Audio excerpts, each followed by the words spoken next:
Wait. Wait. Wait. Wait. Wait for Hasanabi.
What's going on, everybody?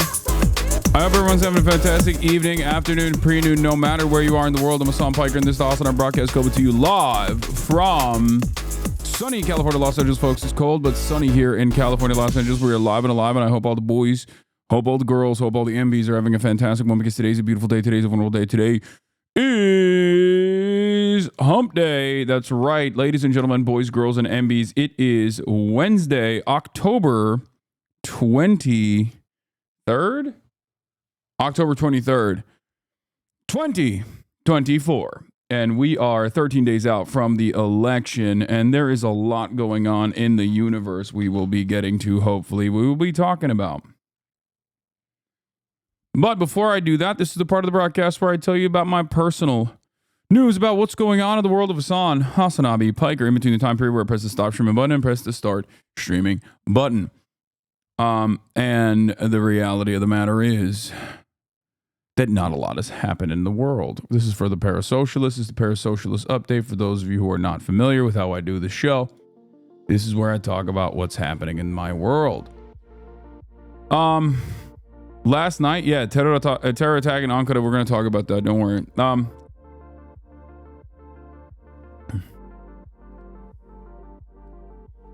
Last night, I ended the broadcast, and what did I do? What did I do after ending the broadcast? Absolutely nothing. Okay? Absolutely nothing. You sat on your phone a little bit, for sure. I sat on my phone, certainly, but you know, a lot of TikTok. Watch some fucking highlights of LeBron. Saw the historical things occurring while brushing Kaya. I propped up my telephone, my iPhone, and I basically sat there and brushed Kaya while simultaneously I watched a bunch of crazy highlights from NBA season starting. And I saw Bronny and LeBron James. I saw Bronny and LeBron James side by side. But you know what else I saw? I saw the FaZe Boys, dude. I saw the FaZe Boys right there in the background. Specifically the first the first photo that like went viral of LeBron and Bronny together as the crowd is going crazy straight up features the Clip himself, FaZe Ronaldo, aka the Clip. That's kind of wild. Like, look at this shit. Bron and Bronny take the court together, making NBA history.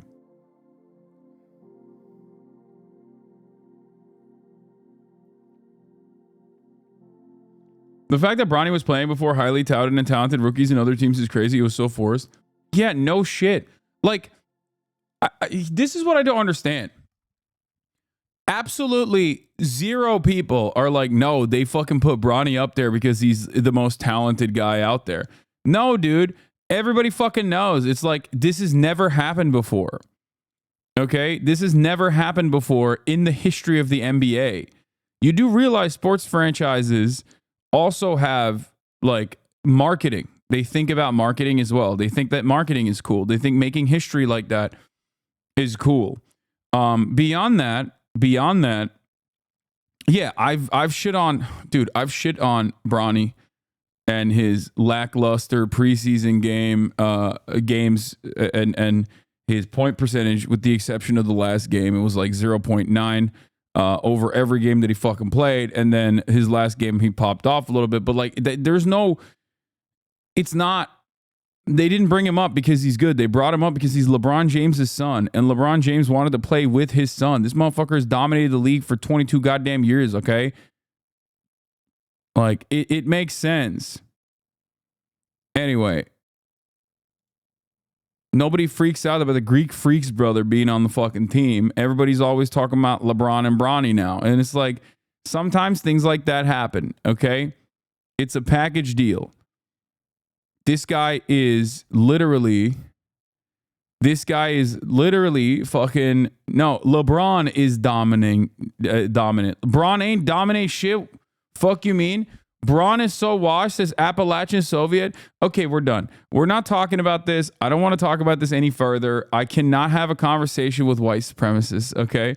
If you are going to be a Klansman, I cannot have a conversation with you because this unacceptable levels of white supremacy here. Saying that LeBron has not been dominant in the league every single fucking year that he's played is ridiculous. You are denying just straightforward reality, okay? Like,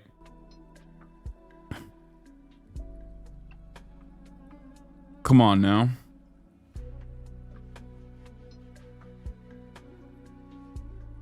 Greek Freaks brother is at least D-League caliber. Bronny's a streamer. He should be putting fries in the bag.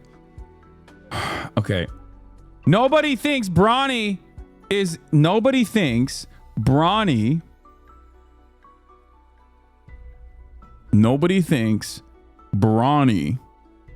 playing because he's good. Okay. Everybody understands why it's happening. It's a gimme for LeBron James. Okay, who has put basketball on the map. Okay, he has invented basketball. LeBron James invented the game of basketball. LeBron James is basketball. LeGoat. Okay, and you guys are literally looking at the CEO of ball, the inventor of ball, the Nikola Tesla of basketball, and you're like, oh, he shouldn't get to have like a say in the matter. Oh, he runs the Lakers. He's the real coach. He's the secret shadow coach of the Lakers. Like, he just dominates the franchise. He just does whatever he wants. It's like, you know what I say to that? Good. He gets to do that. Okay. Did you invent basketball? No.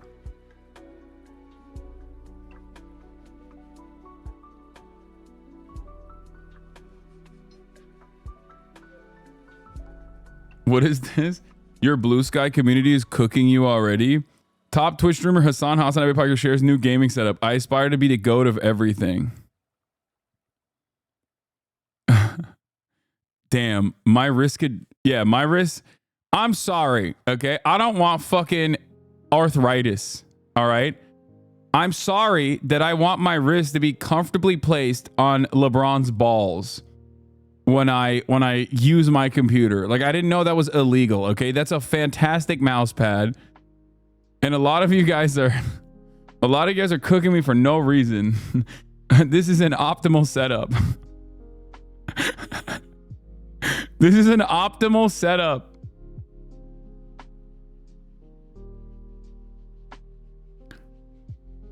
Anyway. Not the bed sheets.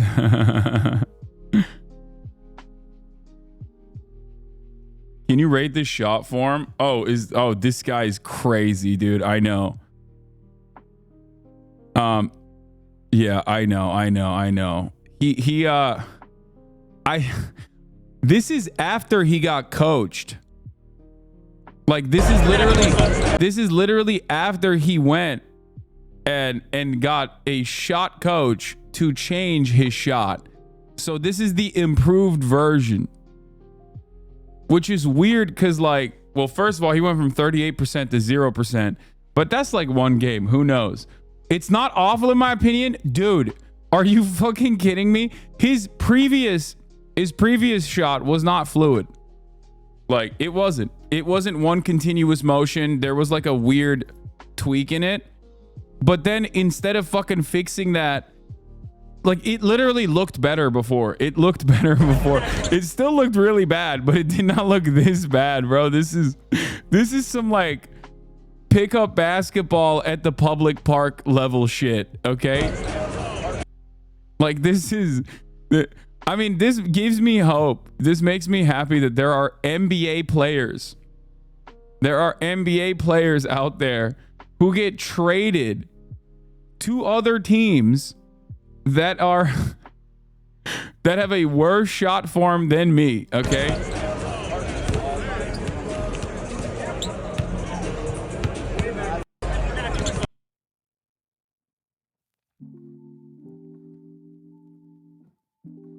Yeah, someone said Elon jumping type.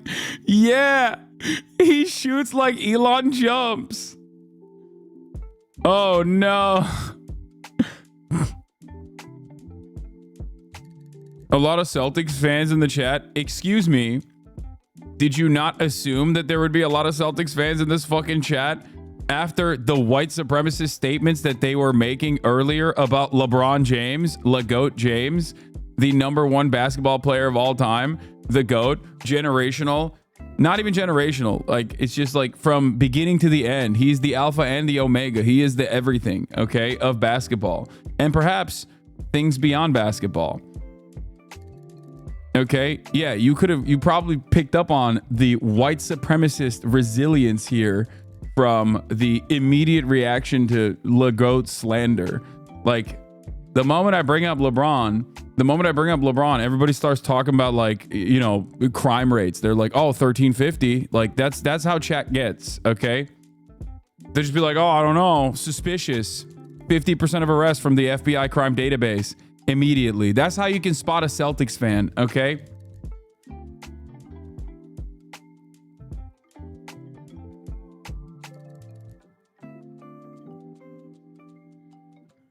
Chat is saying leg day so annoying. Legs are about having genetics and giant legs look silly on a 6'6" man. Yeah, I don't think people understand that, like, if you are a long person, your calves are going to be long, and if your calves are long, it's not going to look as fucking taut. Yeah, Twitch has a white supremacy problem. I want to do a fucking Ethan Klein style video on this. They're disparaging my GOAT too much. They're disparaging my GOAT LeBron too much. No one is addressing this unexamined white supremacy. We need to stop this. Oh my God. Anyway.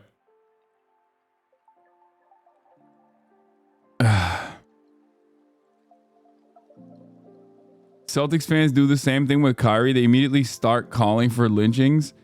Yeah. I'm not racist. I just appreciate a good bounce pass. I'm not racist. I just appreciate a real fucking fighter. You know what I mean? First in the gym, last out. I'm not racist. I just appreciate a player you can bring home to your daughter. You know what I mean? And you wouldn't be upset if your daughter brought this player home, you know? I'm not racist. I just don't think that athleticism is as important. I think IQ is much higher, much, you know, smart players are real lunch pail fighter. That's the type of player I like. Yeah, real gym rats.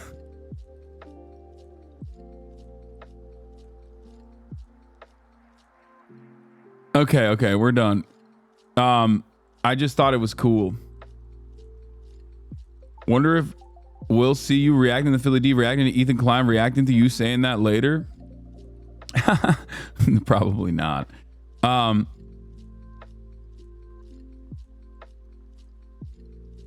Doesn't it feel bad that this ruins your idea of sports being the only true meritocracy? No, this is not an idea. Okay? Like, sports is the closest that you can get to in American society to a real meritocracy. I know that there is no real meritocracy, okay? But I'm saying that it's like the closest. If you don't fucking put up buckets, you're not gonna play. You're not getting playtime. And like, people look at Bronny and they go, oh dude, like this ruins the concept of meritocracy. And I think that's part of the reason why a lot of people are even more mad. But like, it's obvious why they're doing this. They're not doing this because they're like, Bronny is really good. Like, everybody fucking knows he's like not even G League material. Like, it's just, what do you want? Like, it has nothing to do with Bronny and everything to do with LeBron James. And also marketing too.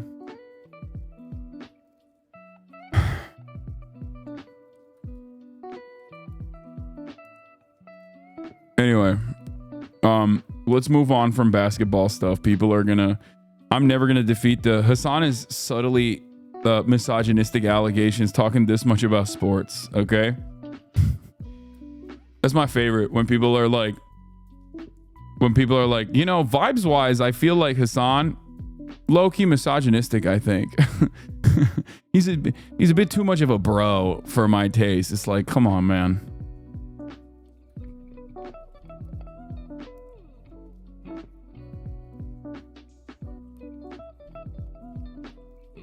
Okay.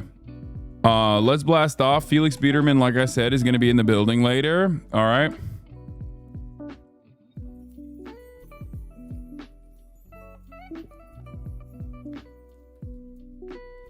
Hogwatch, Hogwatch.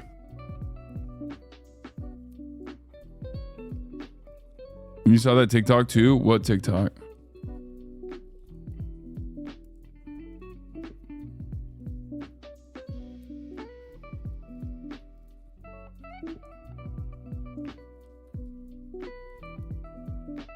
Porn watch.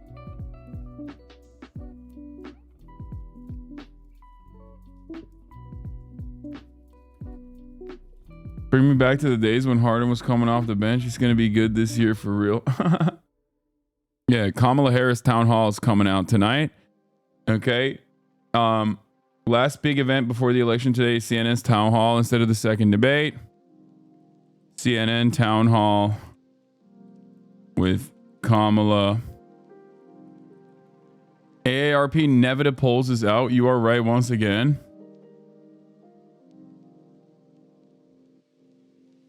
Yeah. Okay. Poll watch, Hogwatch, CNN Town Hall with Kamala today. Israelism, Doc Watch, question mark. Felix Biederman in the building later. Get in now.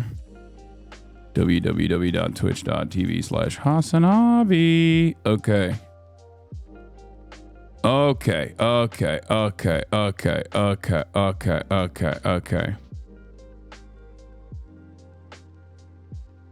Steph Curry wasn't good when he started. Bronny could be the next Steph Curry.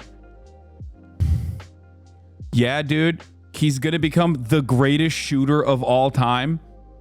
Like, Bronny is going to magically become the greatest shooter of all time.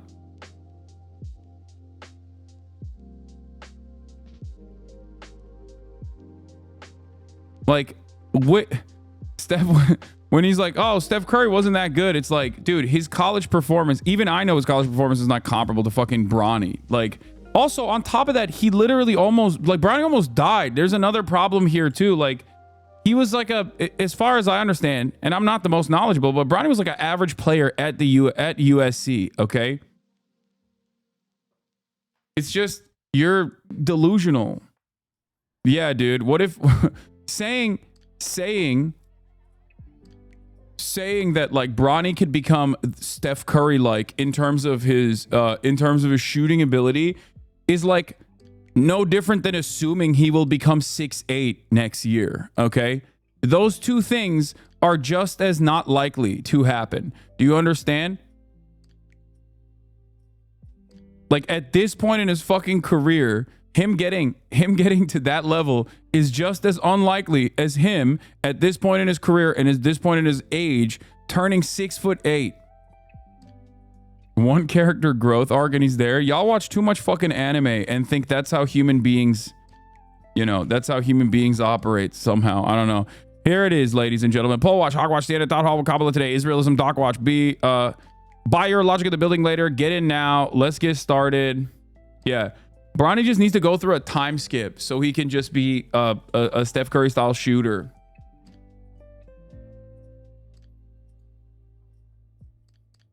Jokic, a second rounder, wasn't that good, and now he's a top 3 player. Dog. Jokic also was incredibly dominant, okay, before coming to the fucking NBA. That's number one. Number two, okay? Again, size-wise, look at his fucking size. There are certain things you cannot overcome. Sorry, in terms of basketball, you are going to have like fun moments like the Japanese dude who's like 5'8". I love that. Like I love that he's going to get some playtime potentially, but like there is nothing you can do in terms of overcoming the size difference. The biggest problem for Bronny is that he also does not have the size. He is tiny. He is significantly undersized. NBA average size like 6'6". Like if he at least had some kind of like physical prowess that he could build on top of, then that makes sense. If he was like fucking 6'8", or if he was like, fuck it, if he was like 6'6", if he was fucking 6'5", then you can still try to make something of that. You know what I mean? You can mold it into I don't know. You could mold him into like potentially a role player or something. Bronny height apologist.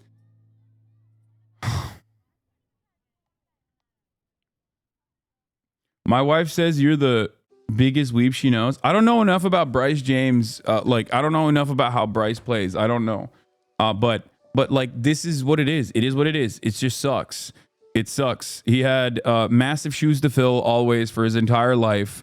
And it is what it is. But like, I don't know. He is still better. He is still going to be better than any person you have ever encountered in your entire life. Okay? That's the reality. Bronny is still going to be better than every single person you have ever encountered playing basketball for the rest of your life. Having said that, the NBA is a completely different fucking league in terms of talent. Maybe LeBron sticks it out until Bryce is eligible to play in the NBA, you know? Who knows? Are you Michael Bridges' jump shot coach? Okay, can you calm down? Can everybody calm down? Like, my shot is literally better than this. I'm sorry, but this is fucking slander. Like, I know my shot is ass, okay? I know I don't have the best shot, but it's literally better than this.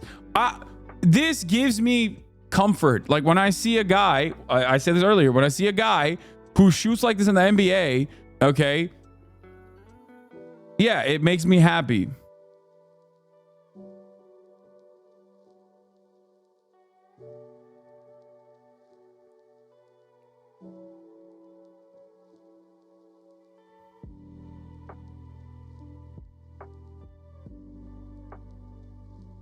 It don't matter how you shoot as long as that hoe drops. Okay, fair. This man shot 40% from 3 in a season and still went to change his jumper because it didn't look good. Now it looks even fucking worse and it doesn't go in. I know. It does not make any sense. I don't understand it. I don't get it. How much did you pay NMP for this morning stream? Yeah, I heard NMP got fucking paid. He's a political operative now. I'm so happy. I texted him. I was like, I'm proud of you, dude. Get your money up. Get your paper up, big dog. I actually don't know. Nick got a lot of hate in the comments. Yeah, I hit that with a like. Going live this morning and talking about the election and how to save our democracy. And then... And people are mad at him, I assume. His chat was culture shocked. Yeah, it was definitely an experience for sure. Yeah, get your money up. Who gives a fuck? I don't give a shit. I ain't never gonna fucking hate on someone for, like, I've told you this before. Like, obviously campaigns come to me all the fucking time. I don't do it. I'm a political commentator. I don't think you should be able to. I as a political commentator, I don't think it's appropriate of me to take money from a campaign, even if I agree with their fucking principles. So I don't do it, right? Having said that, if you're not a fucking political streamer and you do this sort of thing and you're already honestly voting for fucking Kamala Harris, then who gives a fuck?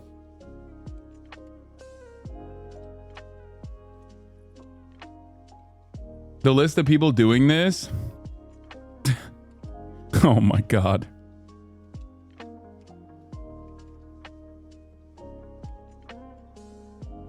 Yeah, there's a lot of political commentators on there. I don't think that it's like, like I said, I guess it's like, that's my standard. I'm not holding anybody else to that standard. But if you're voting for fucking Kamala Harris and you're a content creator and you're getting paid to do it, like, great, you know, fuck it. Who gives a shit? Oh no, get ready to be name dropped at least 16 times. Wait, what? What do you mean? What? This is like a consistent thing that I have talked about.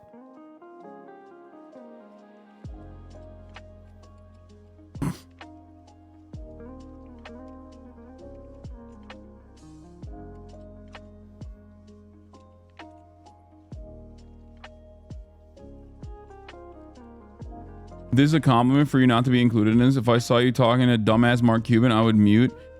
Yeah, I didn't want to participate in this because, like, I don't think it's appropriate for me to have any sort of conversation like this with like Bernie Sanders or anybody else. Like, I can do it on my own. You know what I mean? These are things that I can participate in on my own. It doesn't have to be like a paid initiative for me to do it.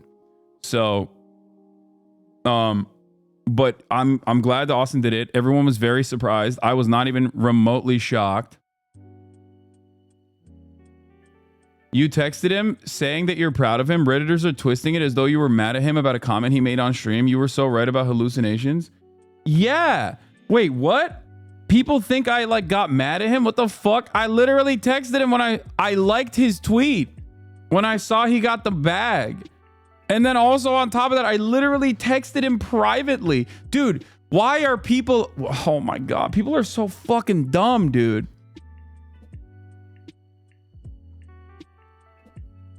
They're not even dumb. They're just insane. They're not dumb. They're just out of their fucking minds.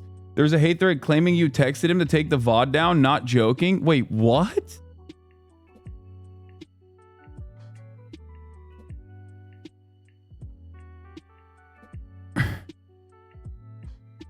There was an LSF thread saying you texted him because Nick called out your crazy ideas. Wait, what?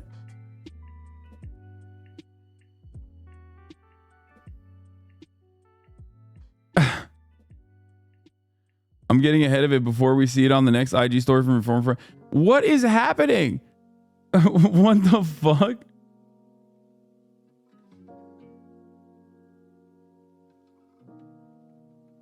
What? It's an absolutely unhinged title on a post that doesn't track at all. Dude, these... I think you have to recognize that, like, maybe some of these people are just, like, genuinely hallucinating. But then maybe others are, like, some people are genuinely hallucinating, but others are just straight up just lying, I guess, to, like, build a narrative. And that's it. You know what I mean? I don't know where the fucking thread is that you're talking about, but anyway, the thing that I was saying, the thing that I was saying with respect to like Nick is you know, or any content creator in general that is already honestly voting for Kamala Harris. Like, I'm not gonna fucking shit on you. I don't shit on people who are Kamala voters in here. Like, there are certain things that like, if, ow, fuck, my back hurts so much. I don't know why. Ow. There are certain things that like people say in this chat in terms of like, yeah, I don't know what's wrong with my fucking lower back today. It's tight.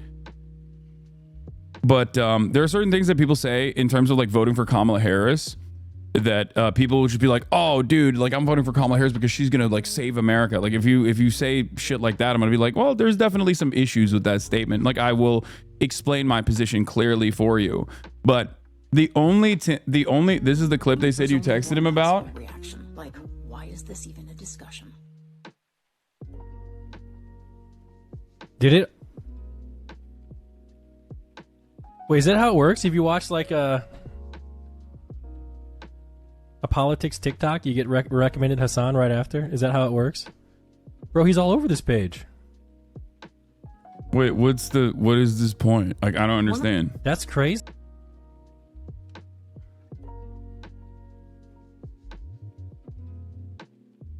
Yeah, I texted him, I'm so proud of you. Get your money up. He said, oh no, are you mad at me? Sad face. I said, no, lol, what the fuck? He said, oh, thanks. Smiley face.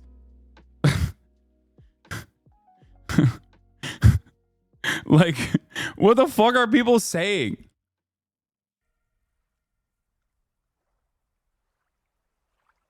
Chat, stop only focusing on politics or drama. It's a distraction of what's actually happening. Easy. Click it. Dude, Hasan be saying some wild stuff, man. So I don't know if we can. Yeah. By the way, chat, you see this QR code next to me? There's only one possible.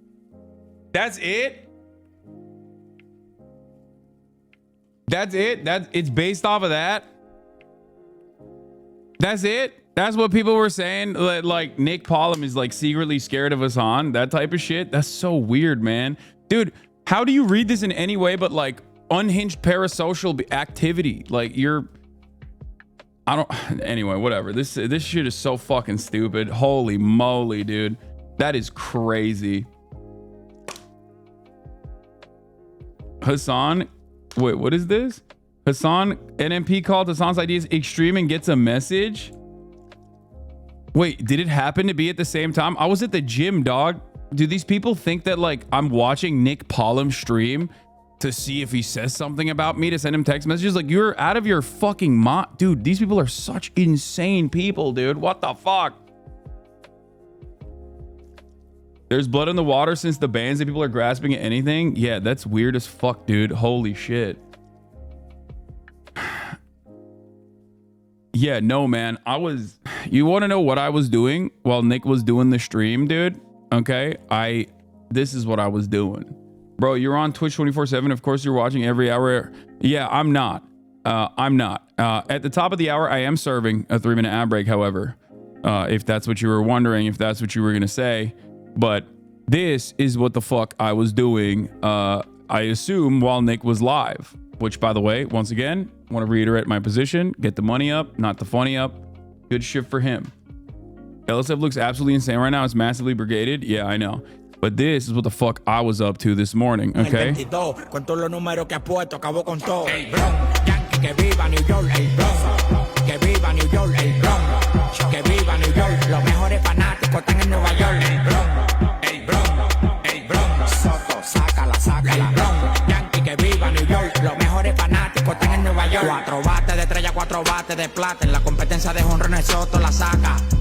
What's up, folks? I'm live and alive, and it's a big day today. We got a lot to talk about. Felix Biederman. Oh, wait, it's not that heavy. It's 25 pounds. I benched 225 for the first time ever 2 days ago. I hit 8. Well, I failed at 8 today on 225 on the flat bench press barbell, which is not good. Let's be real. Also, here it is. wearing the new merch. 25 is a lot for shoulders. It's not. For lateral raises, it's fine. It's not that heavy.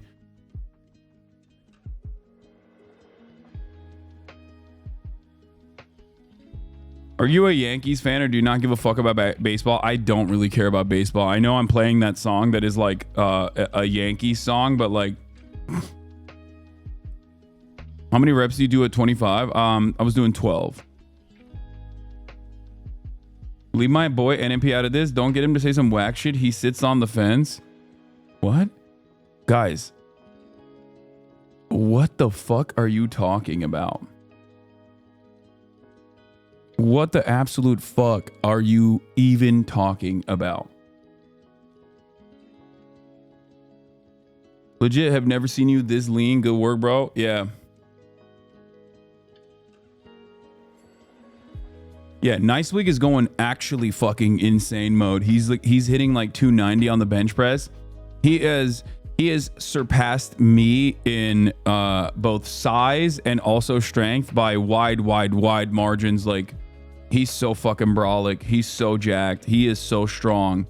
Me, on the other hand, not so strong.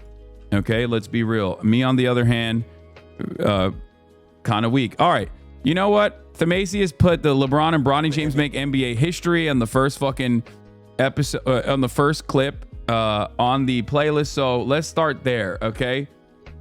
Let's talk about... Just kidding. We already did this. You take creatine? I do. Yeah, Donald Trump is being blasted by his former chief of staff once again. There was some quotes. There were some choice words on The Atlantic talking about how Donald Trump wanted generals like Hitler, possibly not recognizing that Hitler's generals did try to assassinate him, at least the ones that weren't on as many methamphetamines. The rest of them were all on methamphetamines. Actually, as a matter of fact, many of them were on just straight up meth. Some of them wanted to kill him for some, for one reason or another. Don't really know why he said that. Don't really fully understand it. Brian Kilmeade running defense for that fucking line is pretty awesome, though. I really like it. Anyway, let's watch this first. Like, let's get a better understanding of what the fuck Trump was saying. He also had like a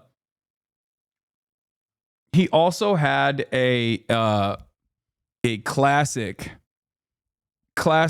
bar, apparently, where he was like, why is the funeral of a Mexican so expensive? Don't pay that shit. Breaking news this morning, Robin. Retired Marine General John Kelly. He was Trump's longest serving chief of staff, and he is speaking out right now with things we have never heard before from someone who has served a president. He says Donald Trump fits the definition of a fascist. He says that Donald Trump praised Adolf Hitler, demeaned American war heroes, calls Donald Trump a man who would govern like a dictator if allowed. And George, this comes as more billionaires are entering the race, donating millions, including reportedly Bill Gates. Our team is covering both campaigns and all the angles this morning. We're going to start with the latest on the Trump campaign, and Rachel Scott is tracking it from North Carolina. Good morning, Rachel. Michael, good morning to you. John Kelly was one of Donald Trump's closest advisors, his longest serving chief of staff. And this morning, with just days to go until this election, he is now painting a picture of a former president and Republican nominee who has no regard for the Constitution or rule of law, warning that he would rule as a dictator if he could. This morning with the... I mean, what part of this is like new information, low key? Like, I feel like not a single piece of this was a new revelation for me. I don't know. Maybe I've paid too much attention to politics, but it's like who the fuck's gonna be like, wow, I'm shocked. You mean to tell me that the guy who said he's gonna be a dictator on day one, for one day, but he's gonna be a dictator, also said it behind closed doors? Like, bitch, he said it in public. He said it in a rally. He said it in a fucking rally in front of his fans. And you know what they did? They went, hell yes, sir. Let's fucking go. It's not like he ever hid this. Like, this is straight up what he wants to do. Not only is this straight up what he wants to do, but he's also like the only thing stopping him, I think, from getting there This Kelly story on Trump wanting to be Hitler is as close to an October surprise as you can get. Trump's own former top 8 issuing a dire warning. Never seen anything like this. Yeah, except I'm losing my mind. If the Democrats thought that this was the October surprise, this is the least surprising October surprise of all time. Like, virtually all of Trump's fans literally look at that and go, I like that. I don't know how to describe this, okay? I don't like that. I openly say that this is a problem among many other fucking reasons, but a lot of the base does not care. As a matter of fact, I don't even know if you could do an October surprise for Donald Trump because, I mean, this motherfucker had all of the surprises. He had all the surprises. He was the grab him by the pussy tape and shit. Like, none of that worked. The only thing that worked was 4 years of Donald Trump and a world-changing pandemic, like a global shift that basically locked people into their fucking homes. And when they were locked into their fucking homes, their fucking relatives were dying, as Donald Trump went on television every day and was like, just inject bleach, you'll be fine. COVID is like, it's whatever. It's neither here nor there. Shut the fuck up. Yada, yada. Ivermectin. Use ivermectin. Horse dewormer for everybody. All this shit frustrated Americans so much that they were like, nah, I can't do this again. I don't want to fucking look at the TV again. That's what worked. Now, the problem is 4 years have gone by since then, and Americans are notoriously bad at remembering shit. And the Democratic Party is also kind of bad at running a good campaign and reminding people of how bad it was. So this kind of stuff is, I don't know. I don't know if it fucking moves the needle. You know what I mean? I just don't know. Because he would say stuff like this all the time while he was president. He said stuff like this all the time after he, was no longer president. He tried to do January 6th. It was funny as fuck, but like he did still try to do it. Luckily, it was only funny because they're so goddamn incompetent and stupid. But like, I don't know. I don't know what to, like, I think people kind of have made their minds up on Trump. They know that he's like this and they like it. That's perhaps a much more damaging part of this story. Like, that's more damaging to American politics in general. There's going to be like long historical shifts happening in this country for generations to come post Donald Trump. So I don't know. I think through the insanity, we understate how dangerous this shit is, though. I mean, you are not going to be able to explain to like the median voter that's like swinging for Trump that this is damaging for them, because Trump was president for 4 years, right? And if they forgot about how bad it was, now they're just going to fucking literally look at this shit and be like, yeah, I don't give a fuck. You know what I mean? Like, he was president for 4 years. He was. And a lot of Americans remember what they choose to remember from back then. This type of stuff, on the other hand, I mean, who knows? This type of shit, on the other hand, is like, is in the opposite vein of like, they are, this is, I would say, narratively speaking, the exact opposite of weird. Weird was such a good way to fucking deflate the Republican Party's momentum, because a lot of that machismo revolves around making your enemies suffer.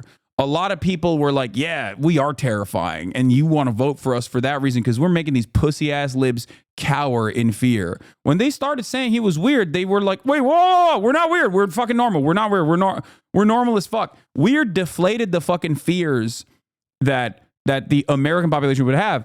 But then again, I think simultaneously they thought, well, if we're making a suburbs play, then we can't fucking say he's weird. We have to say he's scary and undemocratic. So they just dropped the weird shit.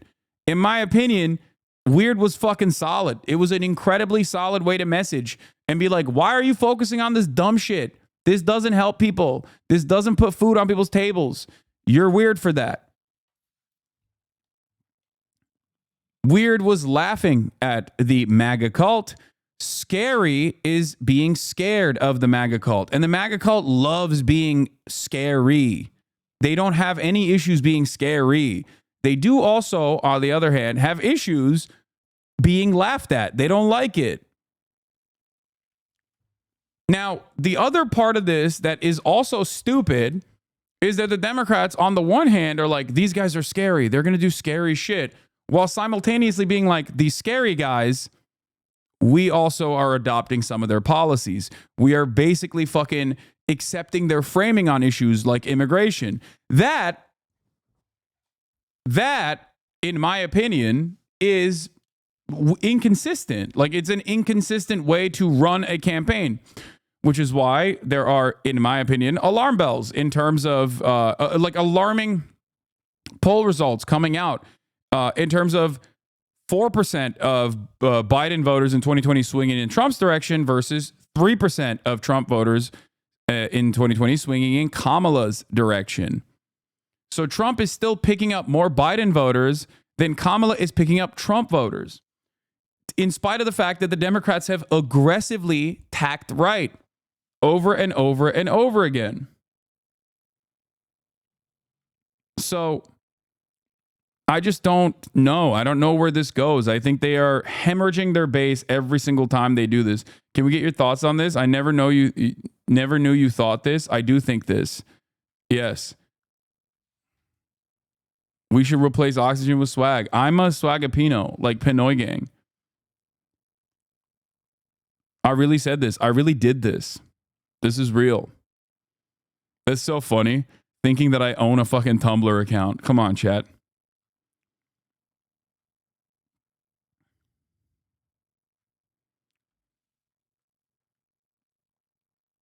Yeah, Pinoy gang. I'm Swagapino for life.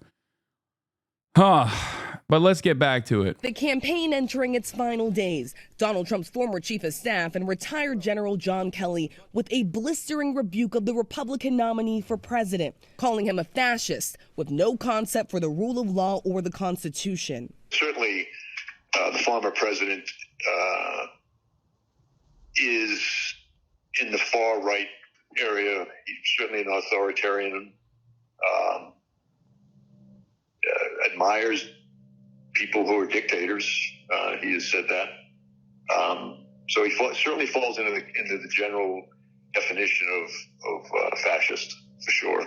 Kelly describing how Trump would praise Nazi leader Adolf Hitler, who orchestrated the systematic murder of 6 million Jews. I think Trump fits the bill on Americans so perfectly, which is, what is that age-old adage? I think it was a tweet where it was like, Americans only learn about World War II in terms of global history, and even then, they don't know shit about World War II.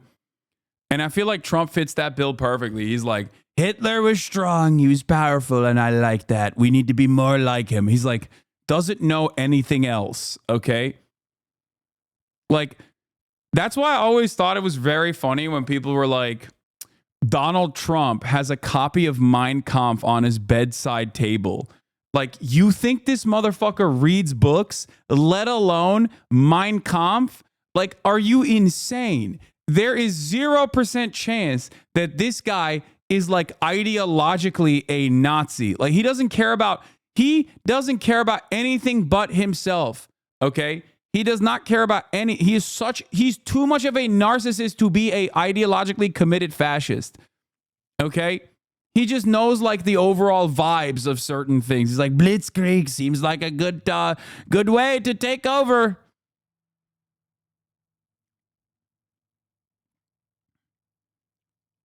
"100% people put the Wehrmacht generals on a pedestal, but remember they started losing from 1941 to 45 nonstop after blunders, which is why they all attributed it to Hitler, but it's mostly a shared blame." It wasn't even Mein Kampf as a book of Hitler speeches? Yeah, I don't think so. Yes, the age-old adage that is not even 5 years old. Okay, whatever. I'm presenting a fucking Twitter meme as a age-old adage. All right, give me a fucking break, dude.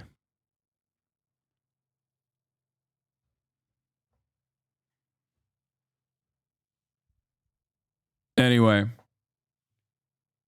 interesting political analysis here. What do you think? What is the political analysis? Kamala is either going to win or lose this election. I agree.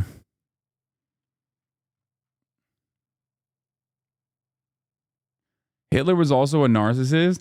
Yes, many of these fucking guys are. But I think beyond that, he very clearly was ideologically committed to fascism. He was very committed to an anti-Semitic understanding of the world. Like, I don't think Donald Trump cares about anything beyond himself. Nate Silver called it. Breaking, Nate Silver predicts that Donald Trump will win the 2024 election. My gut says Donald Trump, and my guess is that it is true for many anxious Democrats. Nate Silver, here's what my gut says about the election, but don't trust anyone's gut, even mine. Okay, if Nate Silver is predicting a Donald Trump victory, I think Kamala's got this in the bag, okay? That's all I'm going to say. I think that these guys are still, like, a lot of these dudes, I think, are still reeling from the massive disparity. The massive disparity in polls in terms of like in 2016 overall, like they're still reeling from that. So they're just like overcooking the polls, swinging it in Trump's direction. Now, that might still happen because Trump is pretty good at like randomly fucking pulling turnout from areas that you would have never imagined. Okay. The guy that you talk to every day, your coworker that believes in the most insane shit. Okay. That only consumes Joe Rogan, that probably purchased ivermectin during COVID. Like, that guy has never voted.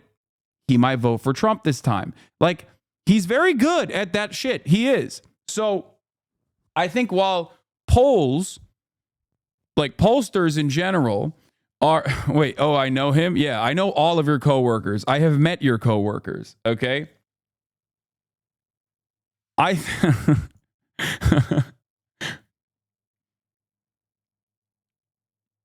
Wait, what? You think they found the Trump N-word tape? You're about to see insanely desperate stuff from the Democrats. Expect deep fake AI generated crap about Trump coming soon. Stay focused and vote.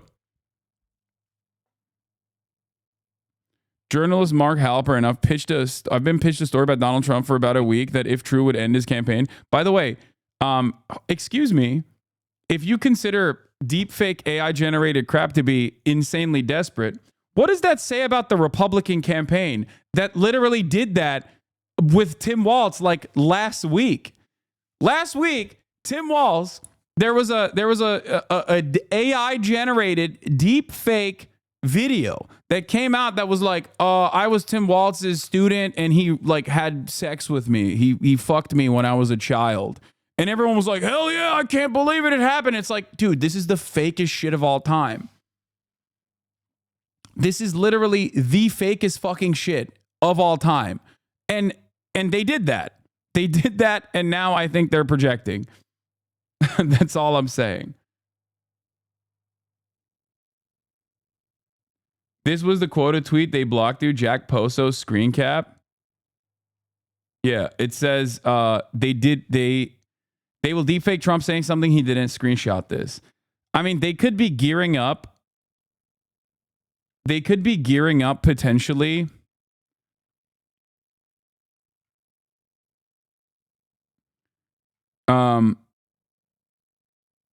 I don't know. They could be gearing up potentially for like an N-word tape or whatever, or it literally is just they're just saying that. Like, I don't know if the Republican operatives are aware that there is like something out there that's really going to kill Donald Trump's chances. I also don't even think, I'm going to be honest with you, the Trump N-word tape, okay, the Trump N-word tape, I don't think would actually hurt him that much. That's it. I don't think it would. It might even fucking help him at this point. I don't even know what the fuck's going on with American politics, okay? But I just don't think it would.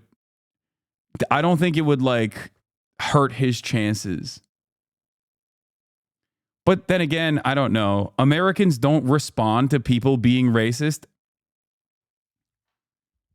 Americans don't respond to people being racist until someone says the N-word. And even then, they're still like, I don't know. Did he say it with a hard R or with a soft A? Did he say it while reading Tom Sawyer? Like, never underestimate the average American's ability to find objectively racist behavior. Not that racist, okay? They will always find a fucking way to be like, I don't know, this seems contextually appropriate. It was 20 years ago. You've said it too. Who amongst us hasn't said it? I said it last week. I'm not racist. It's like, really? Really? Is that what that means? Yeah, okay. That's cool. Weird that you would just acknowledge that. Okay. So, there's a lot of drama, but let's see. But Trump is heavily pursuing black men as a voting bloc? Yes, dude, I know. I know that. It's not as significant of a drop off for, like, it's not that significant of a this is what happens when you're fucking media brained, okay? You watch too much media and then you assume that the things you read on CNN or watch on CNN and MSNBC are prescient, important. Let me tell you why it's not, okay? Black men voting for Trump by 20% is still so marginal and significantly lower per capita in terms of the same exact demographic with the same exact educational attainment for white men and for Hispanic men. Okay? That's it. Like, it's not that significant of a voting bloc for the Republican Party. But having said that, the Trump N-word tape, I don't know how much I don't know how much motion it has at this point. Yeah, is black men famous for voting for a Republican unlike white men? Yeah, exactly. That's why it's so stupid. It's like, it's not. It's people hyper focus on this, like, people hyper focus on this marginal shift, which is literally smaller overall than every other fucking racial group in terms of their fucking voting patterns, especially if they have, I can't even talk, especially if they do not have higher education, like a college degree. It's kind of silly. All right, let's see. Caused World War II. You commented more than once that, that Hitler did some good things too. Kelly's like what? Yo! He's like, the Autobahn. He was a big union buster. I like that. I like it a lot. No unions put a lot of socialists in prison. Big fan.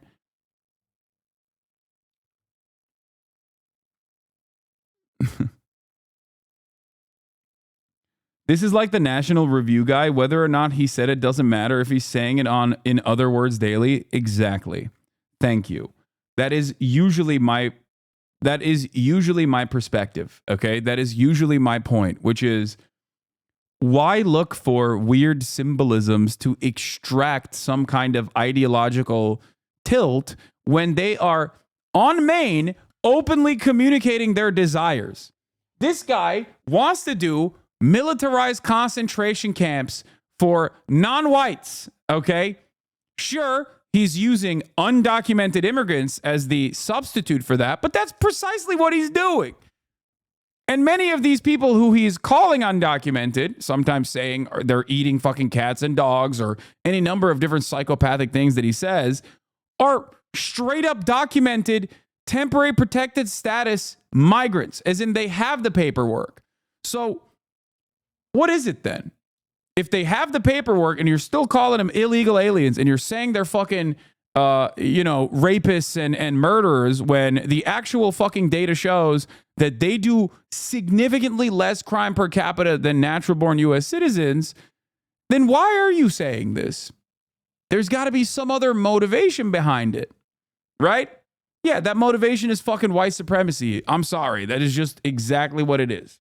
His on-the-record first-hand account following similar reporting in The Atlantic, including a private conversation at the White House, where, according to Kelly, Trump asked why his generals couldn't be more like Hitler's generals. Well, I tell him that. I said, sir, first of all, you should never say that. But if you knew what Hitler was all about from the beginning to the end, everything he did was in support of his racist, fascist life, philosophy, so that nothing he did you could argue was good. The Trump campaign calling that an outrageous lie. Just as the New York Times published their interview with Kelly, Trump was on stage in Greensboro, North Carolina, praising authoritarian leaders like Chinese President Xi and Russian President Vladimir Putin. He's smart. He's a smart man. He's a fierce man. I got along with him very well. Putin, these are people that are tough people. Kelly insisting to the Times, if given the chance, Trump would rule as a dictator himself. Oh, I think he'd love to be. I think he'd love to be just like he was in business. He could tell people to do things and they would do it, and not really bother too much about whether what the legalities were. Kelly also says Trump often questioned why people would serve the country in uniform. Is it dangerous to compare such a goofy showman like Trump to Hitler? People won't necessarily see the connection because he presents as a kind of normal guy on the podcast and you ended up normalizing Hitler. No, I don't think it's dangerous to compare Donald Trump to Adolf Hitler. What the fuck? Dude, why do people learn about history? Why learn about Hitler at all? Why learn about the Nazis at all? Why learn about the Holocaust at all? If not to understand how they got there, okay? And in order to never repeat it again. No, I will never abide by this principle of like, I will never abide by this principle that like, oh, well, Hitler was like way more dangerous and way more unique than someone like Donald Trump, which many of our fucking neighbors want to vote for. It's like, no, dog. That's the point. Your neighbors are fucking turning into Nazis, okay? Your neighbors are literally in the early stages of fascism. The only thing that stops American fascism from becoming a militant, mechanized movement in the same way that it did in fucking Nazi Germany is the fact that they're too busy eating jalapeno poppers, okay? That's it. That's it. Straight up. If it happens in a serialized fashion where they don't have to fucking think about it, Americans will be on board. Trust me. If they can still eat their jalapeno poppers, if they can still get their treats in the same way, they will literally let it happen. They will not even think about it. They'll be like, yeah, whatever. Oh, what's that on the chimney back there? I don't know. Why is there so much smoke and a weird fucking scent? Why is ash raining upon this village now? You know? I don't know. Whatever. Fuck it. Let's go to Chili's, big dog. You know, football's on. That's it. That's the American mentality.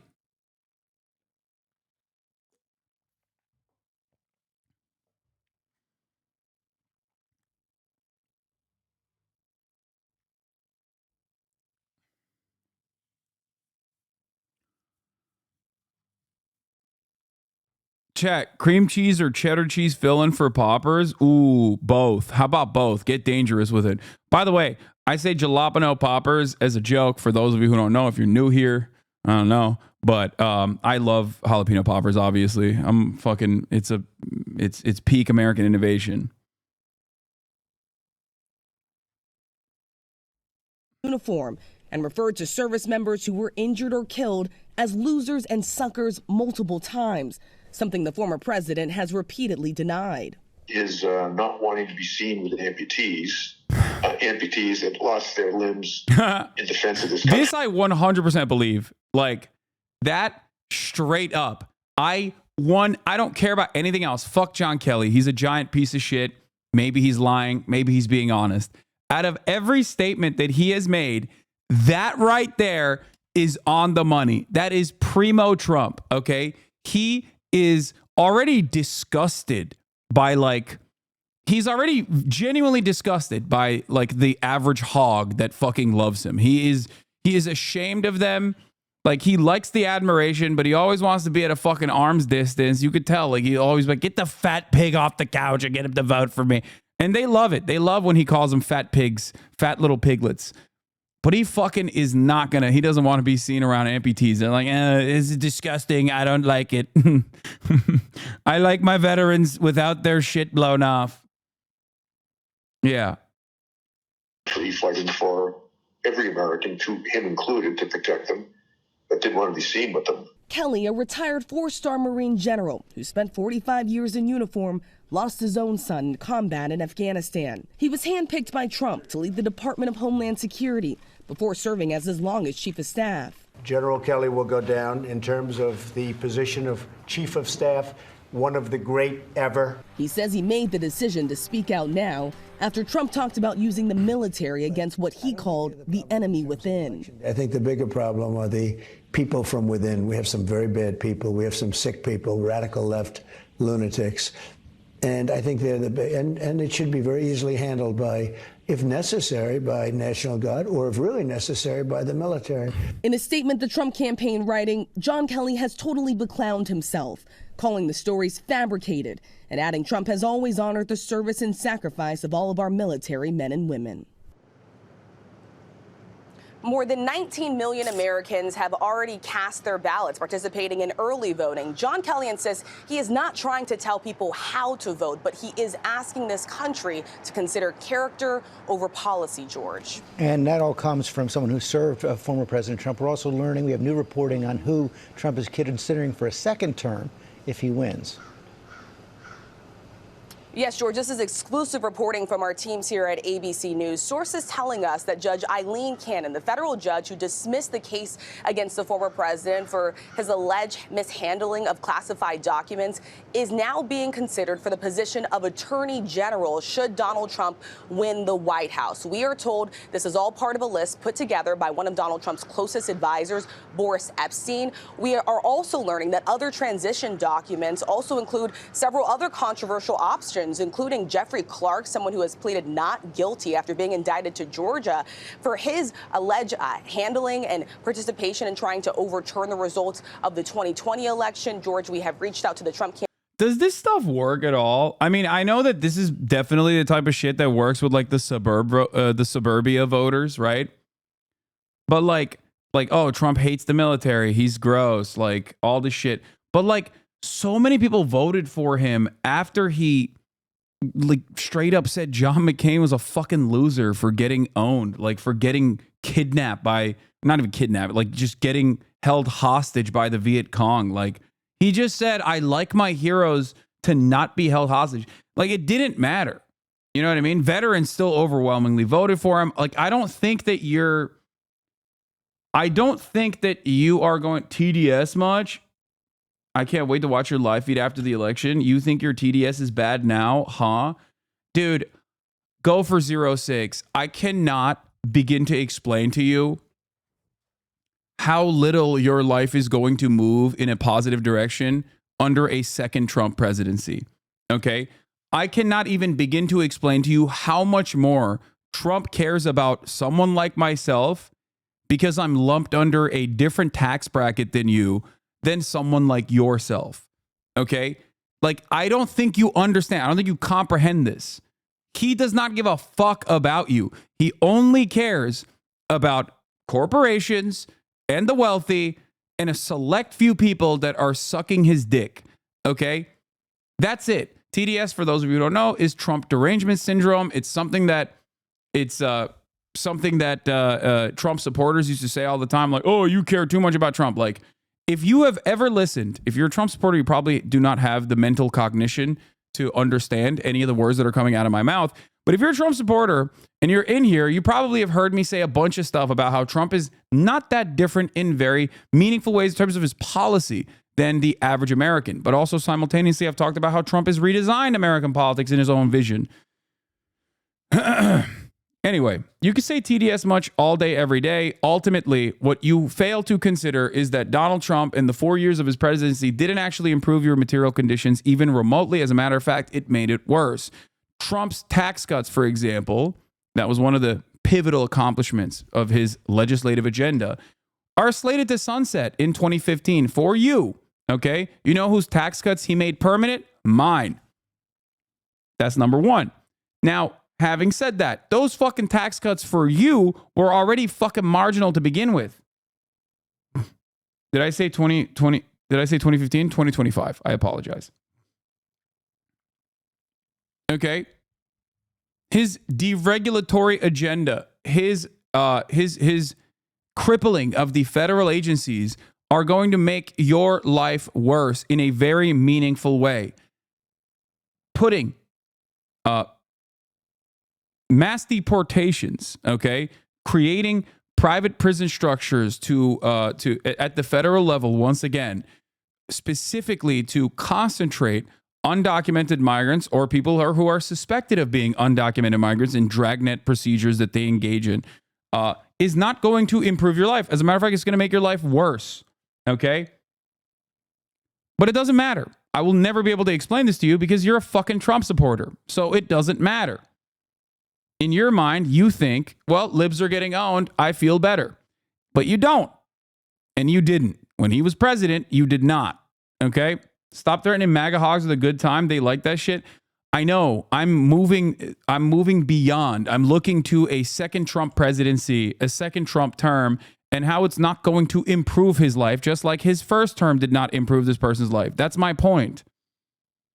Why is jailing and deporting criminals bad? Remind me that. Oh, I'm sorry. I didn't realize that like every undocumented migrant was automatically a fucking criminal.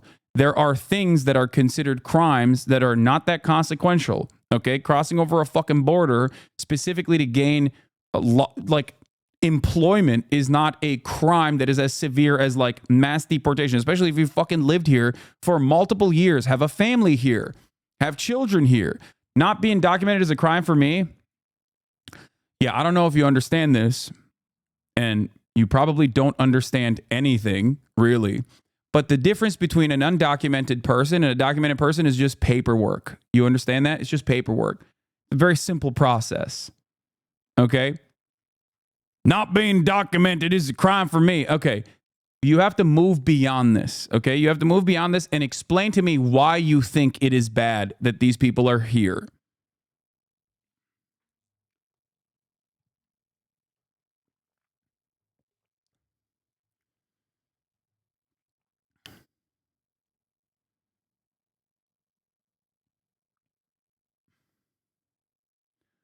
The saying, a Trump supporter will eat a shit sandwich so that a lib can smell their breath, sums up the mentality perfectly. This stuff for Trump doesn't work, and DNC never learns that. The people who vote for Trump don't give a fuck about him being fascist or not presidential. I know. This kind of stuff is, I think, small fry. I'll be honest with you. In comparison to the much more consequential deregulatory agenda of Donald Trump and the significantly more consequential white nativist immigration policy that Trump will be pushing for and has been pushing for. Because they cut corners, there's people who want to come legally and they take their place. That is, what? Here we have proof in the pudding once again that Republicans do not know a single fucking thing about the causes that they supposedly are very passionate about. What the fuck are you talking about? That is not how this works at all. Okay, they cut corners. No, they don't. Half the fucking people that you're talking about that are undocumented migrants are actually not even undocumented. They are documented. They have TPS, okay? Something that Trump also offered them, including the Venezuelans that he calls, rapist criminals who are overtaking, apartment complexes in Aurora. Donald Trump literally extended TPS status to Venezuelans on his way out, okay? Haitians that Donald Trump also offered temporary protected status to as well. These people are legally here, okay? They have the documentation. They're not undocumented migrants. You are calling them illegal immigrants, even though they have the proper paperwork. If you are talking about all these people, I do believe that women and children deserve asylum, though. Oh, thanks, man. Thank God. This guy's like, yeah, women and children only, okay? Anyway. There is no finite amount. There is no like, oh, we simply can't process these documented immigrants because undocumented immigrants are coming over the fucking border. That's not how that fucking works, okay? As a matter of fact, put yourself in the shoes of a person who is growing up in fucking Guatemala and they're like, there are no jobs for me here. There's political instability here. I am going to make the trek all the way to the fucking United States of America so I can pick strawberries in a fucking field in California for like 10 cents. Okay? That mentality. Do you think that that guy, if given the opportunity to properly go through the regular fucking channels and get the paperwork necessary to be able to work and get gainful employment in a lawful fashion, would not take it? No. The reason why these people do it is because there is no legal pathway to immigration. As a matter of fact, our reactionary white nativist anti-immigrant agenda unironically funds the cartels. It helps the cartels. It creates a fucking system of cartels transporting these people over the fucking border.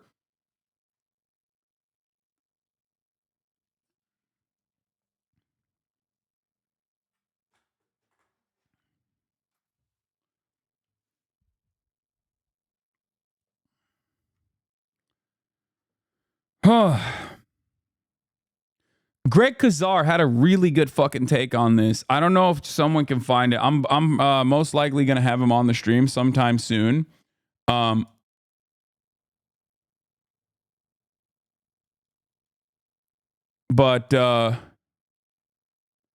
this is an argument for illegal immigrants since they free up spots for legal immigrants in the queue. Yeah. Chatters that come in here to yab about legal immigrants show that they aren't being affected by the migrant border crisis, because if it was a really crisis, you wouldn't be wasting your fucking time hate watching on Twitch. Get a job, chatter. Yeah.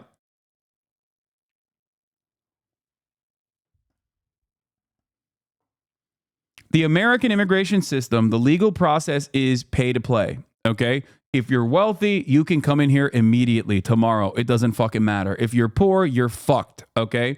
You're just never coming in. It'll take 20 goddamn years. And many people do not have 20 goddamn years to immigrate.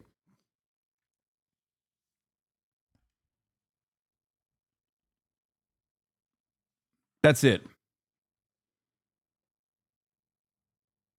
Hate watching is still juicing Hasanabi numbers. Chatter is not very bright. I know. My haters are my greatest motivators. Okay. Hi, All right, let's continue. Campaign for comment. They have not gotten back to us, George. Right, and of course, Judge Kennedy has received so much criticism from others in the legal community over those decisions in the Trump case. So yesterday we learned that Donald Trump's former chief of staff, John Kelly, a retired Yeah, in the words of my favorite turkey defender, Eric Adams, haters are my waiters on the table of success. I have to pee. I'll be back. four-star general, confirmed that while Donald Trump was president, he said he wanted generals like Adolf Hitler had. Donald Trump said that because he does not want a military that is loyal to the United States Constitution. He wants a military that is loyal to him. He wants a military who will be loyal to him personally, one that will obey his orders even when he tells them to break the law or abandon their oath to the Constitution of the United States. In just the past week, Donald Trump has repeatedly called his fellow Americans the enemy from within, and even said that he would use the United States military to go after American citizens. And let's be clear about who he considers to be the enemy from within. Anyone who refuses to bend a knee or dares to criticize him would qualify, in his mind, as the enemy within, like judges, like journalists, like nonpartisan election officials. It is deeply troubling and incredibly dangerous that Donald Trump would invoke Adolf Hitler, the man who is responsible for the deaths of 6 million Jews and hundreds of thousands of Americans. All of this is further evidence for the American people of who Donald Trump really is. This is a window into who Donald Trump really is, from the people who know him best, from the people who worked with him side by side in the Oval Office and in the Situation Room. And it is clear from John Kelly's words that Donald Trump is someone who, I quote, certainly falls into the general definition of fascist, who in fact vowed to be a dictator on day one and vowed to use the military as his personal militia. It's a good deal that Democrats certainly don't have anyone that is remotely like Donald Trump on their side, including but not limited to a guy who literally is worse than Donald Trump, for the record. And I will say this, I will stand on this. Dick Cheney and the George W. Bush administration was more harmful to the planet than Donald fucking Trump was. Okay? That's true. There is no other way to cut it. This is something that liberals get very pissy about, and they did when we were talking about, are you saying that countries shouldn't have their unique demographics, so USA with 80% non-American population in 50 years is okay? What are you fantasizing about? First of all, when people come here, they become American, okay? You understand that, right? Well, you don't. You don't understand that at all. You probably don't understand that you are talking to someone who came here when he was 18 fucking years old, as a matter of fact. I was born here because I'm very fortunate. I'm an anchor baby, but that's besides the point. I literally am virtually indistinguishable from the average fucking American, and yet I came here when I was 18. The fuck is wrong with you? There is nothing magical about like what fucking zip code you started at, okay?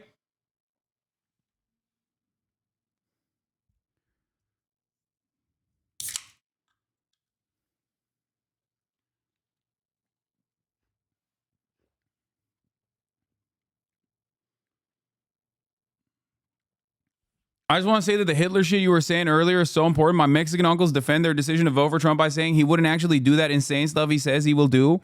Then why are you voting for him? Anyway.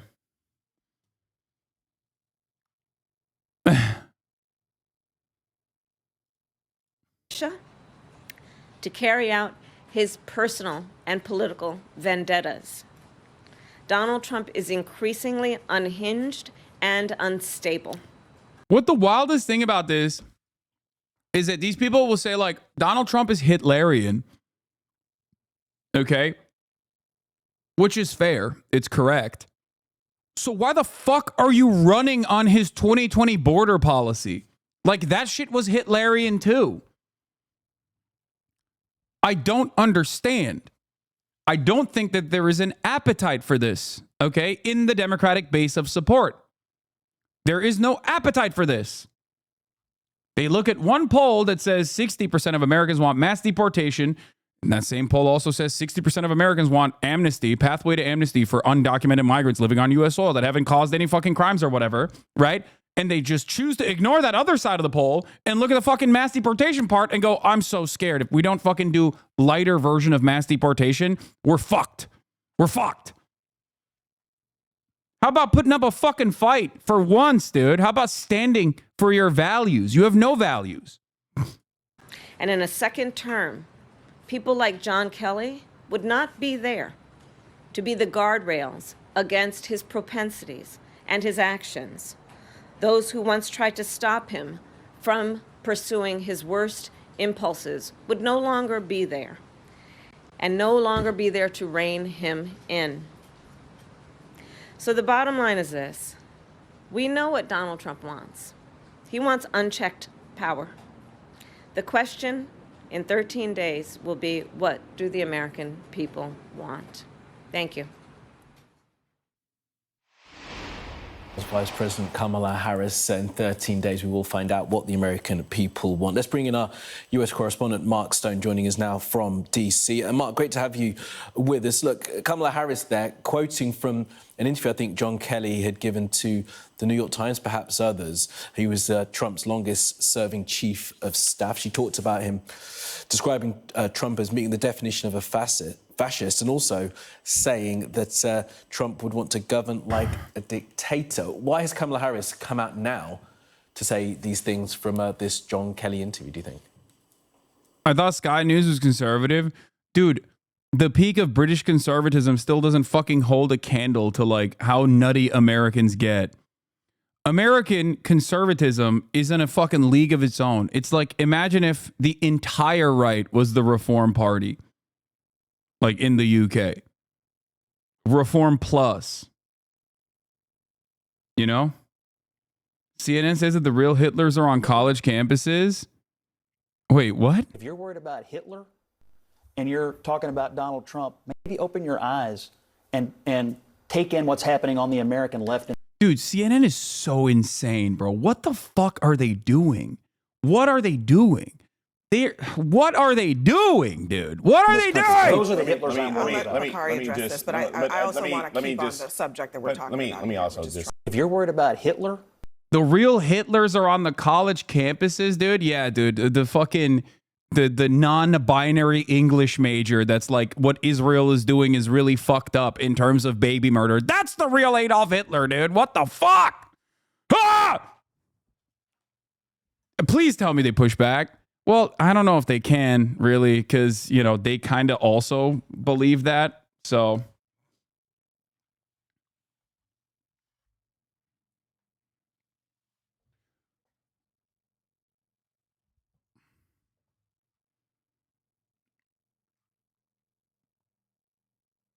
Ay, ay, ay. Yeah, the real Hitlers on campus are pro-Palestine folks like me, Jewish, who have gotten arrested for protesting mass slaughter. Yeah.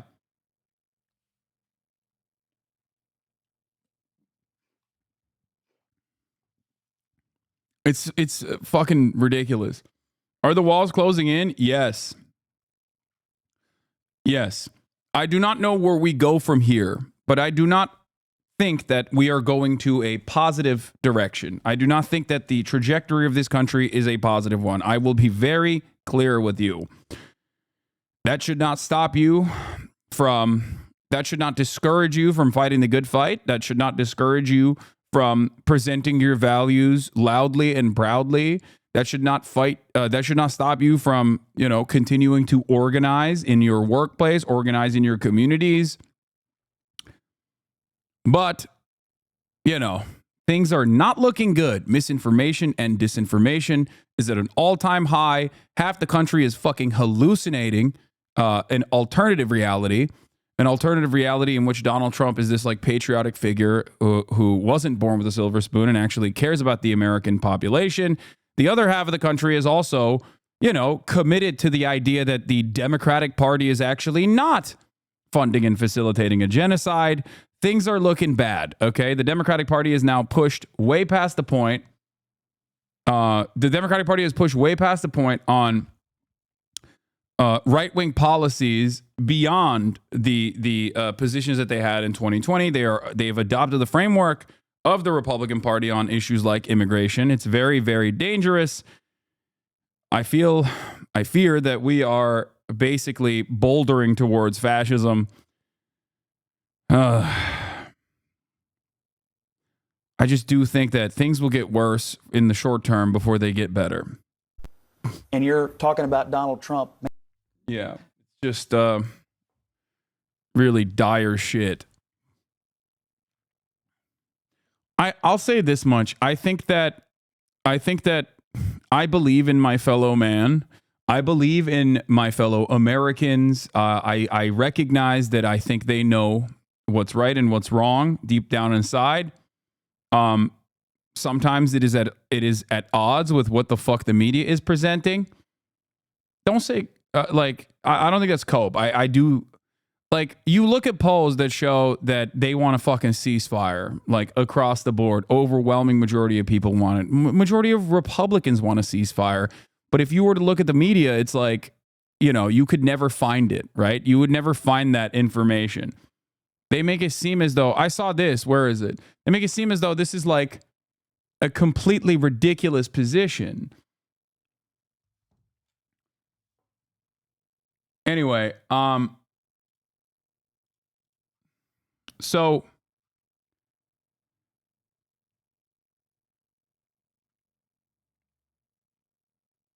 while they're calling leftist Hitler on air, they're writing sympathy articles about the Israeli occupying force soldiers who can't eat meat because of the fucked up shit they did in Gaza. I know.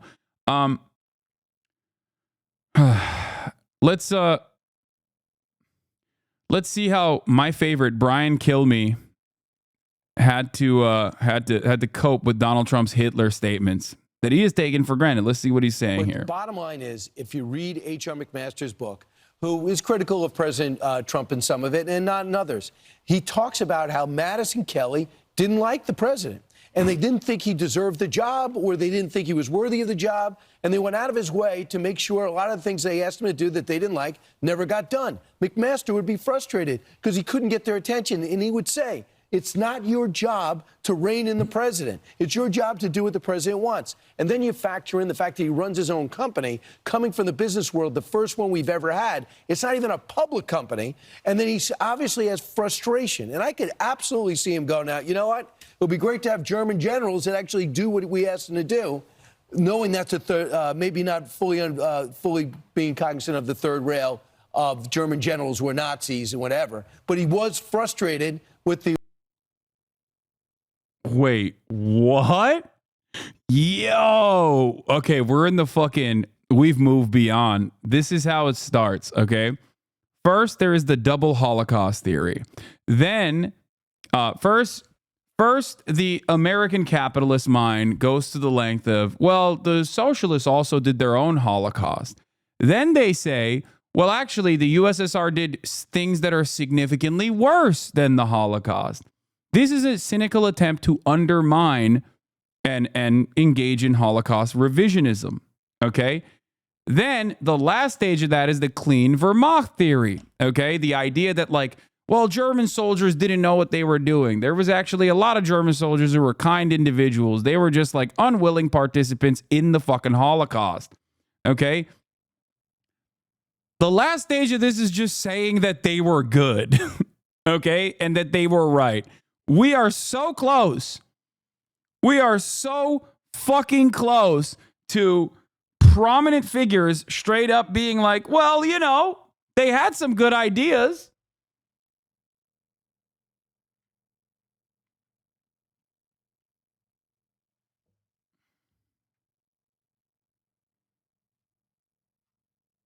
What the fuck?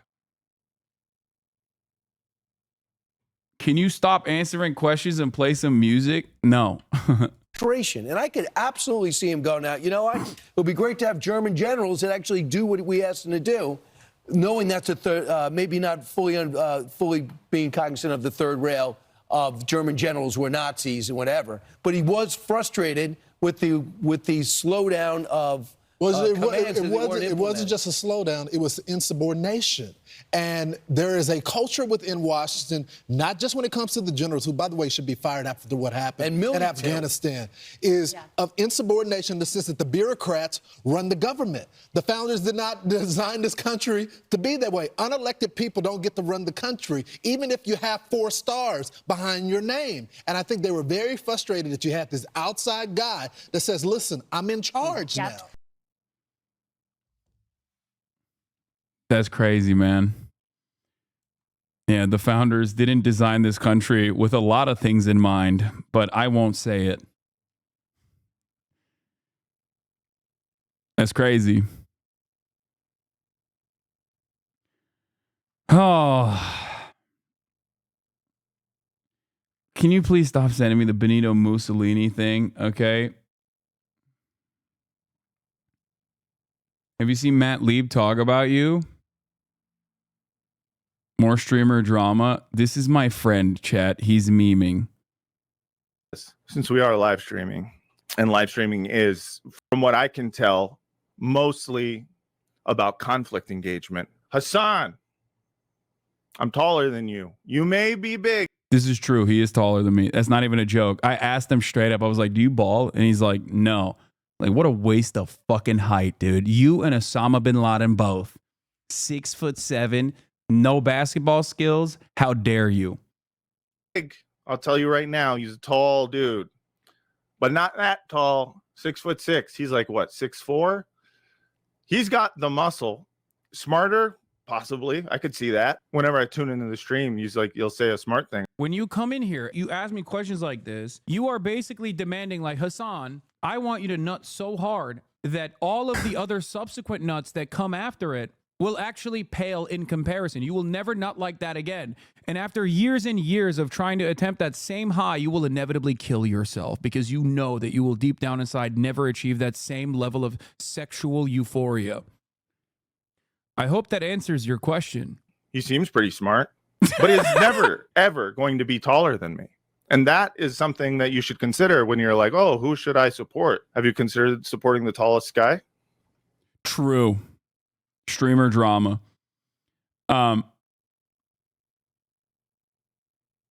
Literally word for word, one of my roommates said that most people that became Nazis didn't know the bad parts, that if me, were alive during that time, I'd become a Nazi. No, I'd actually rather die next to my comrades than under the boot of a fascist. He then said that's unrealistic.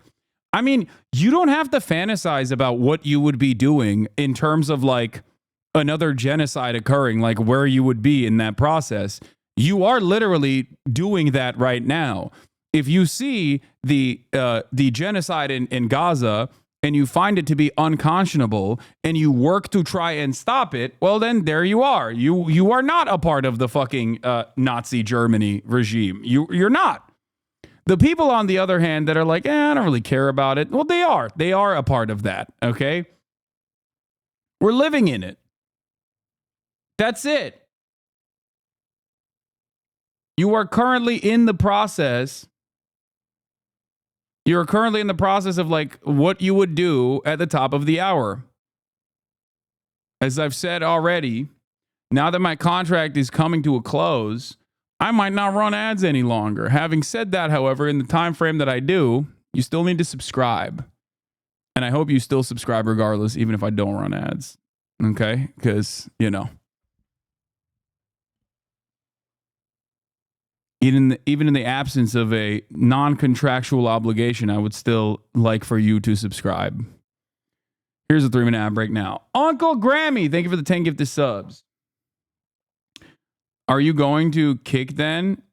Can we still pretend and do segues? Sure. Like, I won't run the ads, but I'll act like I'm still doing ads.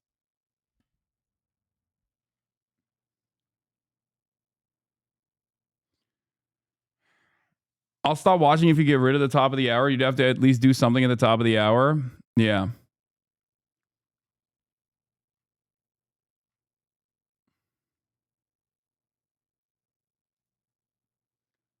Absent serotonin. Thank you for the 10 gifted subs. What's this about your contract ending? Twitch is no longer offering contracts to any streamer. They stopped it a year ago. I was one of the 2 years ago. I was one of the last contracts that they actually gave.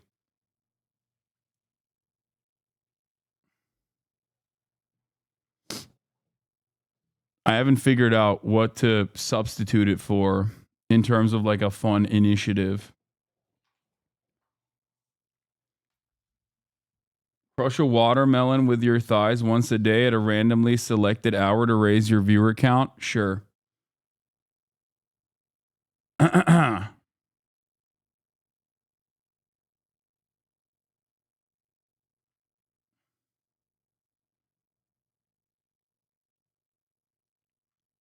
Ay, ay, ay. Okay, but is it not harsh to say someone who's barely making ends meet, working at a dead-end job as part of the Nazi regime for not caring about what's going on in Gaza? What? Dude, okay. You think people weren't fucking suffering financially during the Nazi regime? Like, that's it. That's the same shit, okay? The fuck do you mean?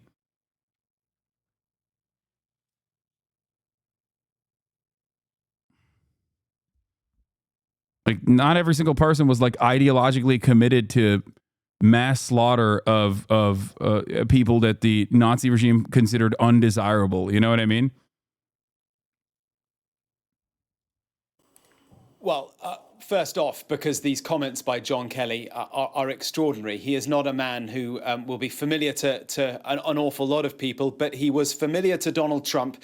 He was very, very close to Donald Trump, as close to the inner circle that you could get during part of his first presidency. He's a decorated Marine general for many, many years, but then became chief of staff at the White House. And so he knows precisely how.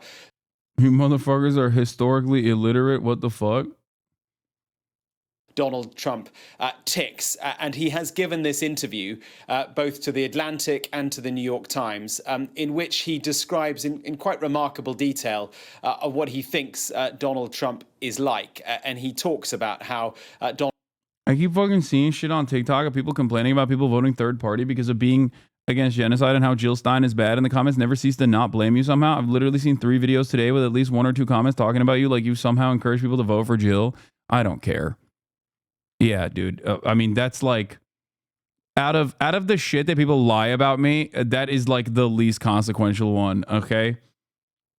That is straight up the silliest one out of everything else. Donald Trump admired Hitler, that Donald Trump had said in one conversation, we should get some generals like Hitler had. And John Kelly had to ask him, what sort of generals, like Germany had, I should say. And John Kelly said, what sort of generals do you mean by that? And he was talking about Hitler's generals. This is the sort of man that John Kelly says could return to the White House. And I think it adds to what we've heard so much over the course of, in fact, many years. There have been discussions and leaks and quotes in books. But what's different about this is that these former officials of Donald Trump are now speaking on the record. They are speaking openly. We can hear their voices. And he adds to what we've already heard from Mike Pence, the vice president, now completely alienated from Trump world. Rex Tillerson, Bill Barr, John Kelly, as I said, Mark Milley just last week calling him a fascist, Mark Esper, John Bolton, all of these, the inner circle of Donald Trump's first term. Now, I think what is also going on here is that the Harris campaign is clearly shifting its strategy. A few months ago, or a few weeks ago even, the strategy was all about the future, about joy, about the hope that a Harris campaign or a Harris presidency could give to the country. Now they are shifting significantly and talking about the threat to democracy, the threat that Donald Trump poses. I should briefly say that the Trump campaign has reacted to what Kelly said, and they've said that John Kelly is currently suffering from a debilitating case of Trump's derangement syndrome, and they said that President Trump has always honored the service and sacrifice of all our military men and women. Oh. Harris to attend CNN town hall in Pennsylvania. We're going to be watching that later tonight. The Harris campaign. Let's bring in national political reporter for thehill.com, Sarakshi Rai. Sarakshi, the vice president is back in Pennsylvania for a CNN town hall. What issues can we expect her to? There are over 12,000 plus North Korean troops training in Russian Z Empire that we know of. Latest news story the past 14 days. Yeah, I know. I heard about this. This is fucking, it's nutty. It's always fun when you hear about Kim Jong-un just like getting involved in world affairs. They're like, no, we're here. I swear, we're here, dude. I promise we're here. We're here and we're ready to do stuff. Okay, we will be doing stuff. North Korea is on the map, baby. We are. North Korea be like, Turkey's on the table. Turkey is the table. North Korea's doing their own version of that. And you know. I don't know. I don't know what kind of motion this has. I think it's probably not good in terms of Russia's supposedly banger of a fucking campaign in Ukraine when they're relying on North Korean soldiers to do possibly border control or even incursions into Ukrainian territory. It's fake news. I don't know if it's fake news. What do you mean? I don't like. Lloyd Austin says it's not confirmed. It probably isn't. It's still not confirmed. It's just info from South Korean CIA. From what I understand, it's like South Korea might also send like specialists or something to interrogate the North Korean workers to understand more about the North Korean or to understand more about like Putin's positions or whatever. Lloyd Austin says it was confirmed. It seemed, I mean, there's videos. Like I saw videos of people. I didn't see 12,000, but I did see dudes that, from afar could be North Korean. I don't know. Then again, there are plenty of Asian people that live within Russian borders, but still.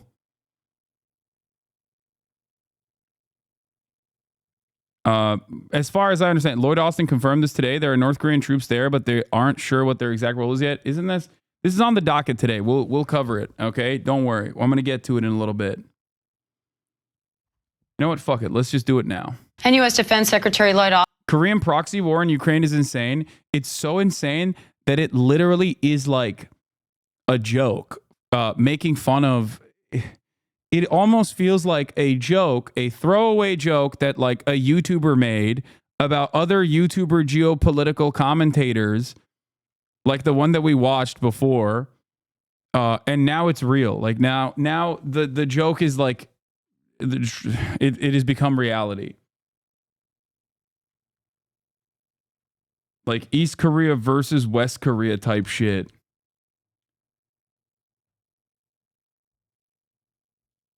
It's South Korea's National Intelligence Service released the above photos of a resident of the Sakha Republic left and a resident of the Buryatia Republic right, thought to be North Koreans in disguise, in October 18, 2024.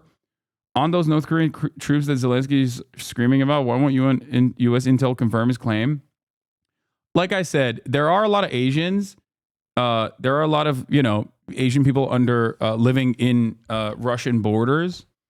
But having said that, it wouldn't shock me if it is actually a mass deployment of troops from North Korea. I will, however, I'm not undermining that reporting at all. I will, however, say that once again, not exactly, doesn't exactly spell we are winning bigly in the way that like Z pushers try to claim that Russia is doing when they're relying on a deployment of potentially 12,000 troops from North Korea. That's it. Also, North Koreans are Turks. I've decided. Austin is now saying there's evidence that North Korea has sent troops to Russia. This comes after a video recently surfaced online showing a large group of people appearing to be North Korean soldiers walking in what looks like Russia. The date of the video is unknown. Secretary Austin says the presence of troops poses a danger. I hate Russia, but they are, though. What are you talking about? No, Russia has made a lot of territorial gains, but at what cost? You have to understand at what geopolitical cost and at what cost to their economy and at what cost to human lives. Like, if you think that that's like, this is a banger fucking military campaign, I don't know what to tell you, dude. They've like wiped out.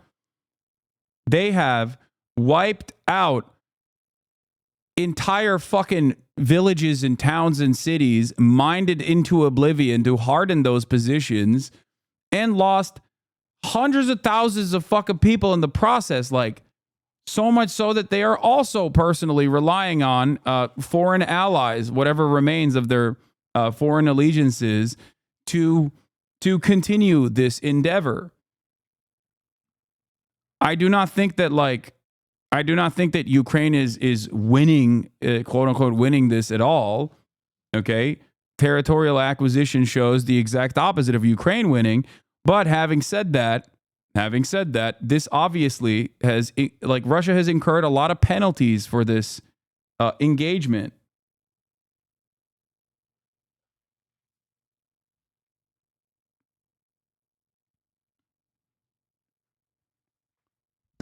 If only someone who had Apollo's gift of foresight said that it would be an insanely costly and an insanely bloody endeavor to, invade a nation state whose nation statehood literally relies on not being Russia. Like, its entire national project revolves around not being Russia, with 47 million people at the time. It's no longer 47 million, but at the time, would be a devastating mistake. So insane and so costly that that only a madman would choose to do such a thing.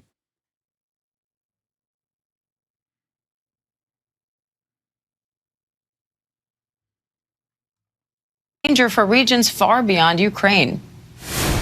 If they're co-belligerents, their intention is to participate in this war. Have you seen Pegasus throwing shade at you? Who the fuck is Pegasus? Why I feel like y'all are making stuff up every time you come in here. On Russia's behalf, that is a very, very serious issue, and it will have impacts not only in Europe, it will also impact things in the Indo-Pacific as well.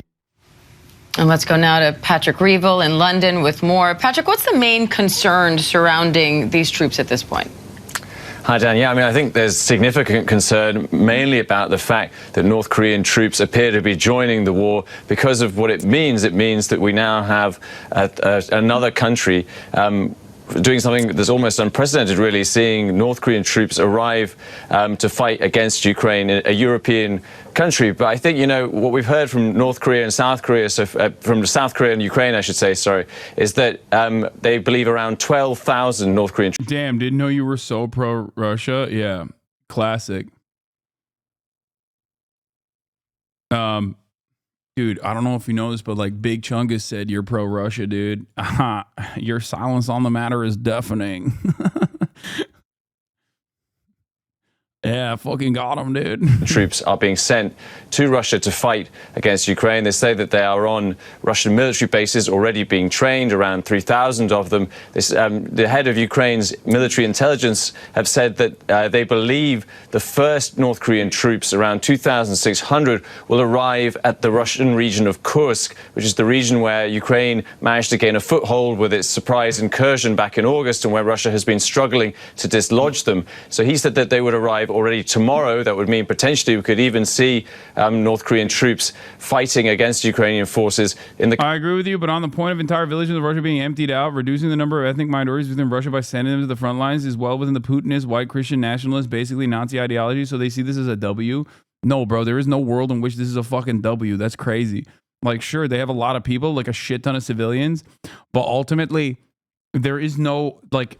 You can't incur that much of a fucking a penalty in terms of human life and be a normal country while you are also simultaneously getting fucking, like, having to transport Western goods over, over third parties, like over other countries within your, like, within your territorial boundaries. It's just not. It's not good. You're not going to be able to convince me that that's actually solid. Okay? It's the same principle behind what Israel is doing. Like, Israel cannot, even with the entire Western world trying to prop it up, Israel cannot continue this campaign that they're doing. Okay? This campaign that they're engaging in. They cannot continue it. They are incurring a lot of fucking penalties. There are a lot of economic issues that come along with, like, death and destruction campaigns. Russia, unlike Israel, has its own industry, so they can do a war economy style situation and still keep making people work and still keep paying people. But even then, even without the global sanctions that Russia has gotten hit with, even without all the global sanctions that Russia's gotten hit with, Israel is still having a fucking hard time keeping up this battle. Okay? Same thing goes for Russia as well. Coming days. It should be said, though, that Defense Secretary Austin has said that so far the U.S. is not sure what exactly North Korean troops are doing in Ukraine. He says that the U.S. is still trying to work that out. But as you say, clearly, and as we heard him say there, they believe it would be a very serious development if this were to take place, Dan. Patrick, on the flip side of that, Austin also seemed to imply that if these troops are there, the fact that Russia needs the help from North Korea could mean Russia's in trouble. Yeah, I don't disagree with this assessment. This is a valid claim that Secretary of State or Secretary of Defense Lloyd Austin is saying. This is a understandable analysis. This doesn't mean that, like, the territorial gains Russia made is inconsequential or insignificant. It certainly does. It just means that they are, not having as good of a time as the way Z pushers will have you feel.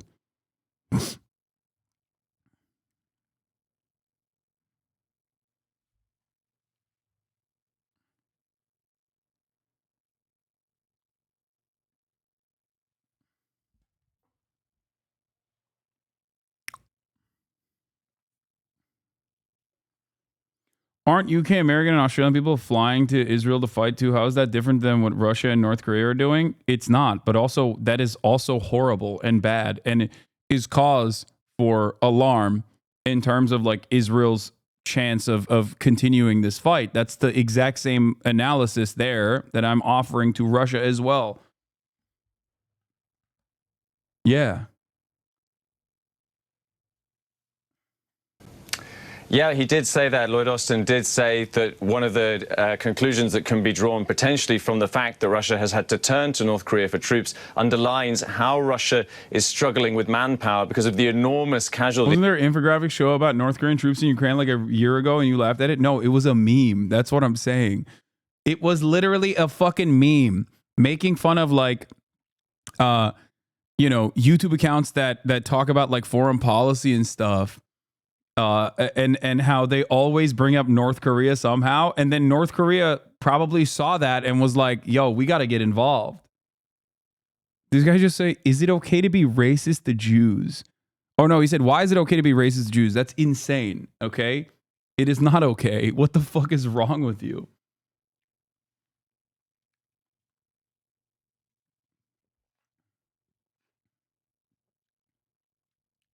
That it's taking. The Pentagon assesses that Russia has now lost around 600,000 troops dead and wounded since its invasion in 2022. Of course, that is an enormous number. U.S. officials also say that Russia in particular has been losing huge numbers of troops just in the last few months because it is on the offensive in eastern Ukraine. I think, though, while, of course, this does suggest that Russia is having to scratch around to try and find more troops, the fear is still very real that North Korea could provide. There's definitely a difference between volunteers joining a foreign legion and national troops being sent.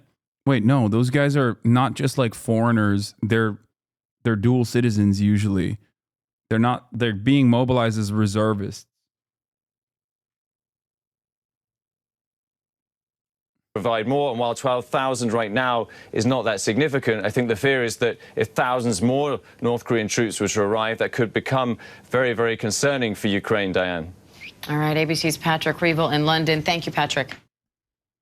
We don't know what the exact casualty estimates are. Casualty also means like severely wounded and doesn't always mean dead, but they're just like they can't be in combat anymore.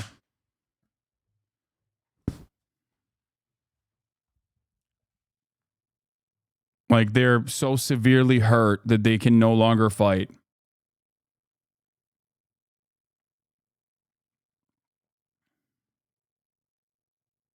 Have you seen this?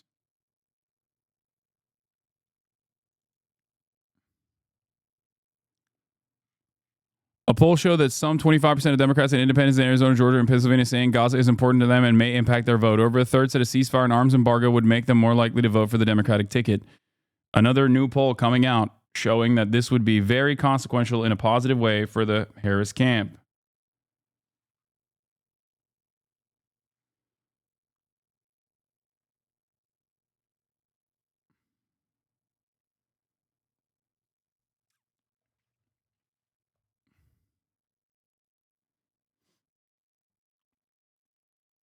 They are in combat, though. There's footage of soldiers going to the front line in mullets. Wait, what? A take I heard from a guy who has been to Ukraine is he says that Ukraine is saying North Korean soldiers are here to incentivize Western troops to deploy as well. I just don't know if that'll happen. Like, real or not real, I just don't know if that will occur in terms of as far as like Western troops, like directly putting themselves in the front lines beyond the foreign battalion that exists.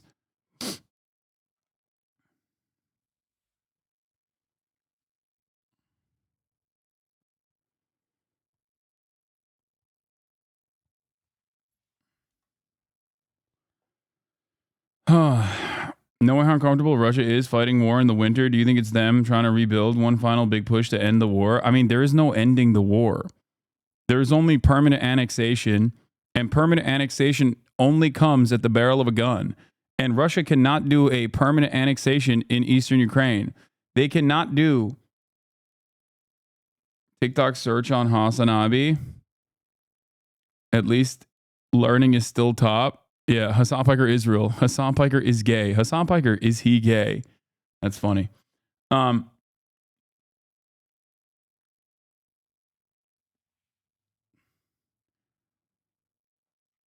Yeah, there is no...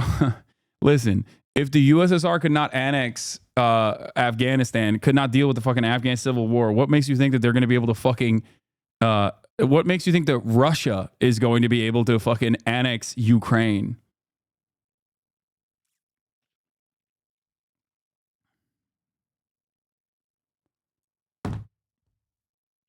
Or rather, keep up that annexation. The USSR is the same? No, I would say that the USSR is more powerful, or was more powerful.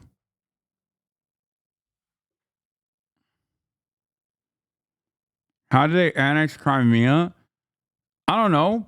Do you feel like the annexation of Crimea was similar in nature to what has been going on since they invaded Ukraine? Like, just look at the facts. I know that this is like a big talking point for people, but there is a genuine difference, you know? How many hundreds of thousands of Russian troops died in the fucking meat grinder in that annexation? What happens to the pro-Russian people in those provinces once Ukraine gets them back? They have been in a civil war for 10 years. I don't know. Many of them probably fucking died at this point. I know that a lot of people try to act like it's because they wanted to liberate LPR and DPR, but that liberation, that quote-unquote liberation, meant significantly larger numbers of people fucking dying. So I don't know what kind of liberation that was. Kind of seems like that wasn't a real big... Kind of seems like that wasn't a real big concern, human lives at least.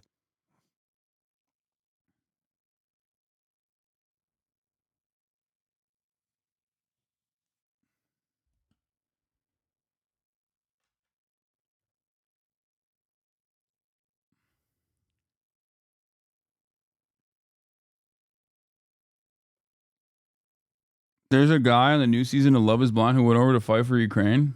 Crazy.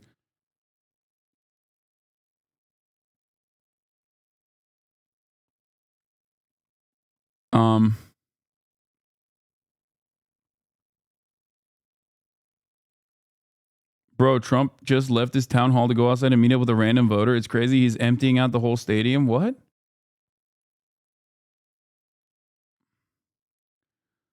Why do you think Kamala has not focused at all on the possibility of Kamala being the first woman president? Because it's a dog shit way to campaign. It didn't work with Hillary Clinton. What do you mean? Member of my family is a civil servant in Russia. She's been offered 2-3x her salary to move to the new territories to work on integration, write laws, etc. Many of her colleagues have done so already.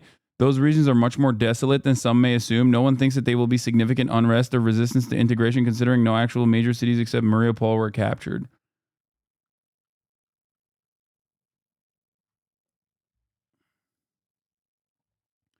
Thoughts on DPRK in Russia? That's what we were talking about just now. BBC investigation found at least 70,000 Russian soldiers killed in Ukraine.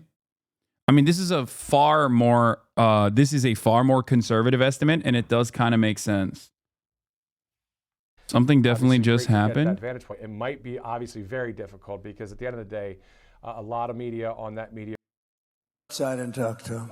Okay, let's do that. You know why? What? Even pursuing to be a pastor, and I'd like to know. Are you right outside now? Let's go outside and talk to him. Okay, let's do that. You know why? Let's do that. They've got thousands of people outside. And you know what? You guys follow us out. Let's all go together, okay? Thank you very much. Let's all go together. What?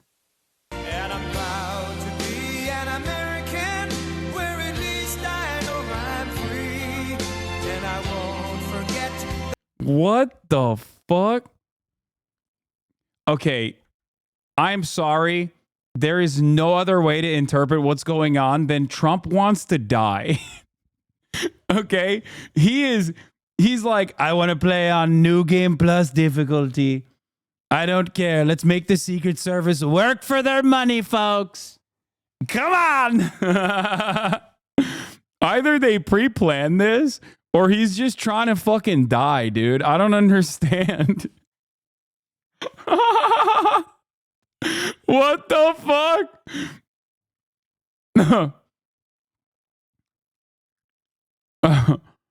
Run it back. I missed it. Apparently, someone in the town hall that he's doing. Trump holds a Believers in Ballots Faith town hall in Zebulon, Georgia. He just decided to walk off stage to go and link up with one of the people who asked questions outside. Thank you for saying that, because I felt bad for thinking Trump is risking his life for votes. No, not at all. He would never do such a thing. I think he wants to die. Like, maybe if I die, people will remember me fondly. He's doing the guy who wants attention, so he's gonna fake a suicide bit. And an outsider, President Trump, saying, you know what, hey, you're outside, let's go outside and talk to you. I guess you hate me. I'll show you. What the fuck? Oh, Jesus. What is happening, dude? What is going on with American politics? I do not know. I do not understand. What the fuck? All right.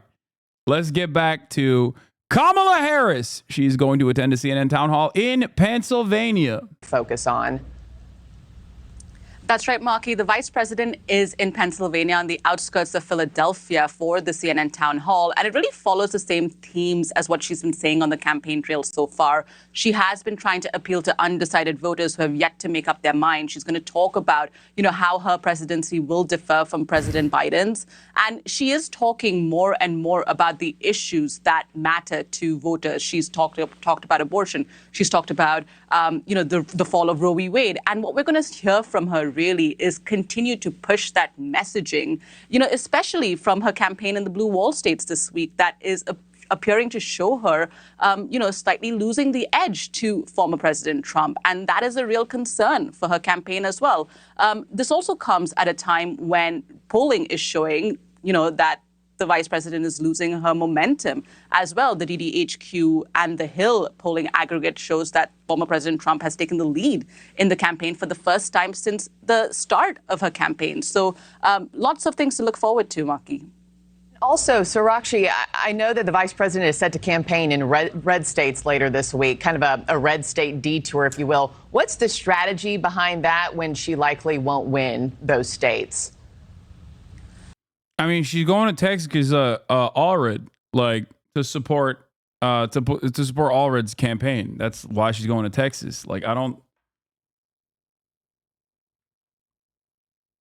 That's it. I don't think it's I don't think it's that stupid. Texas is closer than polling is showing. No, Texas is not going to the Democrats. That is fucking insane. But the reason why she's going to Texas is because she thinks she can push for Allred.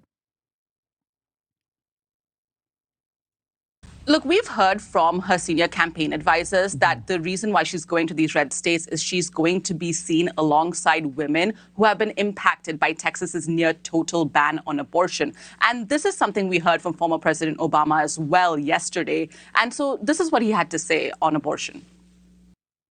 I saw some dude on TikTok declaring Harris's visit to Texas is proof that that Harris will win bigly on November 5th. Yeah. The problem with that analysis, and I know who that guy is, I'm interested in hearing every fucking opinion on this issue, okay? Because people are just trying to read the tea leaves at this point because there is no way to decipher who's going to win from just simply looking at the polls. The issue with that analysis, I saw that TikTok as well. That dude was saying oh, well, they're confident. They're so confident in the swing states in their internal polls that they're actually going to Texas, spending any time in Texas right now. So like, he's assuming that there is a competent campaign in charge, and also assuming that their internal polls must be showing that the Democrats are actually outpacing the national polls and the polls that keep coming out. I think that there's a little bit of copium there for sure. I think that the real reason why she's going is because they are obviously trying to maintain any kind of control in Congress that they can. And the pathway to that obviously has to be a flip. So, you know, that's the reason why she's pushing for it.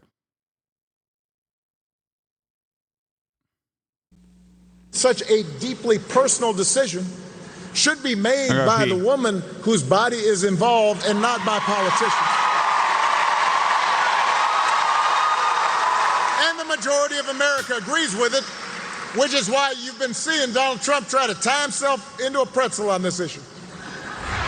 So what we're seeing right now is that even though she knows she's not going to win these red states, the Harris campaign, as well as her surrogates, are hitting these red states in order to shed light on this issue and try and convince some voters who may not have made up their minds yet. Right, yeah, doing everything they can in this final push. Sarakshi Rai, thank you so much. Thanks for watching, everybody. Go to joinnn.com to find News Nation on your television provider. Also, don't forget to click that red subscribe button below to get more of News Nation's fact-driven, unbiased coverage. Bring in our chief White House correspondent, Mary Bruce, now with the latest on Vice President Harris's campaign. Good morning to you, Mary. Good morning, Robin. Well, with the final days of this race now upon us, Kamala Harris this morning says while she is focused on the present and making her closing argument to voters, her team is preparing for any potential fallout should she win, and the possibility that Donald Trump could try to undermine the results again. This morning, Kamala Harris says she's preparing for the possibility Donald Trump could prematurely try to claim victory on election night, pointing to his actions in 2020. This is a person, Donald Trump, who tried to undo a free and fair election, who still denies the will of the people, who incited a violent mob to attack the United States Capitol, and 140 law enforcement officers were attacked. Some were killed. This is a serious matter. The American people are, at this point, 2 weeks out, being presented with a very, very... I think they're right. Imagine flipping Texas would be great. Sure, dude.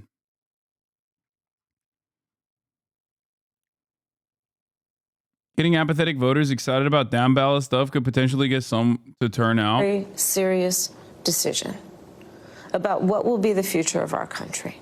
As she stands poised to potentially make history, Harris pressed on the role that sexism and racism may be playing in this campaign, but making it clear she's running on her record, not her identity. I will never assume that anyone in our country should elect a leader based on their gender or their race.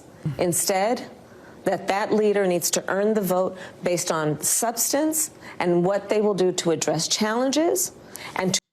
Dude, I just want Ted Cruz to not be a senator any longer. I don't give a fuck. I really, that would be sick. Okay. I do not think Texas will fucking flip blue.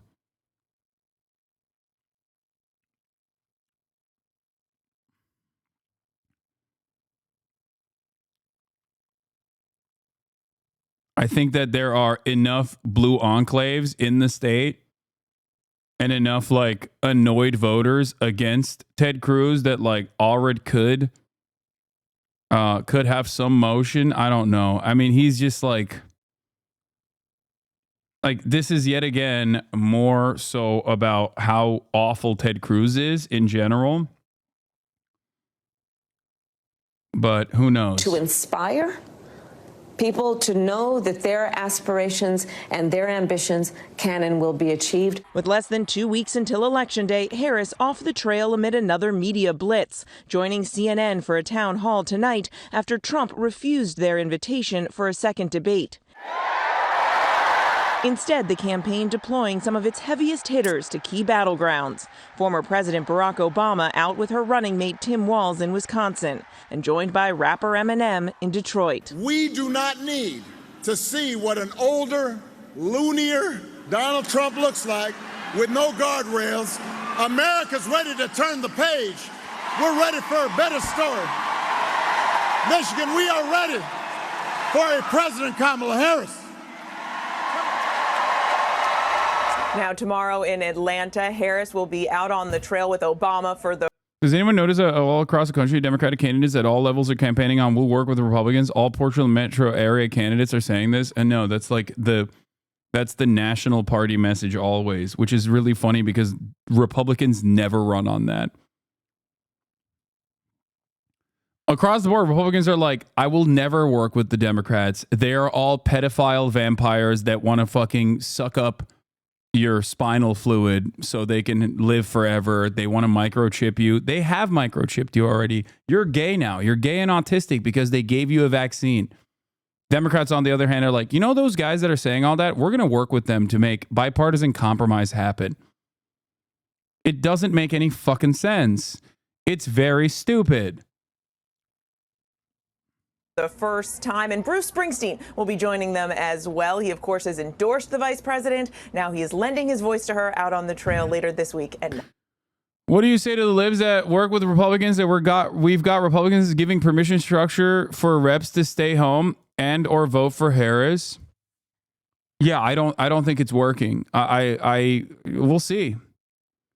Like, even if it ends up working, you've lost so much ground on like any kind of policy prescription you may have had to address the problems that Americans are facing. But even if it does work, it's like so in the margins. Like, this is such a marginal victory over a guy who is genuinely disliked. It just doesn't make any fucking sense. next, George. Mary Bruce, thanks. Thank you, Madam Vice. There's a full interview that she did with NBC News Now where she had a couple good pop-off moments. But before we get to that, here is Harry Enton. I tend to think the so-called Democratic panic is quite overblown at this point. Harris still has a very clear path to 270 votes. The polls show Harris basically even, if not slightly ahead in the Great Lake battlegrounds. And she still has potential backup in the Sun Belt path. It's one of these funny things. Depending on which week, I get different friends from different sides of the aisle coming back to me. One week it's the Republicans worrying. This week it was the Democrats that were worrying. But then you look at polling like that, and then we take a look at the race to 270. And I should point out, the race to 270, the path to 270 for Kamala Harris is very clear right now. You know, you talk about Wisconsin. Let's turn that blue. All right, that gets Harris to 236 electoral votes. That's a lot of red, brother. What do you mean? That's the Electoral College, dog. You do realize that, like, this area under Harry Enton's arm and this right here is like basically half the fucking population. Like, yeah, that's just, you know, grass is red in America. Exactly. Land doesn't vote, you know? Yeah, it looks like big swaths of land are going crazy over the Republican Party, but that don't mean nothing. How about Michigan? We'll give her blue there. 251 electoral votes. How about Pennsylvania? Look at this. To 270 electoral votes if those Washington Post polls are in fact correct. And so she has a very clear path to 270 electoral votes. Of course, Aaron, I don't just like looking at one poll. I like to look at an aggregate of polling. So let's take a look at the recent aggregate of polls in these blue wall states. Now, what do we see? We see very close contests. It's actually closer than the Washington Post polls. But again, less than a point lead for Harris in Wisconsin, less than a point lead in Michigan, less than a point lead in Pennsylvania. But the bottom line is Kamala Harris, based upon these polling data, both from the Washington Post and in the averages, has a very clear path at this particular point, just based upon those states, to 270 electoral votes. The bottom line is, I don't understand the Democratic panic right now because the path is clear. It's clear, and just to make it very clear for people, that would mean she doesn't need to win any of those other states you have there, which includes North Carolina, Nevada, Arizona, Georgia. I mean, that's just to put an emphasis on it. But North Carolina is must win for Trump on any path he has to 270. I know. You got early voting in North Carolina that has started, also in Georgia, and it has shattered records in both places. In Georgia, though, what is the number now, Harry? More than 1.5 million? 1.5 million. Yeah. Okay, and I had seen somewhere that it's double-digit percentage point, double-digit of who voted before. It could be 13% or so already of the electorate. I mean, those numbers are pretty stunning. We just have to trust that the polls aren't underestimating Trump like they have in the last two elections. I mean, dude, they have adjusted so much that people literally claim that the polls are firmly adding on like 2 points on Trump's side. Like even reputable pollsters. I'm not talking about like the fucking obvious ridiculous pollsters. There's a lot of junk polls out there that are like Trump's doing gangbusters, right? Like I don't care about that shit. But I do think that pollsters have basically tilted the scales in Trump's direction pretty aggressively. At least they admit it. They admit that they're doing that. It's not like they admit that they're doing that due to the fact that they failed in 2016, especially. If you want my annoying suburb math, Texas is trending in the right direction. Biden lost by 600K, and these counties in the picture are worth 300K votes. Just off natural swing, persuasion, people moving in, etc. Texas is viable, if not this year. I do not believe that Texas is viable this year. We'll see what happens if the Democratic Party changes dramatically in the way that they communicate a message in other elections. I do not believe that Texas is viable this year. Michigan, new Quinnipiac poll showing Harris at 49 and Trump at 46%. Wisconsin at Harris 48 to 48. Yeah, Wisconsin is not looking great and hasn't looked. Was fake 2 weeks ago, now the best poll ever. Trump was up +3 2 weeks ago in this poll.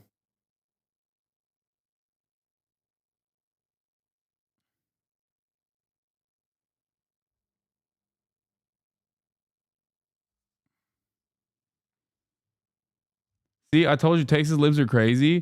No, it's not wrong to assume that Texas will inevitably get bluer and bluer, dude. Like, this is what happens when people move into your fucking state and you just are forced to live around other people, okay?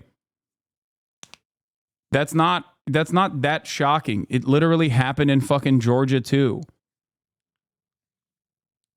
It's not that shocking. It's just that it still has a long way to go. And beyond that, I think a lot of people fail to recognize that the communication strategy has to change, especially for Texas.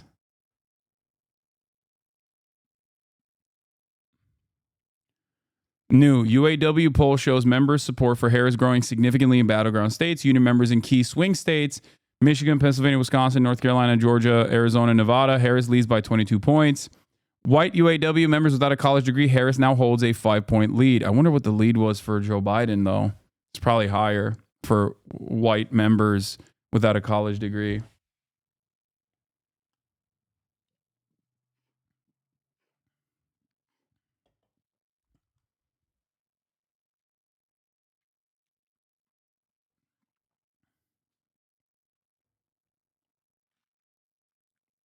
Metro Atlanta has outsized impact compared to most other cities in red states. Over half the population lives in Metro Atlanta.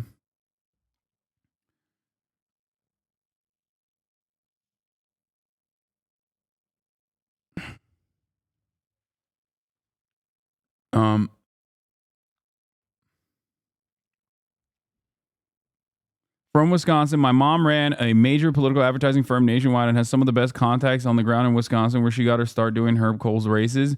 Massive early voting numbers out of Madison, bigger than 2020 so far. Tammy Baldwin +5 or so. Harris probably more like +2. I don't know about that, and I don't even think the campaign agrees with you on that. I think the campaign is looking at Wisconsin like it might be lost territory. Maybe I'm wrong. Like I said, I don't know, but Wisconsin in every poll is underperforming in comparison to the other blue wall states.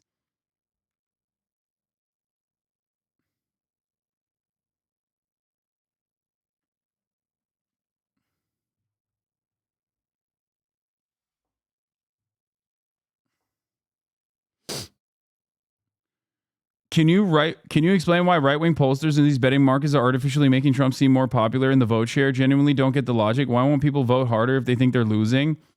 The common response to this is like people want to vote for a winner. Like he's an underdog by mainstream media, but like the real polls show that he's fucking, he's going to win. But also on the opposite front, people will say, well, Kamala Harris is being quiet about how good her internal polls are in comparison to what the national polls look like what the prominent pollsters are saying, because she wants to drive turnout. So I don't know. I think ultimately the reason why right-wing polls pump that shit is so that people talk about it, so that people talk more about Trump and his possibilities of winning.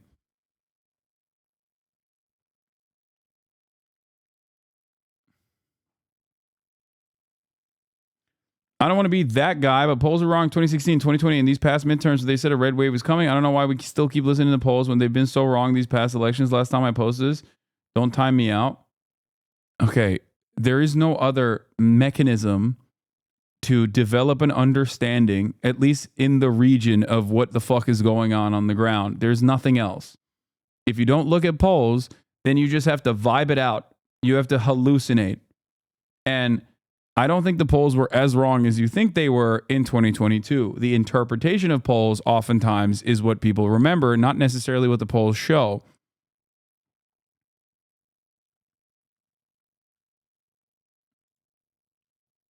That's it.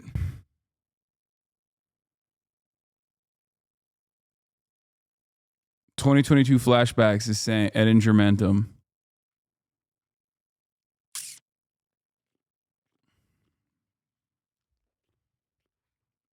Newest total mail ballots: Clark County, Nevada, 10/22/2024. Mail file. Dems 45%, Republicans 27%, other 40%. What the? No, not 40%. Sorry, 28%. What the fuck? Good day for mail for Dems that more than offsets reps' good day of early in person.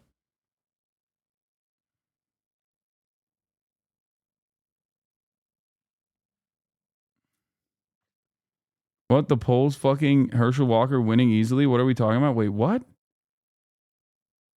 What do you mean? The polls were saying Herschel Walker was winning easily? What?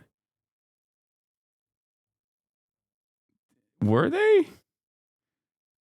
I don't remember that. Maybe because, like I said, I never interpreted that at all. I don't think they did. I don't think that's true.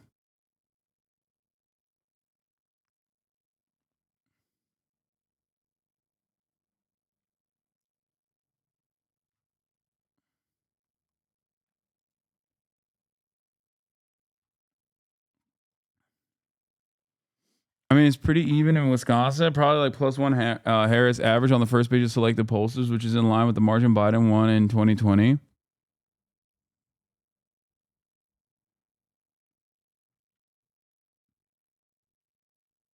Yeah.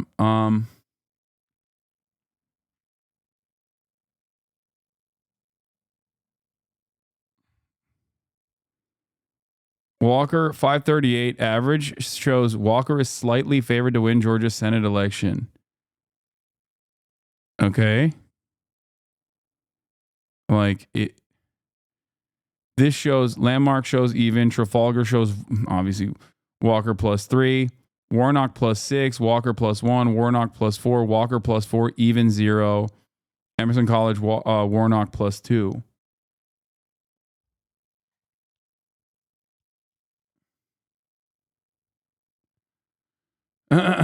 Why can't you go off actual election results in the midterms? Like, there were quite a number of elections where turnout for Dems was very high, because midterm elections, albeit are supposed to be like an approval, like a election that is designed to be like, we don't like what the current administration is doing, or we like what the current administration is doing. Usually the former rather than the latter.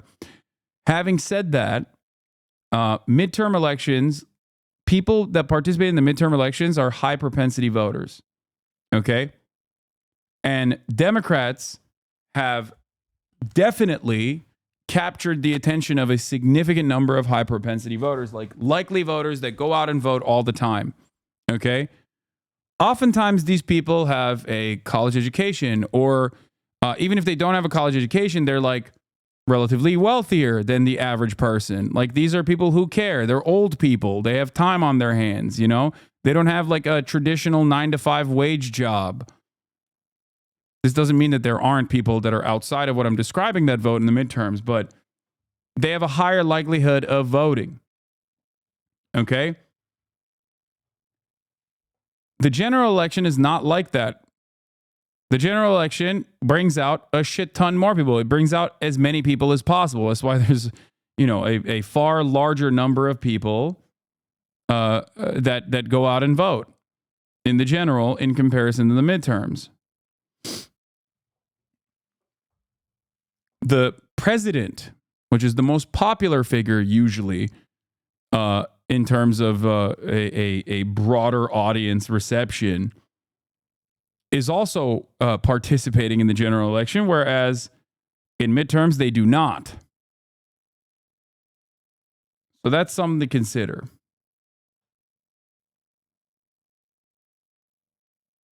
What? Matt Walsh is anti-Trump? Wait, what? Did he get hacked? If this were Germany in the 1930s, Trump fans would seriously be voting for Hitler? I think he might have gotten hacked. Oh, wait. This is from 2016. Oh, he's he was another one of those fucking, you know, Charlie Kirk was this guy, right? A lot of people don't remember this. I didn't know this about Matt Walsh. But Charlie Kirk, I did know. How did you not notice? This is fun. I didn't know this was a thing. Thanks, guys. Thanks for showing me this.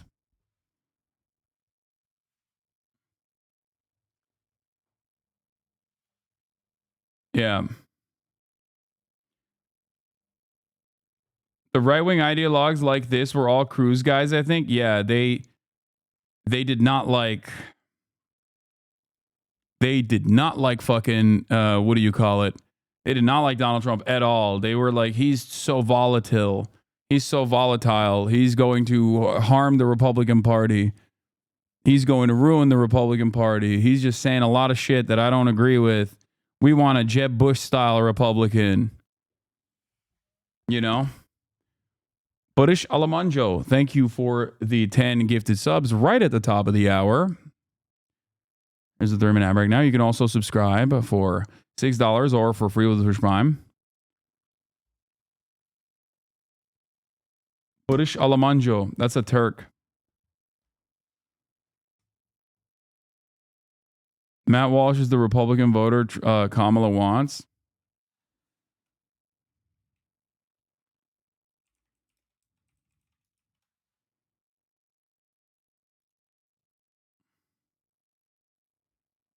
I'm quote retweeting that. Here's more from old Matt Walsh.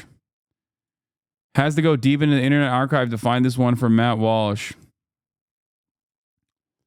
Trump was a closet liberal as a young man by the name of Matt Walsh, then a writer at The Blaze, put it in his now deleted article. Let me make this perfectly clear. I will never vote for Donald Trump. Many people have asked me what I'll do if, as is incredibly likely at this point, Trump tragically wins the nomination. Will I coalesce around the nominee and support my party, they wonder? The answer is no. Also, hell no. Also, how dare you even ask me that? I've spent months calling Trump what he is, a con man, a tyrant, a pathological liar, a flamboyant despot, a fraudster, a big government liberal, progressive in a very poorly fitting and unconvincing conservative costume, a Planned Parenthood apologist, an unrepentant philanderer, a crook, a creep, a fascist with a spray tan, a reality TV Mussolini, a Caligula with bad hair, etc. How could I possibly vote? Dude, he was doing the Mango Mussolini shit, dude. He was so fucking lived up. But also, he was more conservative than Trump. Like, you do realize, like, the shit that he hated about Donald Trump was the reason why Donald Trump won in 2016, which is the reason why people objectively thought that Donald Trump was more moderate than Hillary Clinton, something that many people forget. Like, we always hyper focus on his like insane rhetoric surrounding Mexicans and shit. But on a lot of other issues, Trump tracked as a moderate figure in comparison to the Republican Party. This is part of the reason why some Republicans hated him.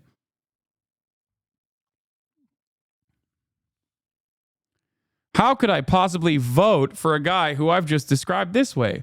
How could I possibly unite around this man when I've spent months correctly observing the fact that he's a scam artist who lies about everything, including his opposition to illegal immigration?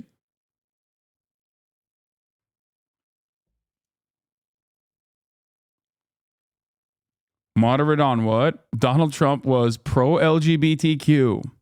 Okay? Donald Trump was pro-LGBTQ, pro-defending social safety nets, never fucking brought up like deficit hawking, anti-war, okay? Like, these were all things, like, and before you say, well, he says the opposite of everything. Yeah, he does. He's a fucking con man. He is a grifter. But the way that people saw him, which were all lies, by the way, but the way that people saw him was that he was objectively more moderate on these issues than many of his Republican counterparts.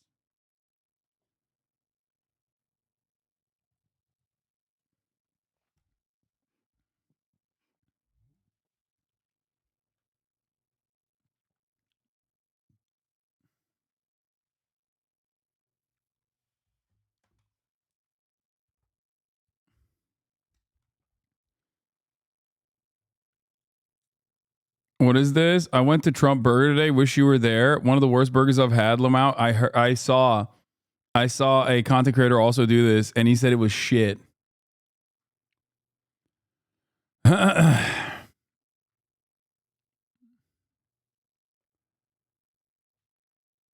was all bun, no meat. Not sure if this is lib shit, but I'm seeing rumblings about something big coming for Trump soon.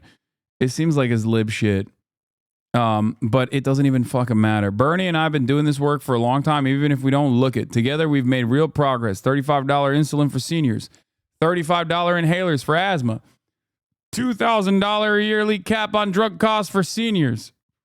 We're showing how healthcare should be a right, not a privilege. More of this, please.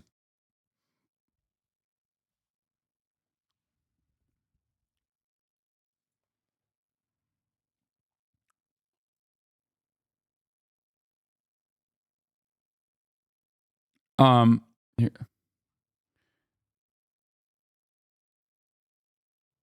Bernie and Biden fanfic must be nice for seniors. I mean, yeah, that's the only people that we're keeping alive, okay? Why? Because they love voting. They fucking love to vote. That's the only thing that seniors do. They vote to ruin this goddamn country and ruin any fucking future prospects with their antiquated ideals, okay? And they will live forever. That's it. Get ready, okay? There's just nothing. There's nothing else you can do about it. Old people like two things, which is fucking unprotected, okay? Spreading STDs as a consequence of that, and voting. Those are and voting for the worst, most fucking radical, most right-wing policy possible. Unless it's about, like, you know, social safety nets that pertain to their existence, then they will tilt like a goddamn Maoist, okay? They'll be pushing for a fucking cultural revolution in America if it means that, like, their Medicare is intact, okay? Let me fucking tell you, they love their social safety nets, but they also love talking about how much money we're spending.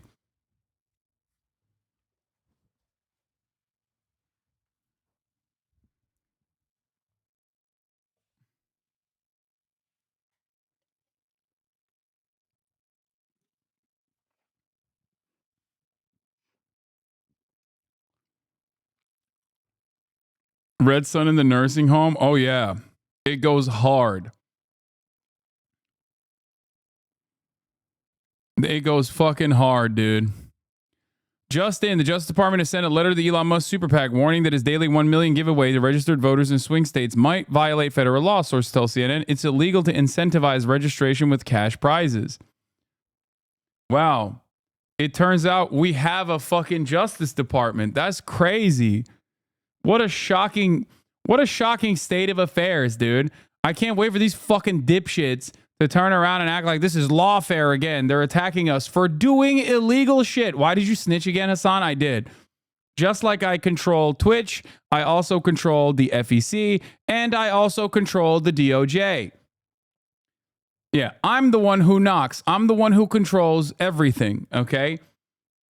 Remember when I snitched on Aiden Ross and then Trump had to give back the fucking Rolly that Aiden Ross was giving him as an illegal donation, and then everyone yelled at me, and then I said it seems like Elon Musk's $1 million giveaway might be illegal, and now the DOJ is saying that as well. It's because they're locked in. They are watching the Hasanabi broadcast. They're all subscribed. Top of the hour or bottom of the hour doesn't fucking matter. They're all they don't want to miss a moment, you know. I am Merrick Garland. Yes, Merrick Garland is in the chat.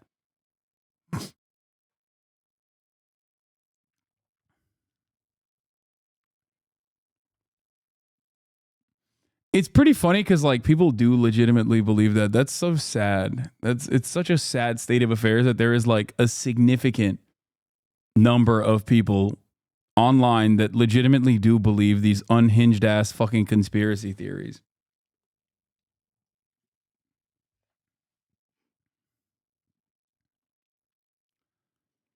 Anyway,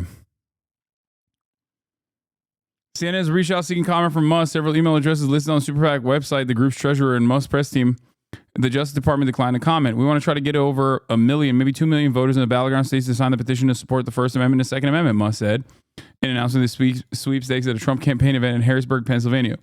We are going to be awarding $1 million randomly to people who have signed the petition every day from now until the election. Remember when Super PAC laws existed? Like, or there was some level of like restriction in terms of like what a Super PAC could do as far as like communicating directly with the campaign.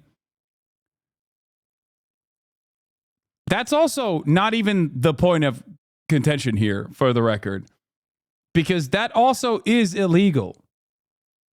Okay?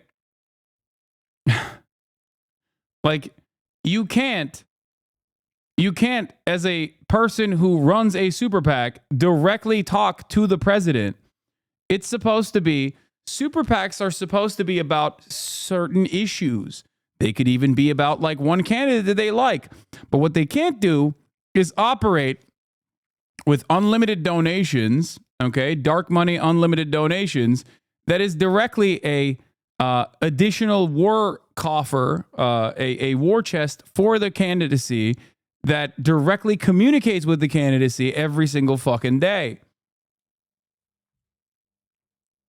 Now, of course, that's what it looks like on paper, and nobody gives a shit about that. PAC actually stands for person able to chat, in parentheses, with the president. Yeah.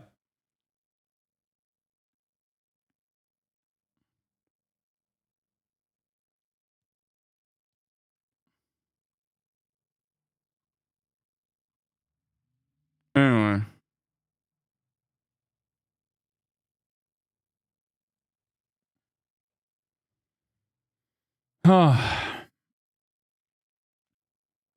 The fact Elon thought he'd get away with this, I don't think he cares. I think he wakes up every day and goes, I'm a billionaire. Everybody thinks I'm brilliant. They don't. Okay? He's only surrounded himself with people that say that. And also, I'm untouchable. And honestly, kind of, that is kind of true. Like, he is kind of untouchable. When you are a billionaire, you are untouchable. So worst case scenario, this is illegal and the DOJ says, hey, you need to cut this shit out. Now he doesn't have to spend $1 million every fucking day. Great.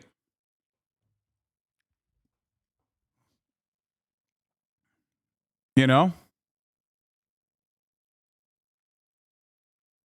That's it. So what are you looking for in Georgia? Yeah, what am I looking for in these states? I mean, look, I think we're going to have a very close race in Georgia. Look at this. We got a point lead in the polls there for Donald Trump, well within the margin of error. Less than a point in North Carolina. 2-point lead for Donald Trump, again, well within the margin of error in Arizona. Less than a point lead for Kamala Harris in Nevada. So, even if we gave, Donald Trump, say, Wisconsin, Michigan, Pennsylvania, you can still, in fact, get Kamala Harris to 270 by giving her North Carolina, Georgia, Arizona, and Nevada. Okay, that is a far less likely pathway to 270. Like, that's some crack cocaine shit, okay? That is, what the fuck? Yeah, okay.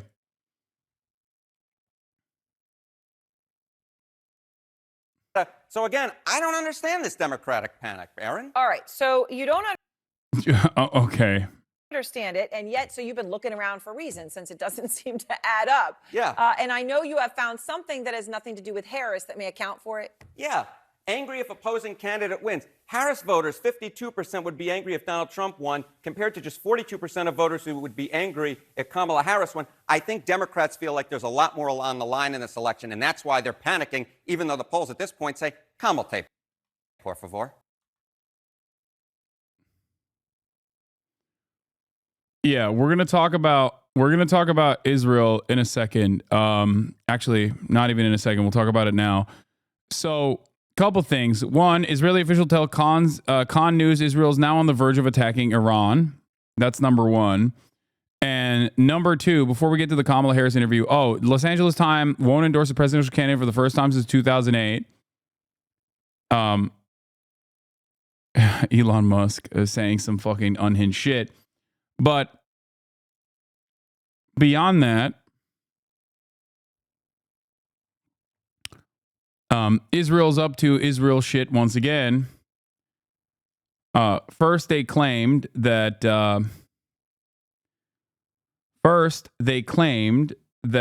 there were, gold nuggets under the fucking Lebanese hospital, signaling that they would blow up the Lebanese hospital. But considering that Lebanon is not like Gaza, where there are actually Western journalists that can operate within Lebanon, in spite of the fact that they are still bombing like a UNESCO World Heritage Site in Tyre and all this other stuff, they're still endlessly and relentlessly, mercilessly bombing Lebanon, Beirut specifically. There was, however, video footage disproving the insane claims that they were making. Here it is. BBC Today were given full access to the hospital Israel is bombing because it says Hezbollah secretly stores its gold underneath. We're on level -2 in the Al Sahel hospital. The area just behind me is where medical waste is stored. Even that was opened up for us to have a look. The morgue was opened up. All of the drawers were opened to show us there was nothing inside. Doctors have been opening piles of surgical scrubs, boxes of equipment, very, very keen to show us everything there is to see and to prove that there is nothing here. Well, I'm just coming now from the basement on -2 up to -1. We've been brought around the hospital by doctors. We've also been allowed to move around on our own. Doors have been opened for us in every area, cupboards. We've been allowed to see what there is to see. Now, the hospital staff are adamant that there is no hidden bunker here containing millions of dollars of cash or gold, as the Israelis have claimed. They say this is just a hospital where patients were being treated last night and where they had to be evacuated from the emergency area at great speed because doctors were worried for the lives of the patients and also worried for the staff. So, will there be any punishments for Israel lying like this? No, of course not. Don't be fucking ridiculous. However, After journalists in Lebanon toured the subterranean floors of Sahel General Hospital and found no tunnels filled with Hezbollah gold and millions of dollars, the IDF's Arabic spokesman is now claiming the entrance to those chambers is hidden, and it also leads to Nasrallah's bunker. To the journalists in Beirut, including those who participated in today's media tour, below are the details and instructions for entering the shelter we revealed yesterday, belonging to the terrorist Hezbollah. According to the information available to us, one of the entrances to the underground shelter, the so-called Hassan Nasrallah, is located on the eastern side of the Ahmadi building, located south of the hospital. The basement floor, located on the second floor, stores more than half $500 million in cash and gold. Now, the question, I guess, should be, is that valid? Like, is that... Bro, okay, I have to stop for a second. Hold on. Felix texted me heading over at like 3. This was 20 minutes ago. I just saw on my Steam notifications on the bottom of my corner that he just logged on to War Thunder.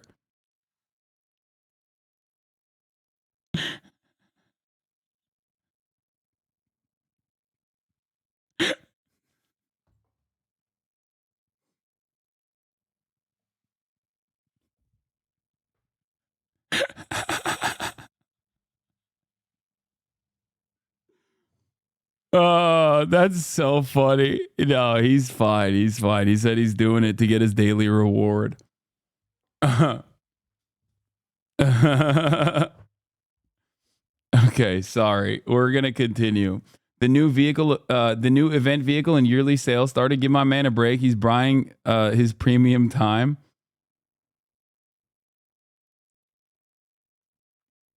Anyway,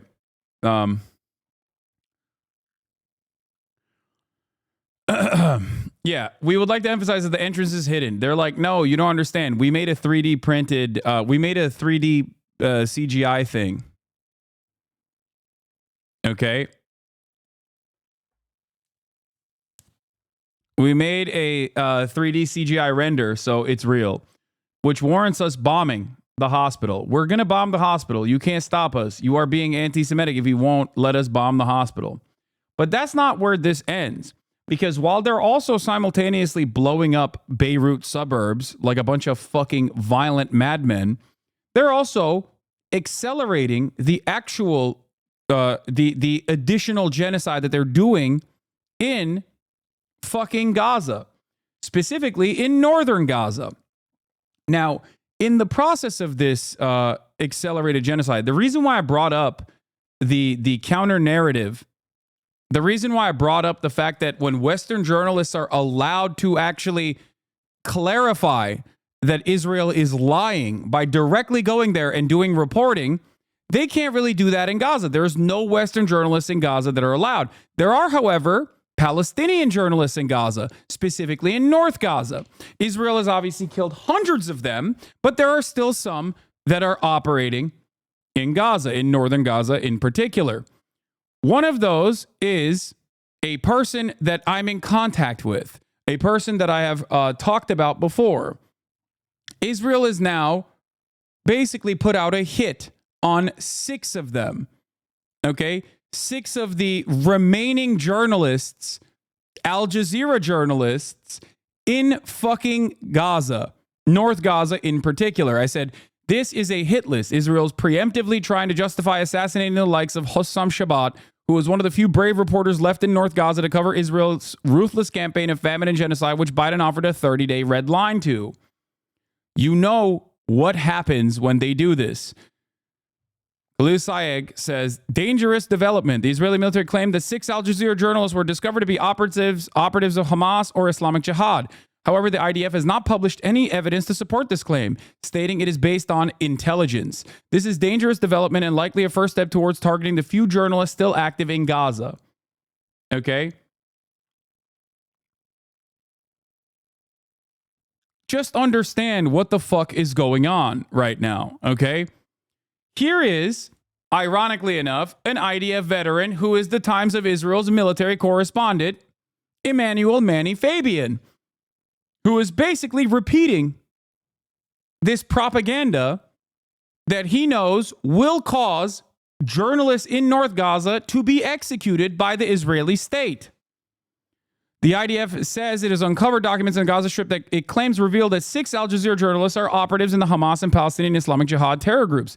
The journalists named by the IDF are Anas al-Sharif, Allah Salameh, Hossam Shabbat, Ashraf al-Sarraj, Ismail Abu Omar, and Talal al-Aruki. According to the IDF, al-Sharif was the head of a rocket launching squad and a member of the Nukba force in Hamas's Nusayrat battalion. Salameh was the deputy head of the Shabura battalion's propaganda unit in Islamic Jihad.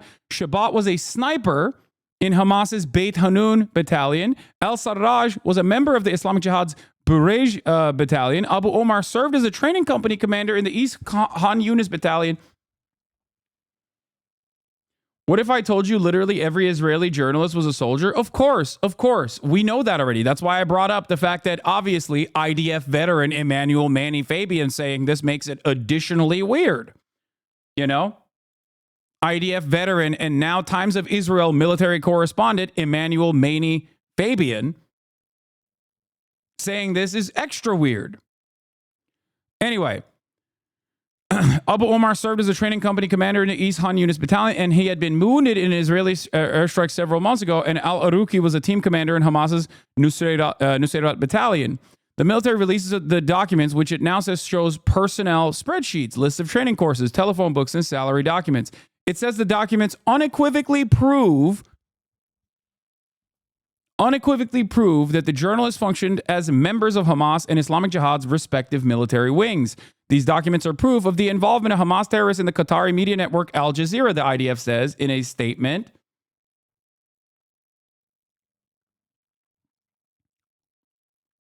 They're doing this because they want to assassinate them. They're doing this because they are putting a hit out on them. Okay? That's why they're doing this. Just so you understand.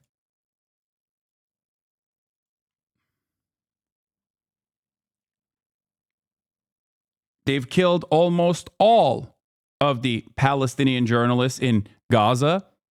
There are very few that remain.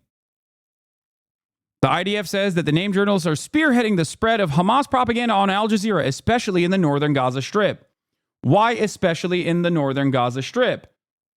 Specifically because the northern Gaza Strip is where they are pummeling.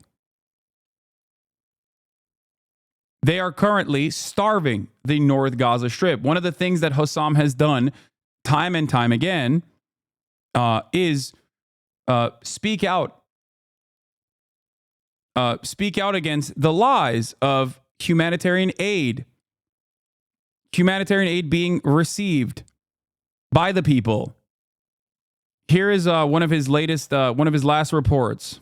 Northern Gaza is being wiped out completely. The north is now being entirely evacuated, and in the late hours of the night, the occupation army is forcing thousands of families from displacement centers and their homes to leave and flee via Salah al-Din Street.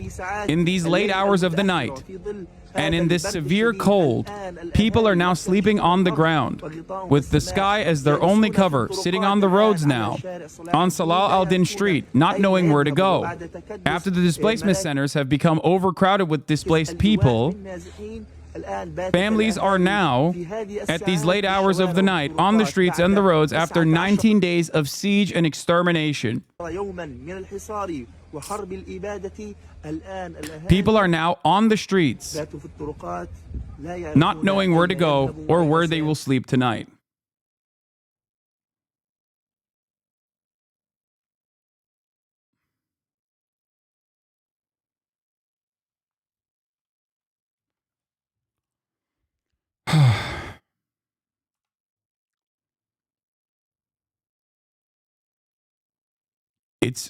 I don't know what to say, but the Committee to Protect Journalists is ringing the alarm bells once again. The Committee to Protect Journalists is aware of the accusations made by the IDF against several journalists in Gaza, accusing them of being members of militant groups. Israel has repeatedly made similar unproven claims without producing credible evidence. After killing Al Jazeera correspondent Ismail Al-Ghul in July, the IDF previously produced a similar document which contained contradictory information showing that Al Ghul, born in 1997, received a Hamas military ranking in 2007 when he would have been 10 years old.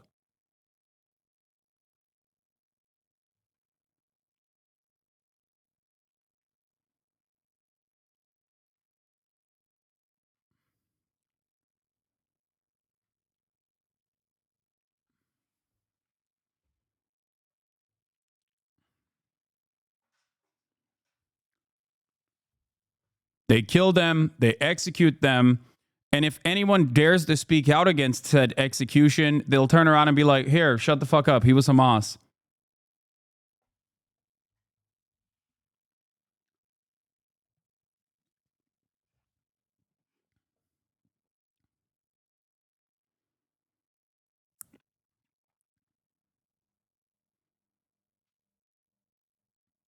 Meanwhile, here are civilians being transferred from northern Gaza to Israeli concentration camps, blindfolded and in cages. Similar sights occurred during the Nakba, by the way.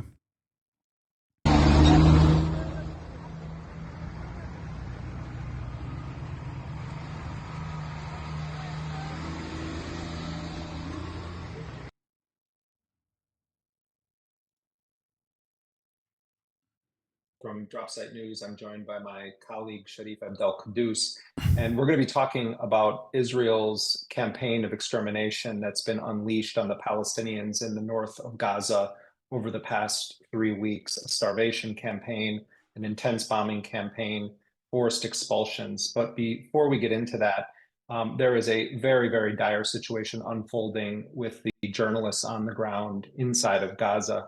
The Israeli Are you saying that the allegations towards the journalists are bogus? Fuck yes, dude. What the fuck?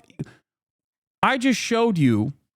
The reason why I showed you what is going on in Lebanon earlier and how Israel so routinely fucking lies was to help you understand why Israel is exterminating every fucking Palestinian journalist and not allowing any Western journalists to go into Gaza. It is to shut off any and every fucking avenue of on-the-ground reporting as they conduct their ethnic cleansing campaign. Yes, they are doing an ethnic cleansing campaign, and yes, they are trying to do it in broad daylight at a time when people have access to this information.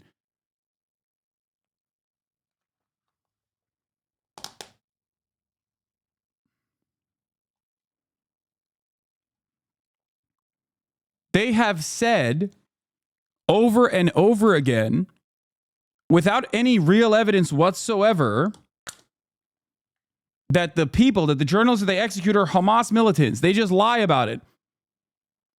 They want to shut off UNRWA funding. They lie and say, oh, UNRWA is Hamas.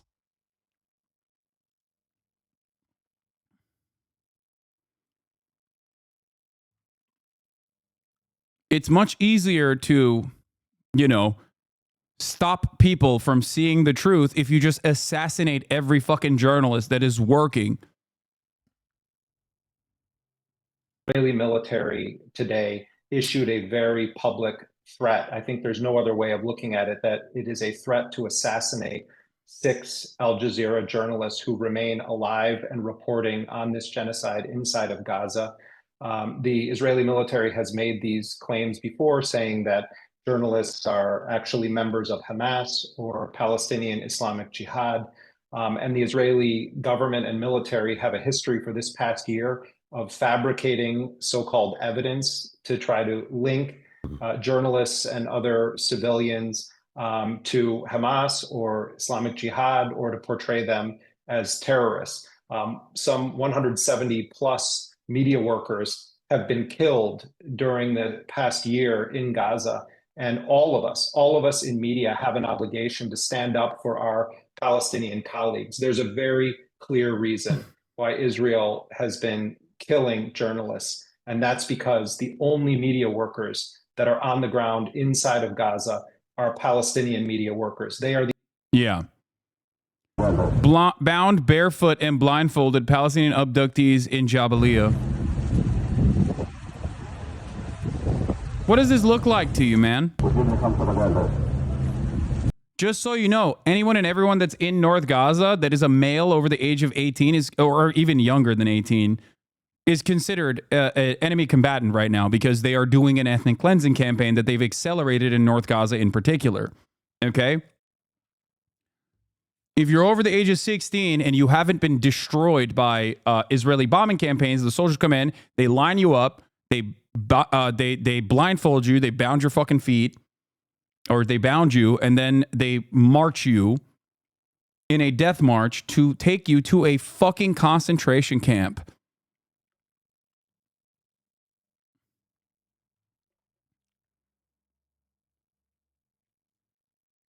Look at this crowd of innocent people. Yeah. The departure of Jabalia in full force. This may be the last time Gazans will see Jabalia again. Will be a militarized zone. This is a pro-Israeli account, the Mossad commentary account. Just so you understand, they're celebrating this. They are fucking celebrating like images, horrifying images that are identical at this point to fucking the Holocaust. Okay?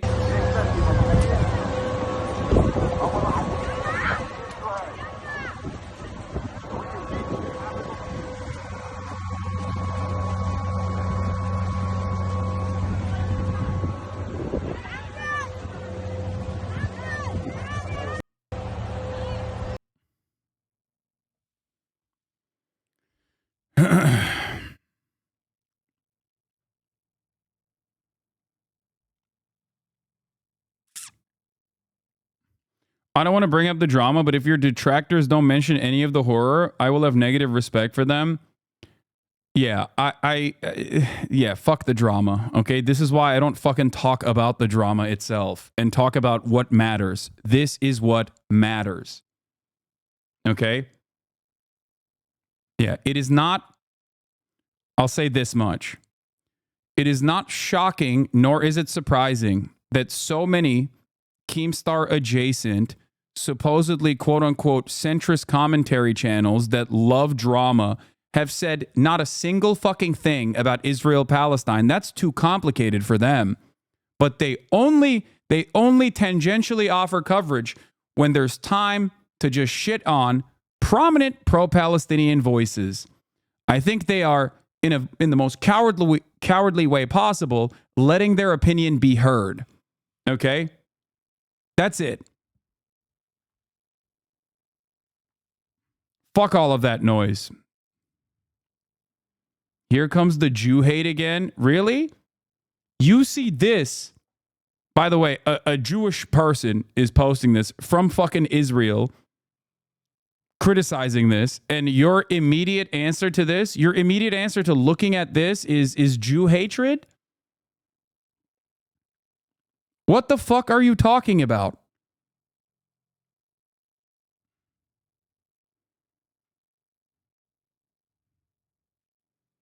What the fuck does this have to do with Jewish people?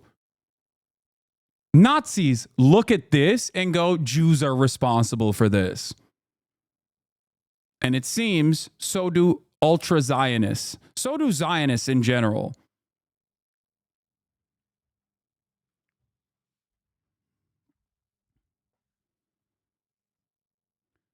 One day, people will understand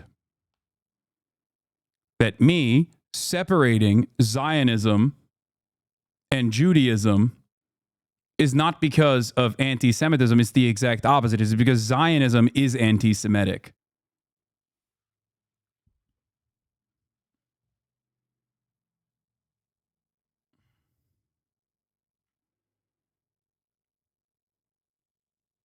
You have to be completely blinded to assume that people don't recognize, people don't see these images and think, wow, this is really fucked up. You have to be blinded. When you see all of this and you then personally associate this with Judaism, and in some fucked up way in your mind, this is to defend Jews? Like, are you insane? It would be akin to me watching an ISIS beheading video and being like, that is for Islam. And if you criticize that, you are Islamophobic. What the fuck?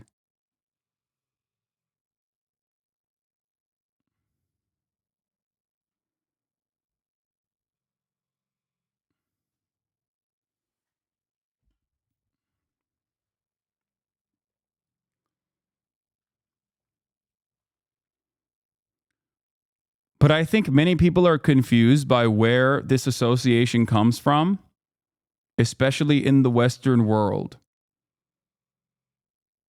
And I think, oh my God, Kaya is so loud with her snoring right now. It is crazy. Let me see if I can. Let's see if you can hear it. No, you can't hear it. Never mind.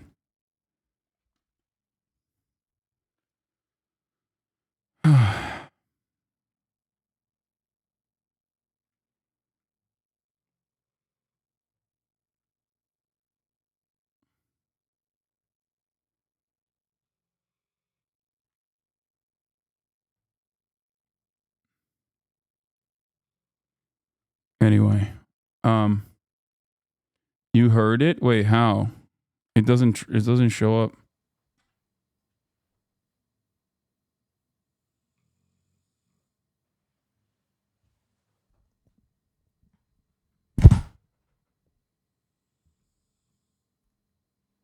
Shit.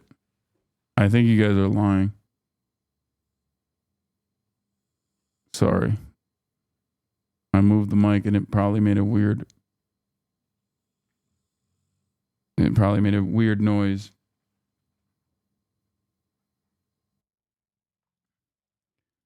Bestie Marks released a great video about the genocide of Palestine, in-depth history, Jordan's betrayal, the war myth, Unra Kibbutzim.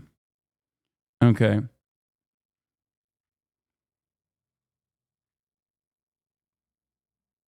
IDF posted this again yesterday. Oh. Yeah, the military pressure on the 162nd Division and on the area in the face of terrorists and terrorism is increasing. And at the time, the IDF is allowing citizens to evacuate for their own safety in a safe manner and through orderly routes. The breaking of the Hamas siege on Jabalia is manifested in tens of thousands of citizens evacuating the area since yesterday morning.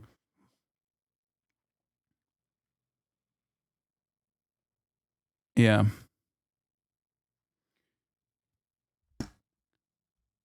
Again, every single day, man-made horrors beyond human comprehension. Every single fucking day. We know full well.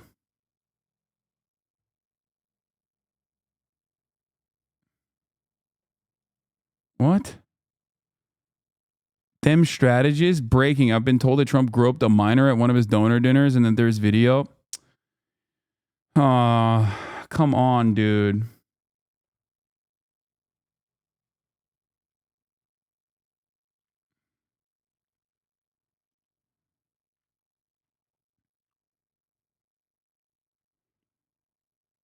Like, I'll believe it when I fucking see it, okay?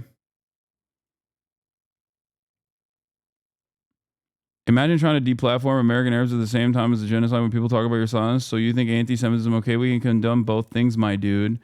I just, it's fine. It's just not, don't fucking cover this from the drama angle, okay? Like, it's so stupid to offer any sort of credence.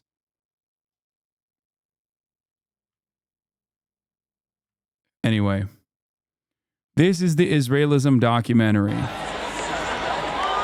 It was produced, or it was published by... It was published by Watermelon Pictures, by friends of the show, okay? And it's very good. It's very good in terms of, like, explaining the social conditioning that occurs for young American Jews in general. Okay? And I want to watch this. I want to watch this with the hopes that maybe people will develop a deeper understanding of how people arrive at the positions that they do in terms of Israel and how Israel's existence is reaffirmed through social indoctrination at a very early age. In many ways that I have discussed at length on the broadcast, and maybe even some ways that I was not privy to. Many American Jews in this community that are anti-Zionist have had a similar journey and have unlearned some of these things that they may have taken for granted. Okay?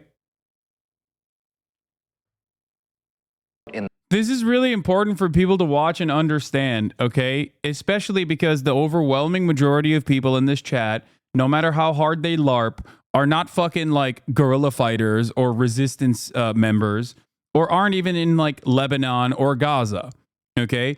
The largest chunk of this community are Westerners, specifically in America or living in the Western world in developed nations. The people that you encounter and the people that you talk to about these issues, especially if they are Jewish, it is important to understand their background. It is important to understand how radicalization occurs in this in this environment that we grew up in, okay? That is the reason why this is important to watch. It is important to understand. It is important to empathize with people that you are directly at odds with. Okay?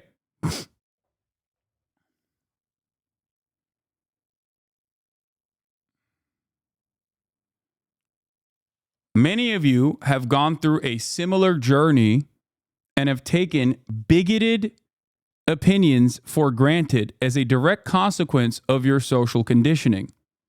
Okay? Whether it be unconditional support and defense of Israel, or whether it be transphobia, or whether it be white supremacist opinions that you have left unexamined for years and years and years. Okay?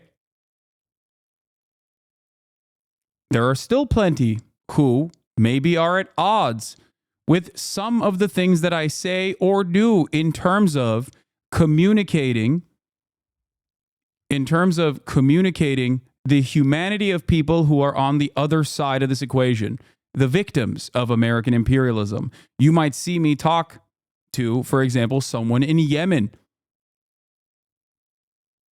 You might see me talk to someone in Yemen. Aiden Ross called and reported to the ADL about Twitch, and there are videos of him gloating and laughing about being happy about it. Aiden Ross literally had a Holocaust denier convince him on multiple occasions that it wasn't real. What the fuck are we talking about? Okay, who cares what fucking Aiden Ross is doing? I think that's a major L for the ADL on top of all of the L's that they've accrued this entire time. He has a fucking literal emote, like a Nazi emote, in his chat. His community is the most anti-Semitic, one of the most anti-Semitic communities online.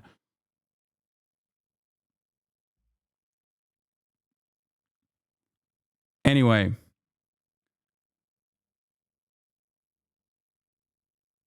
the point here is for you to develop a better understanding so that you can be a more effective communicator of anti-Zionism. Do you understand? That's what the goal of this documentary, all this shit, I still feel ashamed about my former Zionist ideology. Dude, no. You should not. Oh my God. This is what I try to explain to people. There is no reason to feel ashamed about who you were in the past as long as you have obviously made up for it, okay? As long as you no longer hold on to these beliefs, it is wholly unproductive to feel ashamed about your former self. This is a very significant part of rehabilitation. It's a significant part of what I believe in general, that every human being could potentially be reasoned with, could potentially change their fucking minds, could potentially spend the rest of their lives making up for what they have done in the past, no matter how egregious it may be. Okay?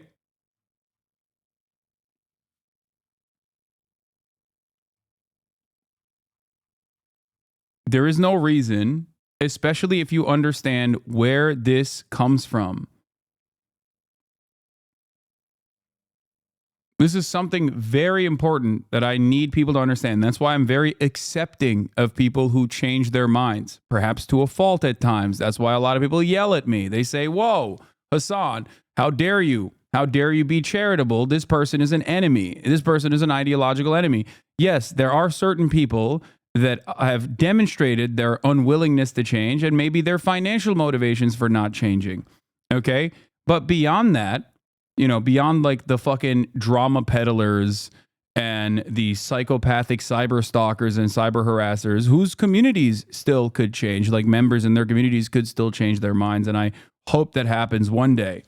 Okay? Beyond that, every single person can inevitably find the truth. They can arrive at it. My goal is to push them in that direction. Okay? Always. That's why I do what I do, regardless of all of the fucking endless cynical smears.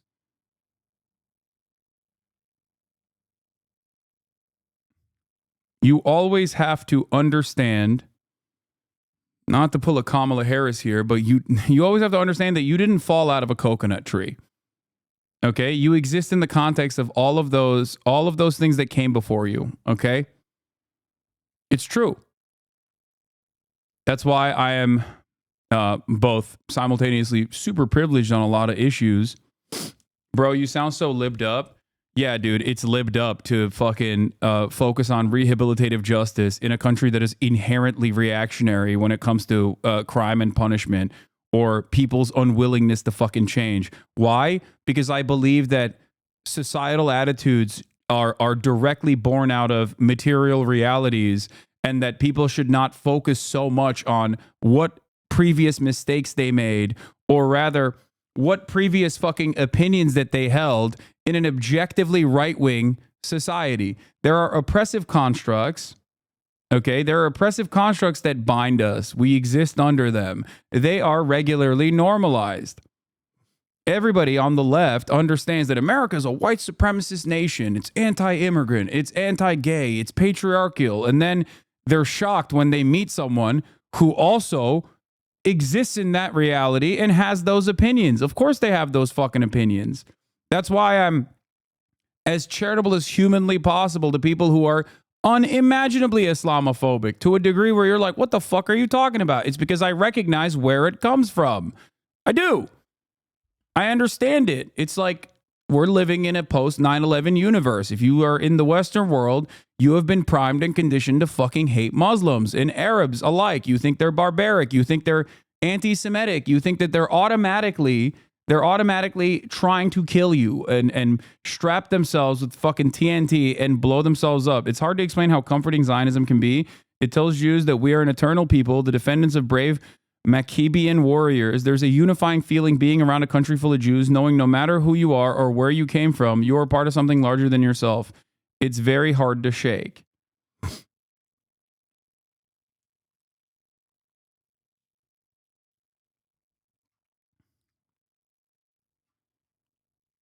It is profoundly difficult to unlearn certain comforting cognitive biases that have been fucking pummeled into your brain, especially in the unique case of Zionism that is attached to like centuries of historical atrocities that have occurred. Okay? That is the complexity of Zionism, especially in the Western world.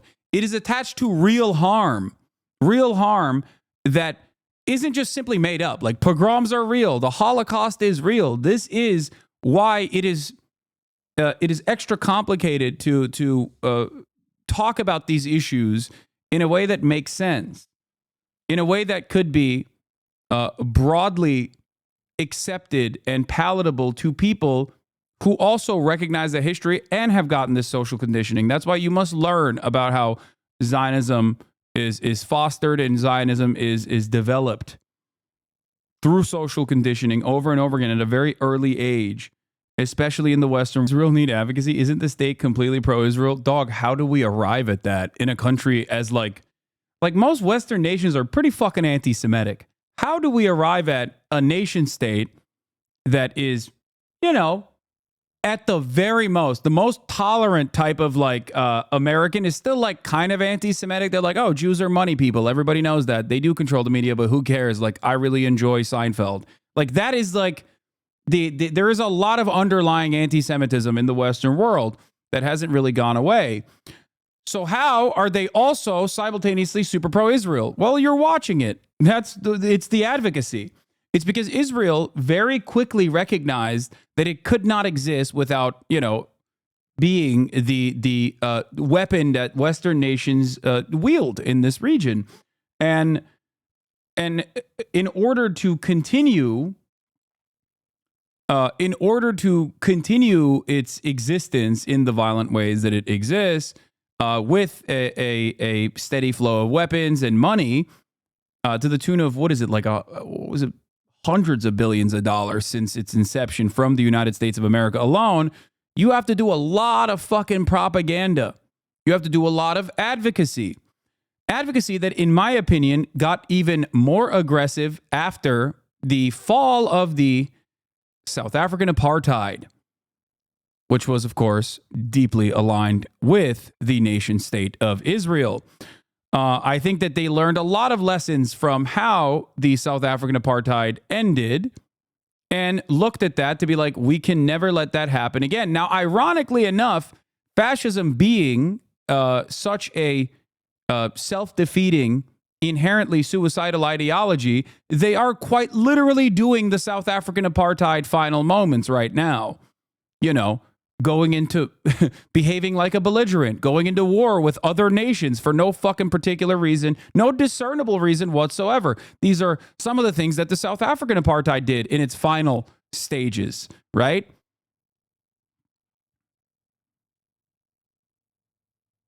And that's precisely what's going on.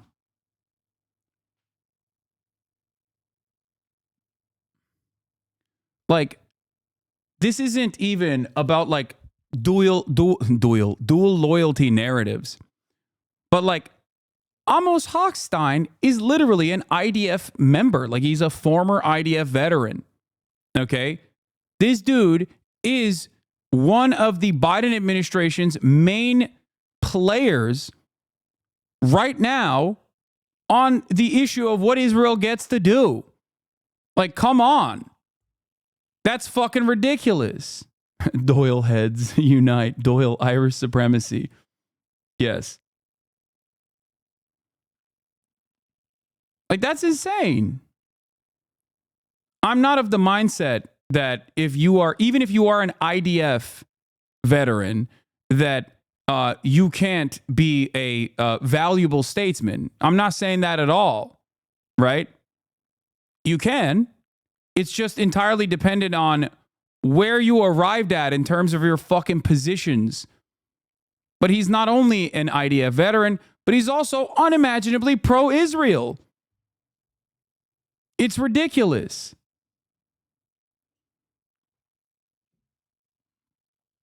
Like, can you imagine someone being like, well, this is a former IRGC member who is now responsible for America's partnership going forward with Iran? I mean, there is no comparison to be made in this situation because, America has been historically anti-Iran, and America has played a formative role in the development of the Israeli nation state. But it's just laughable. It's laughable. It doesn't make any fucking sense.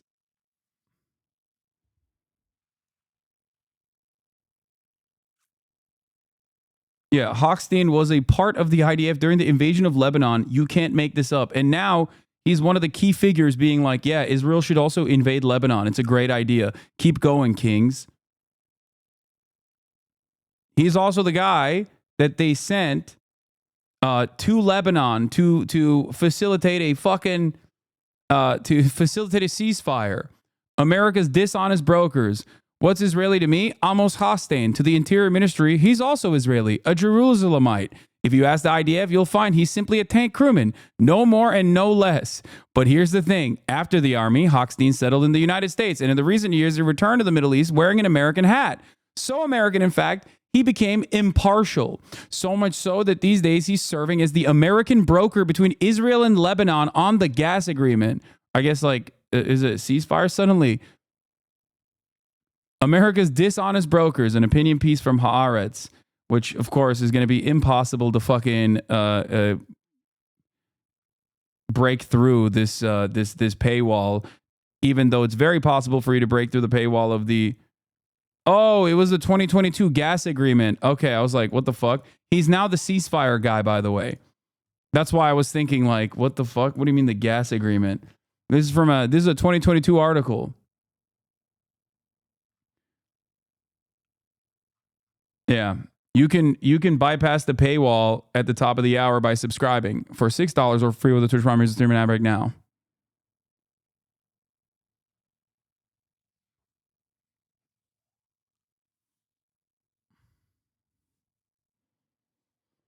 Anyway, let's continue.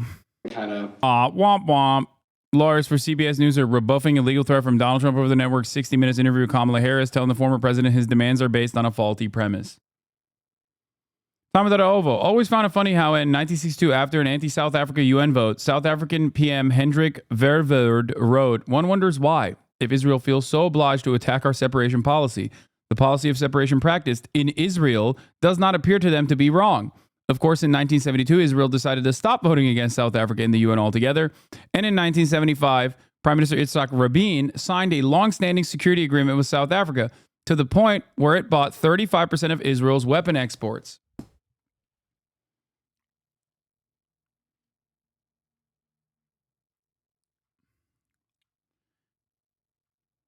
How did Israel get nukes? A question, an age-old question that people are asking, many people are asking.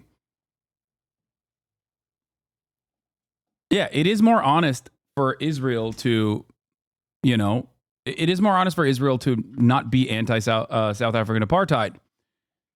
It is more honest for them to be pro-South African apartheid. It is also the similar reason why Israel refuses to recognize the Armenian genocide. Israel also played a formative role in Azerbaijan's conquest over Karabakh, okay, where they expelled hundreds of thousands of Armenians living in that region. Now, part of that is because they get energy, natural gas from Azerbaijan by way of Turkish pipelines. And the other part of that is because, well, if you recognize the Armenian genocide, all of a sudden the Nakba becomes a real thing.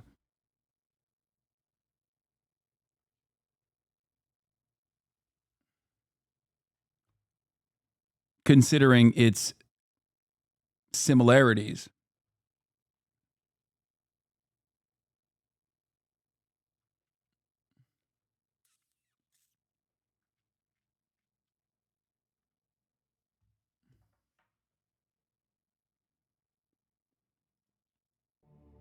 Oops, sorry. Let's continue.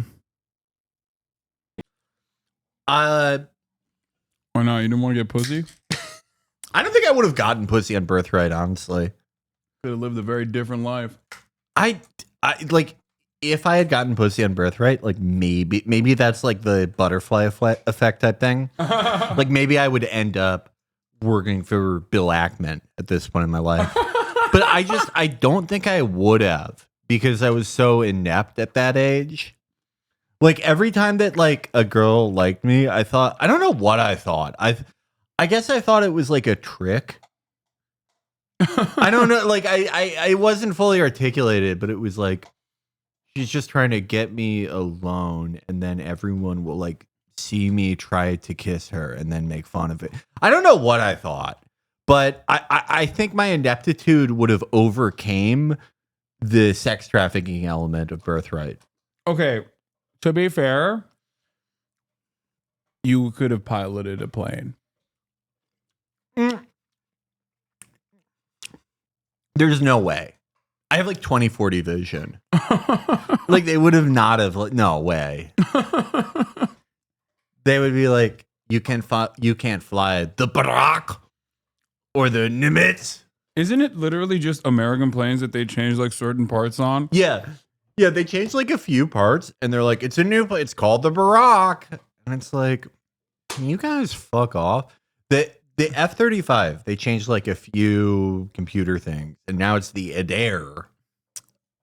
Turkey is building its own 5th gen fighter.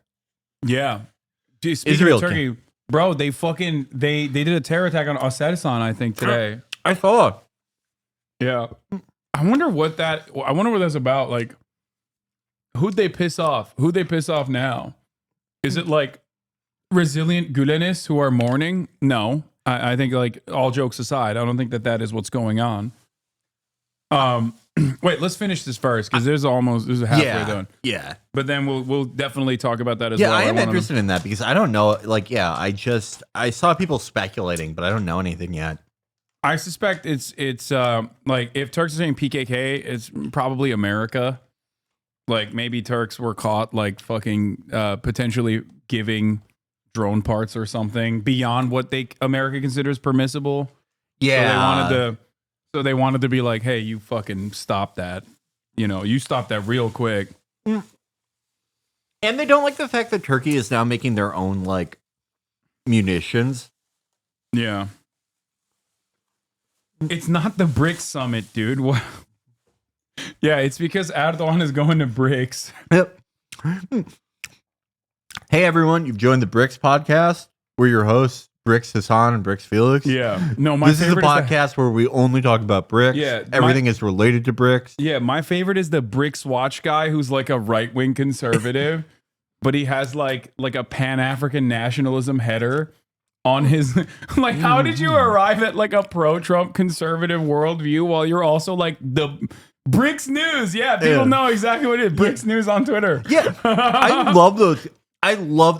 There's like a community of guys like that. Like him, that guy, like Lord Bebo or whatever. Yeah. All the guys who are Trump conservatives and also like kind of support Modi, but are also like anti-Zionist.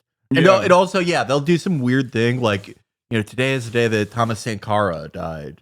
And it's like, how do you like Trump and Thomas Sankara? They always like get duped by fucking fake news when it's like Jackson Hinkle did this too, where he's like, China is banning being transgender. Retweet if you agree that they're supporting traditionalist values, and it's like they're not doing that. Yeah, you just made that up. It's always stuff like that where it's like, wow, Vladimir Putin declares war on he/theys, or it's like just the most insane like unsourced thing where it's like breaking. India and Iran are working together to invade Israel. Dude, those guys are every single one of those guys in my mind is that fucking rockabilly guy that got murdered. Yeah. They were all Teddy Boy Greg. Yeah, they're all that rockabilly guy who died in like Donbass because they thought he was a fucking American spy. Wait, did Teddy Boy Greg die? Yeah, I covered it when he first died, and I like memory hold it, and someone brought it up again. Yeah, he got killed. Oh my god, that is the end of like a 15-year saga.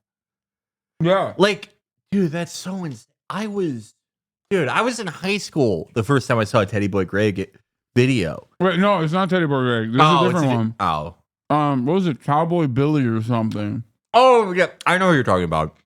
He's the guy with the neck tattoos, like. He has like insane. Where is it? Where he has like insane tattoos. Like he just looks so psychotic.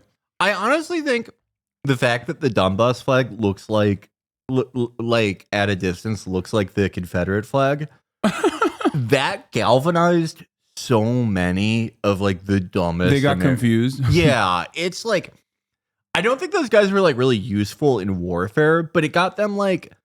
Probably a few dozen like free cannon fodder guys. Oh, Russell Bentley, pro-Russia fighter from U.S. dies after Donetsk abduction. Russians call for revenge after the 64-year-old Russian citizen who's fought against Ukraine dies. I'm almost certain that it was actually Russian forces that killed him. Like Al Jazeera might be covering it as like, oh, Ukrainians actually abducted him and killed him or whatever. But like, I'm pretty sure they killed him because they thought he was fucking... Oh, no, this isn't the guy with the neck tattoos. This is Russell Bentley. This is, okay. Yeah, he's known as guy. Donbass Cowboy. Okay, yeah. I was thinking of a different guy. Yeah, Teddy Boy Greg, I don't know his current status, but I feel like he's if he died, he would be like a really easy guy to identify. Yeah. God. Yeah. Wait, is he still alive? That's what I'm trying to figure out. I know he's been in Russia for like a decade. What a guy, dude.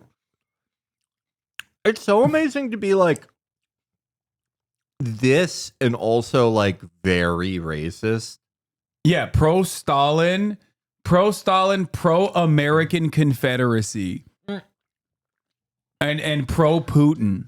I saw an account like that where Sheamus quote tweeted it. It was someone who like put Sinwar and Alexander II side by side. It was like two martyrs in the same cause. I don't know. Muhammad al-Sadr and William McKinley, two warriors, two men who died for the same thing. I love it.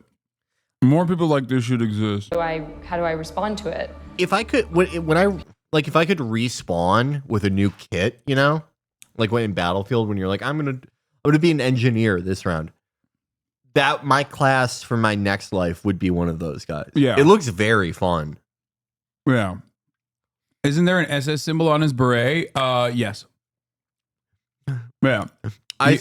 Well, maybe he supported both sides in the Eastern Front. No, he literally, dude, you will never be able to decipher this person's ideology, okay? He is in fucking sane. That's why I said he is Bricks News. When I see an account like Bricks News, who's like pro-Trump, MAGA Republican, who's like, yeah, the third world is rising up today at the BRICS seminar or summit. I'm like, okay, you're that guy. That's how I imagine you. Yeah. This is like where I went to the Oklahoma gun, the Oklahoma gun show. And I was like, what is this insignia on this German pistol, sir? And he was like, I'm a fan of history. Like that's what this guy is. I like all sides of the story, every conflict. Yeah. It is illegal in Russia to like display Nazi symbols, right? Well, not in fucking liberated Donbass, my friend. I guess not. It's a very everyone is confused. Everyone in the world. Everyone in the world is going through a lot and figuring things out. In Ukraine, you have to have a totem cove, no matter which side you're fighting on. It is so weird that like everyone in that war, they probably descended from someone who was killed by Nazis. Yes, you know, like everyone. Yes, every single person on both sides. Yeah, every single faction of the conflict. And again, I always think it is like totally unfair and wrong to like say that like Ukrainians are by and large Nazis, right? Like, not according to the Associated Press, which has made I assume, concerted effort to make it seem like everyone fighting is is a patch enthusiast. But yeah, everyone who you see like in Western media has like an insane, not just like a swastika would be too like mainstream. Codename Adolf Hitler. Yeah. Yeah. That's real, chat. Is anyone else in the world like that where like they love like the last people that like ruined their country that much? Like a foreign force that ruined their country. Japan. Yeah. But they are xenophobic. They're Americans, but xenophobic. And also, I would say maybe even Vietnam. I don't know a lot about Vietnamese culture. Are they like into America? Vietnam is super pro-America. But I think it's because America is like very anti-China. Even though Vietnamese-Chinese relationships are actually normalizing and there's cooperative efforts now. Oh, no. I meant like the culture. Oh, Philippines. Oh yeah, that's a good one. Yeah. That's what I would say. Vietnam hates the French. Yeah, but they don't have the same smoke for America, even though America objectively did the worst shit. Like, America's actions in Vietnam are fucking still causing birth defects. Like, that's insane. I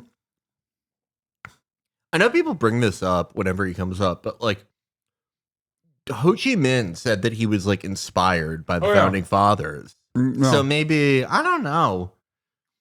Everything that like we scan as like corny or like, I don't know, just a certain way as Americans, it can mean something like totally different to people outside of like a different cultural context. No, he was definitely, he was a Marabou. Ho Chi Minh was 100% a Marabou. He was in a Marabou, and he was, yeah. There are tons of weird little things like that. Just like me, for real. What? There was, Nelson Mandela was like an Anglophile too, like culturally. I didn't know that. Yeah, no, there's tons of weird shit like that all throughout the world. It's just people's like weird little like cultural affinities that you get growing up. In Rwanda, we do respect Abraham Lincoln a lot. What?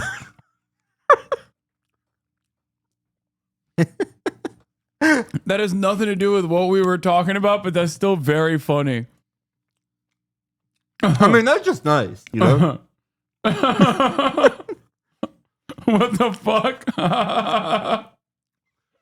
You know, my favorite new account on Twitter now is Africa Hub, because they have the best like stinger after they post something. Your thoughts on this? Speaking, like, Jewish Zionism, one thing, but if you're a Christian Zionist, like, I don't understand. I don't get it. Like, you are such a ginormous freak, dude. It's so weird to me too, when like instead of like evangelicals, it's like, I don't know, like a Polynesian. You know what I mean? Like when it's like someone from Guam who's like, I'm a Christian who loves Israel. It's like, what the fuck? How did you get into this? No. Like, I know, you know, but like, how are you duped? How are you duped? Yeah. Like, it makes no sense. It is, yeah. It, especially someone that young. If I see like a 20-year-old who's like, I'm a Christian for Israel, it's like, you're the only person I would recommend that do Galaxy Gas. It's just something. You need to like calm down like a little fucking bit. Yeah. It's like, it doesn't make any sense. Also, they are pound for pound the most anti-Semitic pro-Israel people out there. There's plenty of anti-Semitic pro-Israel people out there, but like, have you ever listened to a Christian Zionist? They shift gears from talking like a Kahanist about Jewish people to like literally talking like a Nazi. I don't know.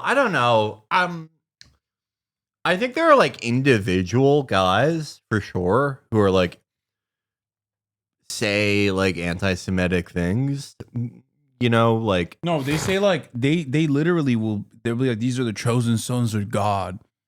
Like most of the people like that I have encountered like in my life, and most of them that I've seen are like, it's not even like phileo-Semitism. It's like something different. It's like something beyond that. Yeah. It's like they talk about us like we're the elves in Lord of the Rings. Yeah, no. Like I like. Yes, you're absolutely right. That's what I meant when I said like they speak like Kahanis in terms of like when they mention Jewish people.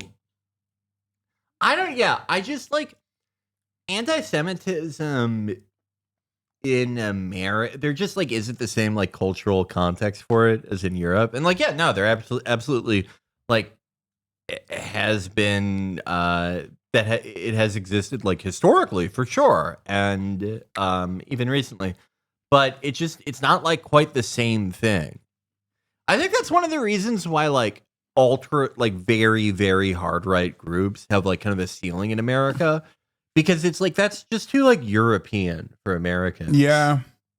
Well, I guess we're like kind of with Stephen Miller, we're like recreating. We're doing that right now. Yeah, Stephen but Miller, he's a Jewish guy. Yeah. I don't know. He must be. I mean, he's definitely pro-Israel. Like, there's no fucking way. Mm-hmm. He's not like anti-Semitic to that degree. Like, but he was talking about What's that fucking French Nazi? Oh, Camp. Camp of Saints. Yeah, Camp of Saints. Like he was like, oh, that was a very formative work for me. But that book is more like anti-immigrant. Like yeah, anti black and brown people. Been a while since I read it, so I don't know if they're Jewish characters. I'm just kidding.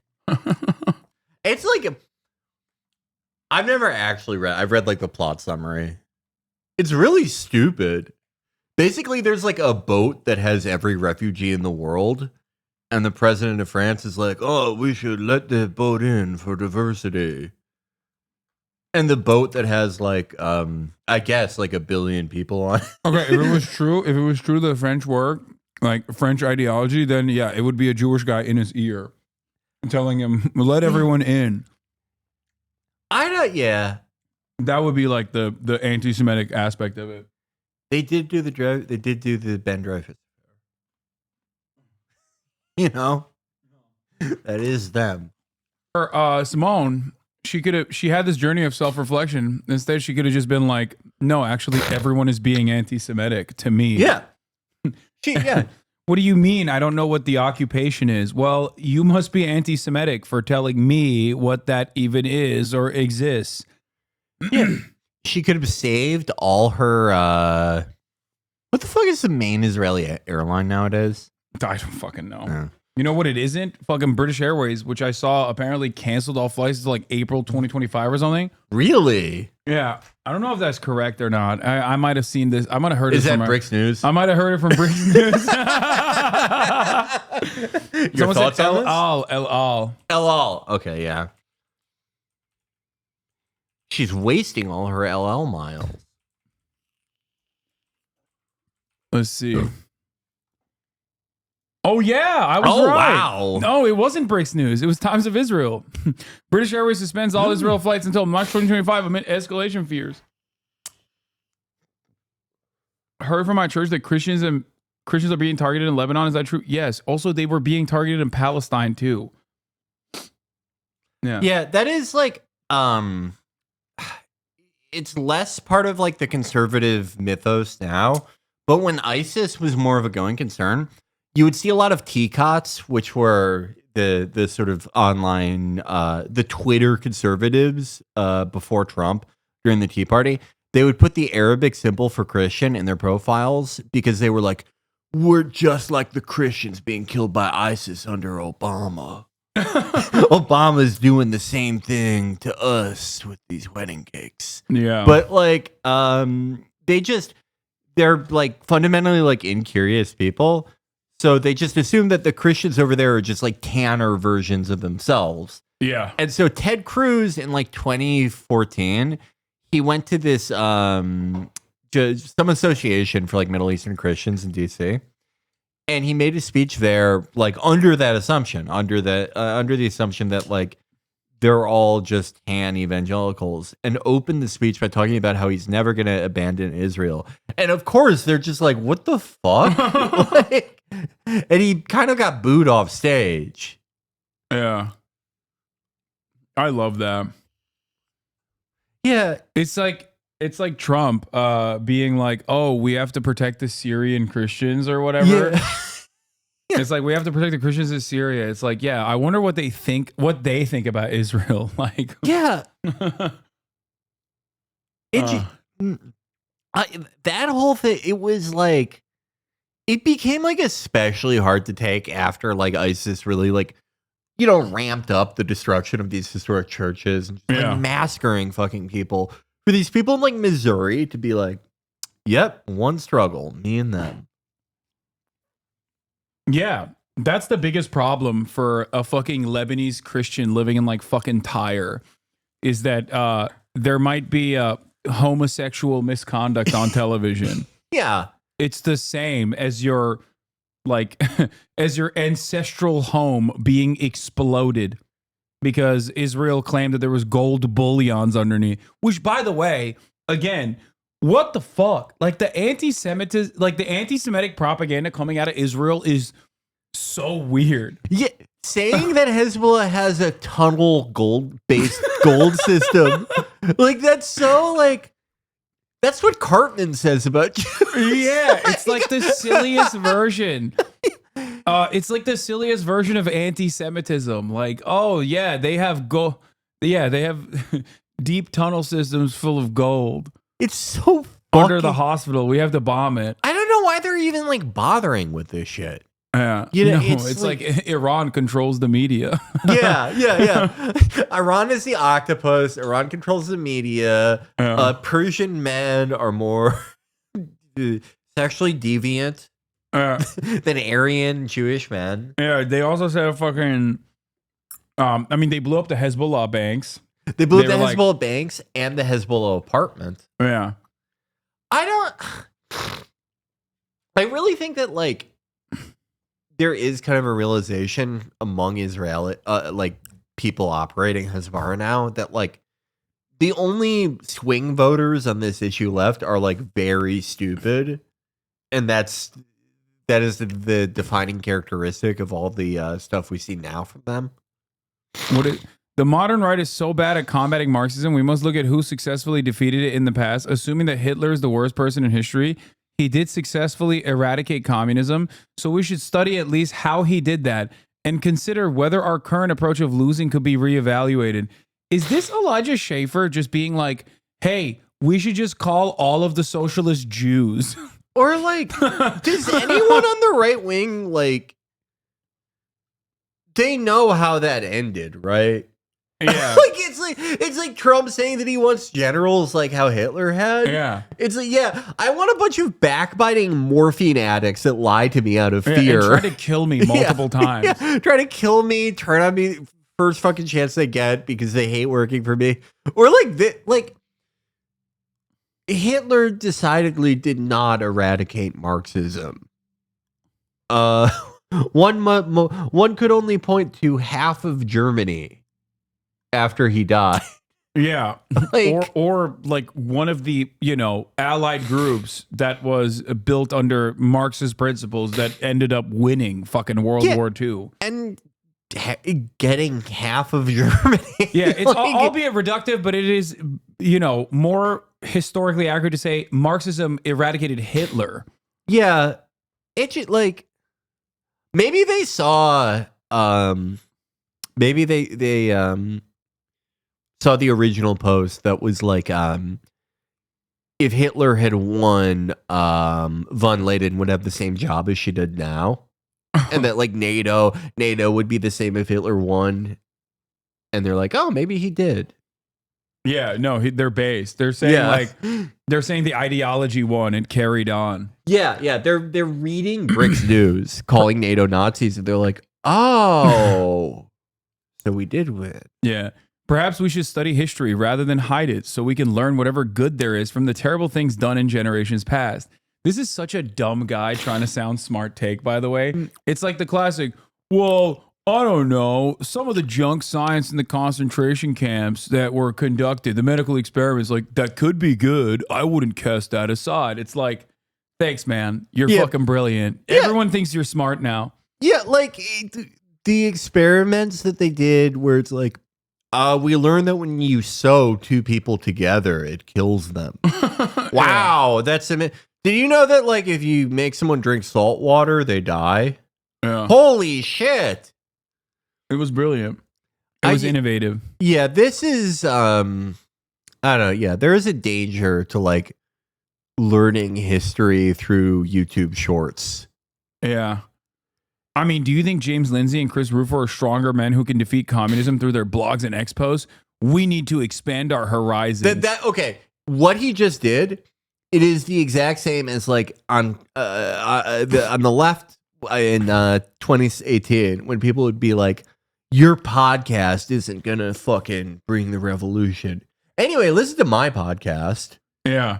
It's like, oh, what a coincidence. Yeah, when their expos won't do anything. Their blog posts and content is not going to do anything. Yeah, when you get fired from literally like one of the worst independent like right accounts, like far right outlets for being a serial sexual harasser, and you go to fucking the Gateway Pundit. Like, and then you have to do this. Like, this is what you have to do. Be like, who benefits the most from hiding the history of the man who eradicated communism in his country? This guy literally is trying to say that he's pro-Hitler, and it's because Hitler was anti-communist. Yeah, like it's while also just like trying to sell his shitty content. Like all of the fractures, whether it's like Rufo versus this asshole or like James Lindsay versus some other asshole, it is all just the same thing of like their content is mollifying and it's controlled opposition and it's bullshit and it's soy and it's fake. And my content will actually, we're going to get the good version of Hitler out of my content. Yeah. Someone goes, yeah, Hitler was so good at combating communism that half of his country went to the USSR. Good Lord, make this stop. Nazism and communism are both awful. We do not have to pick a side. By enlightened centrist, Thank you, Claudia. Yeah, Claudia is searching for meaning. He responds, she found it. Yeah, not sure if you're following the same timeline here, but he did successfully remove communists from cultural, social, and political power until the Allies aided the communists. So, what's really funny about this is that like he literally is, ironically, making the same mistakes that Hitler did, but after Hitler. Where he's like so feverishly thinking that like, no, but he took communists out. He put them in concentration camps. That he's forgetting what happened after and he's living in what happened after. So that's odd. Yeah, I don't. So like, he's saying that we should. It's really hard to try to parse this because it's so fucking stupid. But he's saying, like, the right wing should learn from the effective things that Hitler did, which was removing communists. Yeah, but, like, what came after that? Yeah. Well, I mean, his argument is, like, oh, well, you could say that, like, he lost half of Germany after that. But that's only because people fought a war against him. Yeah, and he lost. Yeah, and then he killed himself. It's only because he lost a war, which we wouldn't do. We would crucially win. We would go into our war trying to win. And that was Hitler's problem. Was that he went into that war and he was like, I don't care if I win or lose. I just want to have a good time and make some new friends. I'm trying to put myself out there. He's like, he would have been one of the generals that was like, dude, don't invade Russia, dude. You're fucking up. Yeah. He'd be on the front lines. He'd be like, guys, let's wait until summer. Let's wait until quinceanera season to invade Russia. Yeah, it's probably not a good idea to do this right now. I know we're really horny for it. But yeah. Guys, I think this is a bad mistake. Let's make sure that all the factories that are making our bombers and night fighters, let's make sure they don't get bombed. Just like move them. Yeah. Move them or like, I don't know, put them underground. Let's start digging now. Put them underground. That's pretty much how it's going to go. Yeah. The religious commitment by some folks to ignore what I said, reframe my words, and refuse to address the point I'm making is not surprising. But this is also why we lose and deserve to. People will see that this man did bad things and intentionally ignore any good he might have done. Dog, the good he might have done is quite literally just substituting the word socialist with Jew. Or sometimes just saying socialist Jew. Like, that's what he's talking about. When he says eradicating socialism, like, yeah, the first method of eradicating socialism was just like putting fucking socialists in concentration camps. Yeah. And like, yeah, I mean, and he wants the same thing in so much as that, like, anyone he doesn't like is defined as that. Yeah. Yeah, no, it's anyway, we arrived at this because here's what a brave patriot, a brave Turkish patriot responded with. I never really stand him, in parentheses, rival fandom, but curious to where you recommend I could read more about Nazi Germany's famous Adolf Hitler. A Turkish man, Mehmed, on a journey for truth. That is our friend Mehmed. Yeah. It's just, I love the idea of someone who's like, look, I'm not like pro Hitler, but he did do some good things. And the good things aren't like making the trains run on time. It's like a quarter of the Holocaust. Yeah. Like Hitler. No, So then what are the bad things he did? Yeah, no, you don't understand. Like, it was really good when all of the trade unionists were rounded up and put in the concentration camps and killed, okay?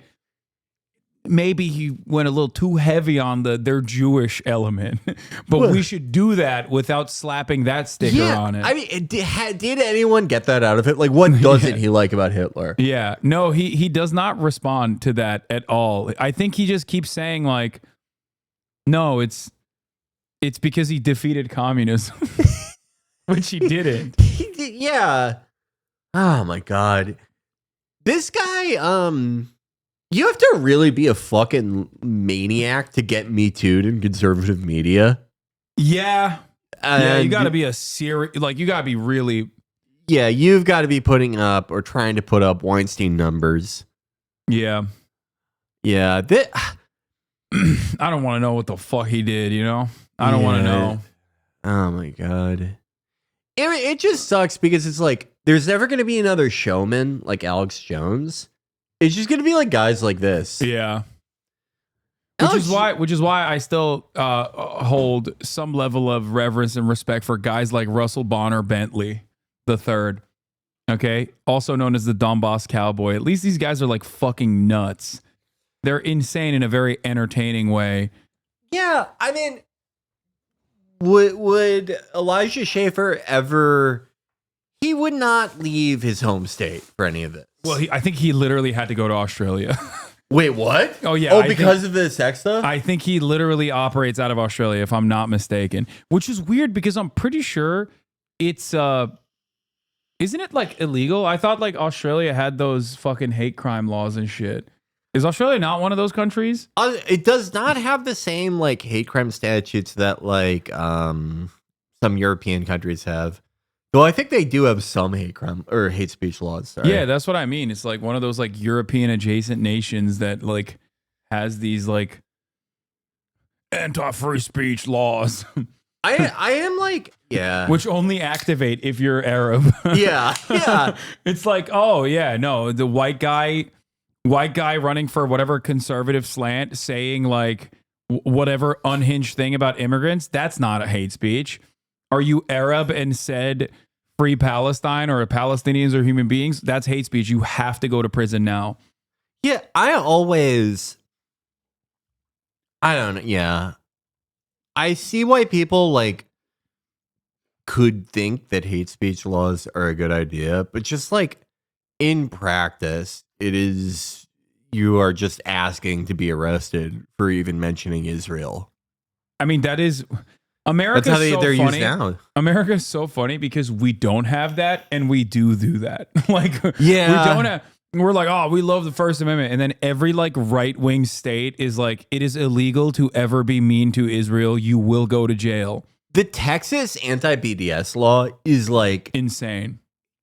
I think that's what snapped Asmongold out of this like Palestinians are inferior. When we were having that conversation, he did an audible gasp when I explained to him that his fucking state that he's been in for however many years he's been alive has a law in the books that you cannot be a public school teacher if you ever choose to fucking protest against Israel. Yeah.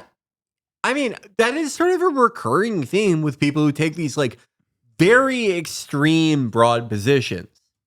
Like Noah Smith, who just found out that interreligious marriage is illegal in Israel. Dude, I love that. How many articles has this fucking dipshit written about how he has all of the ideas? He has all the good ideas, like a 3-state solution. How about a 4-state solution? And it's like every single self-professed Israel expert is like Brianna Wu, who says stuff like Houthinis, or Destiny, who has just like written just enough Wikipedia talking points to just try to come up with the same exact Hasbro talking points that like there's never been a partner in peace for Palestinians. Ooh, I've never heard that one before. Or Noah Smith, who is even dumber than these two somehow. With Noah Smith, I kind of find it worse because like, you know, we've articulated the whole thing with Brianna Wu. You know, like, yeah. Need I say it again? But not a real person, more or less, is the conclusion that we came to. With Noah Smith, he is right. Like, he's writing for Bloomberg, which is a real publication. Yeah.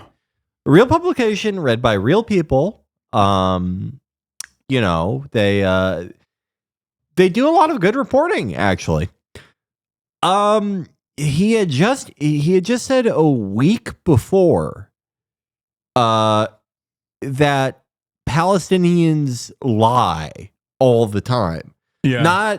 Not even Hamas or, you know, some of their institutions, which would be bad enough, but like just as a race, they do that. Yeah. And his evidence for this was a bunch of CT scans that I guess he sort of took a 3-second glance at and was like, that's not a 5.56 round. Yeah, I know from my time in the SEALs. Yeah, he got like the New York Times to be like, hello, we are the New York Times. Like, we would never write anything anti-Israel unless it was so fucking verified that it's like impossible not to. And but like going off of this Emily Schrader woman, this woman is like Laura Loomer Jr. She is an insane fucking liar and an idiot. There are people there are like fervent Zionists who have like, I'm not going to say a sense of propriety, but they have the self-preservation and careerism to not like lie their asses off blatantly and stupidly in that exact same way. Emily Schrader is not one of those people. Yeah, I think this is the same thing that I talk about all the time with like the crisis of Hasbara that Israel is experiencing post October 7, where I think like they just lost their best minds too. It's like all Rabbi Shmuley, Alan Dershowitz, and then these fucking idiots who are like newcomers who don't really know anything and don't even know like haven't built like the resilient anger and distaste, so they find themselves shocked when they read like Isaac Chodemer interviewing like one of those psychopathic settlers who's like, yeah, no, we are like the chosen people and we need to fucking dominate the Arabs. Like, what do you mean? This is our land. And he'll arrive at that conclusion on his own where he's like, we have to boycott these people. Because that was another very funny Noah Smith moment where he literally was like, he invented BDS. Like 3 months or 4 months into fucking Israel doing a genocide in Gaza. And then forgot about it. And he's still like, no, but it's actually the communists that are at fault for everything. Yeah. I mean, I do think that it is, I guess it's like kind of a chicken and egg thing, right? You know, did they sit down or slowly realize over time that like the only people that are on the fence that can be swayed to the pro-Israel side now are like fucking idiots? Or is it a result of like people who would have been liberal Zionists 20 years ago sort of maybe checking out, not being decisively anti-Zionist, but definitely not engaging with Israel or caring about it in the same way that they might have 20 years ago? And just the overall brain drain you're seeing from that side entirely. I don't know. It's hard to figure out, but like if your most loyal soldiers are a fucking debate guy who is basically like a fucking cyber terrorist who says unhinged shit because he can't help himself all the fucking time. And when normal people hear what he has to say, they're like, oh, gross. What do you mean you want to debate the ethics of like CP? If that's your guy, you're fucked. You have no one left. You don't have any like normal people at that point. And that's how you arrive at like the Tony DeCoppel saga at CBS, where like a lot of the younger journalists in the team are recognizing what the fuck's going on. And yeah, sure, the executives are still like, no, we are still going along with the same fucking propaganda that we've been committed to our whole lives. But there is very obviously a contradiction, and also like there's a fissure there, and I think that there's no way out of it. Like there's no messaging out of it. You're not going to be able to fucking keep repeating the same bullshit over and over again with hopes that it sticks as Israel continues to do death and destruction. I think that is the most crucial thing with people who are like, just broadly, we'll say, 35 and under now, is that even if they are not like hardcore into the movement, or even if they're not avowed anti-Zionist. Can you explain this? Do you still support terrorism? Israel finds Mein Kampf.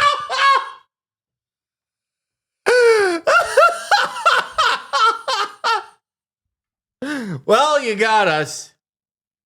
You fucking... Dude, that's awesome. You got us, man. This is such a funny thing because, like, this is so... I've said this so many times.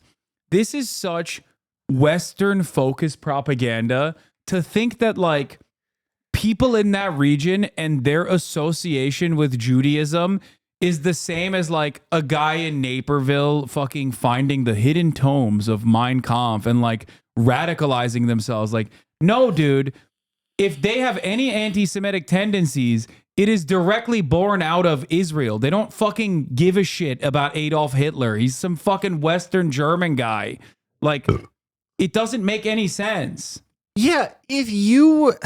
like, why would they fucking learn German anti-Semitism, like Western Christian anti-Semitism, when they have their own fucking version of radicalization in the region? Yeah. I just love presenting this like it's an October surprise. Yeah, no, it's just like, yeah, these guys didn't grow a distaste for the nation state of Israel after it fucking invaded their country 4 times, okay, and failed. But instead they read Mein Kampf and became anti-Semitic. Yeah, if you grew up in South Lebanon, there is a very good likelihood that there has been some form of either Israeli occupation or Israeli mass killing of, members of your family, your neighbors, for every generation, every generation of members of your family going back, 40, 45 years. Yeah. Can't the argument about material circumstances leading to anti-Semitism also be applied to Israelis to explain bias against Palestinians? Just curious why it doesn't apply. Easy answer. They are the colonizing entity. That's it.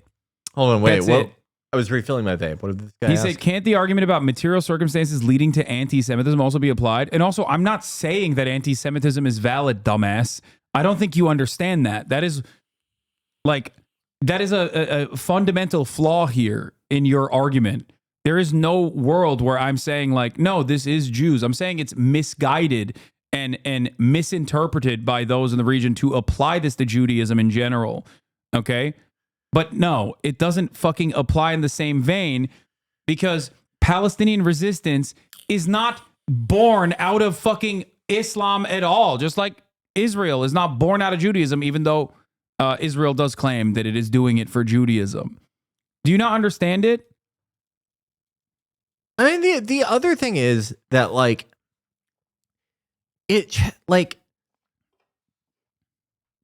just in the practical sense, they don't, like, they're going to be called, like, anti-Semitic and genocidal no matter what. Any group that resists Israel. Yeah.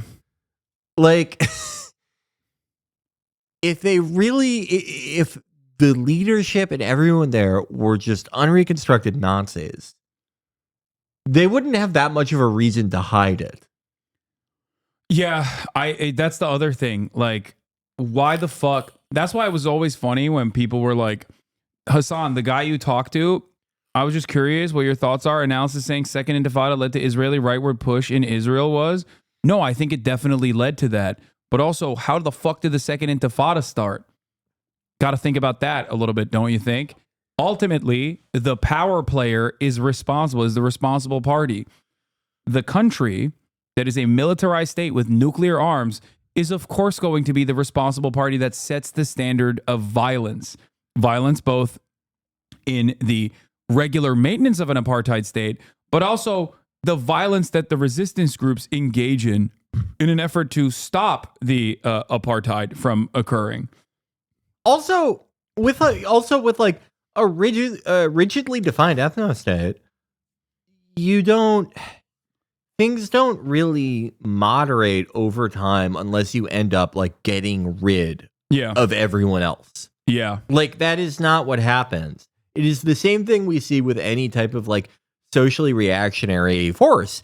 You always have to up the ante. Yeah. You can't turn the temperature down unless you totally get rid of fucking everybody. Yeah, and also this standard is the exact same. But don't you think the Warsaw Ghetto Uprising led Nazis in further cracking down on the rest of the Jews? Or don't you think the Nat Turner Rebellion is the reason why, like, no such emancipation ever came for slaves in Virginia? Like, it's like, dude, that's all you're saying in this situation. It's happening. It's unfolding in front of our eyes. And obviously, like, there is a lot of counter narratives at play that cause you to not really recognize the humanity of Palestinians, but just like snap out of it for a second and you'll understand. Like you have to look at the systemic violence at play and how serialized and how systematized that violence is and how normalized that violence is. But yeah, it's like I said, it is what you were bringing up before in terms of like why would they care to hide that they're like secretly Nazis is the reason why I think it's so funny when people were like, oh, that dude you interviewed fucking 10 months ago is actually secretly a Houthi terrorist. And he also like simultaneously is deeply anti-Semitic. It's like, dog, the Houthis, okay, have a banner that literally says curse the Jews on it. Why the fuck would this guy hide that if he is like a Houthi himself? Why would he fucking hide it at all? He's in Yemen. He could die at any moment. You know what I mean? Like he's a 19-year-old in Yemen. He could literally be fucking assassinated by the American state on accident. If he's like walking down the street to fucking grab an ice cream or something, okay, from the local bodega. Oh. Like, I don't think they have the same understanding of like political correctness that you do. And as a matter of fact, because they don't have the same understanding of political correctness that you do, sometimes the fucking Yemeni dude has tweeted shit that is like, problematic. Okay. It's called a bakala. Bakal. Yeah. The idea that like him or really anyone over there is like, oh no, okay, I better like calm down. I'm going up for a job at BuzzFeed. Yeah. I should delete these tweets. This person did an effort post on this. A thread of lies and misinformation about Hasan Piker's interview with Rashid al-Haddad or Tim Houthi Chalamet. Lie. Hasan interviewed a terrorist. Truth. He interviewed a Yemeni teen, Rashid al-Haddad, who had been dubbed a hot Houthi pirate by the internet. Hasan asked him at the start of the interview if he's part of the Houthi military, and he states that he's just a civilian. Rashid has clarified dozens of times how he's not affiliated with Ansar Allah in any capacity. He's merely a civilian teenager living in Yemen and making pro-Palestine TikToks. I'm not a terrorist. I'm a Yemeni citizen. I do not want war. I want peace. And just as I love peace in my homeland, I love Palestine to be free as it was. And yes, and you also want peace. So why does the war and siege in Palestine not stop? The question here is, who is the real terrorist? Here he is explaining this again in a Twitter Spaces. Racist Americans from the community of the pro-genocide streamer Destiny asked Rashid al-Haddad, are you a member of Ansar Allah? Rashid al-Haddad's response, no, I am just a Yemeni citizen who stands with Palestine. But because they don't fucking speak Arabic, they were like, there was a moment, I think, where he said something like, he said something like, yes, the Houthis are Yemeni citizens. Yeah. So they were like, oh, see, we got him, which is so fucking insane. Lie. Yeah, someone I know translated that. Yeah. And, yeah. Rashid hijacked the galaxy. Truth. The Houthi government hijacked the galaxy and turned the sea ship into a tourist attraction, inviting the public to visit for a small fee. Rashid and hundreds of other Yemeni civilians visited the ship. He filmed his TikTok while on board. This video shows a crowd of tourists waiting to board the Galaxy Leader. The problem is when people see this, they go, oh, see, they're all terrorists. They love the terrorism that the fucking Ansar Allah government did. When ultimately, when ultimately, like, yeah, of course, the people think that what fucking the Ansar Allah administration is doing, even if they're not a part of it, in terms of like resisting against Israel's genocide in Gaza, is a good thing overall. Yes, if you understand anything about the region, you will recognize that like people who are warring parties, people who literally not that long ago were fighting a civil war, put down their arms and were like, no, you guys got this. You know, congratulations, you're doing the right thing. So you just, you know, to put this into a framework that I guess Westerners could potentially understand, there is a bipartisan support for resisting against Israel's occupation and genocide. Yeah. Hamas's political wing and Iran and Hezbollah were on complete opposite sides in who they supported in Syria. Yeah. Like there are so many instances of this. Yeah. Across the region. And just for this kid, or even like the fact that Hamas are fucking like they're Sunni. They're not even Shia. Right. Like they're not even a Shia sect.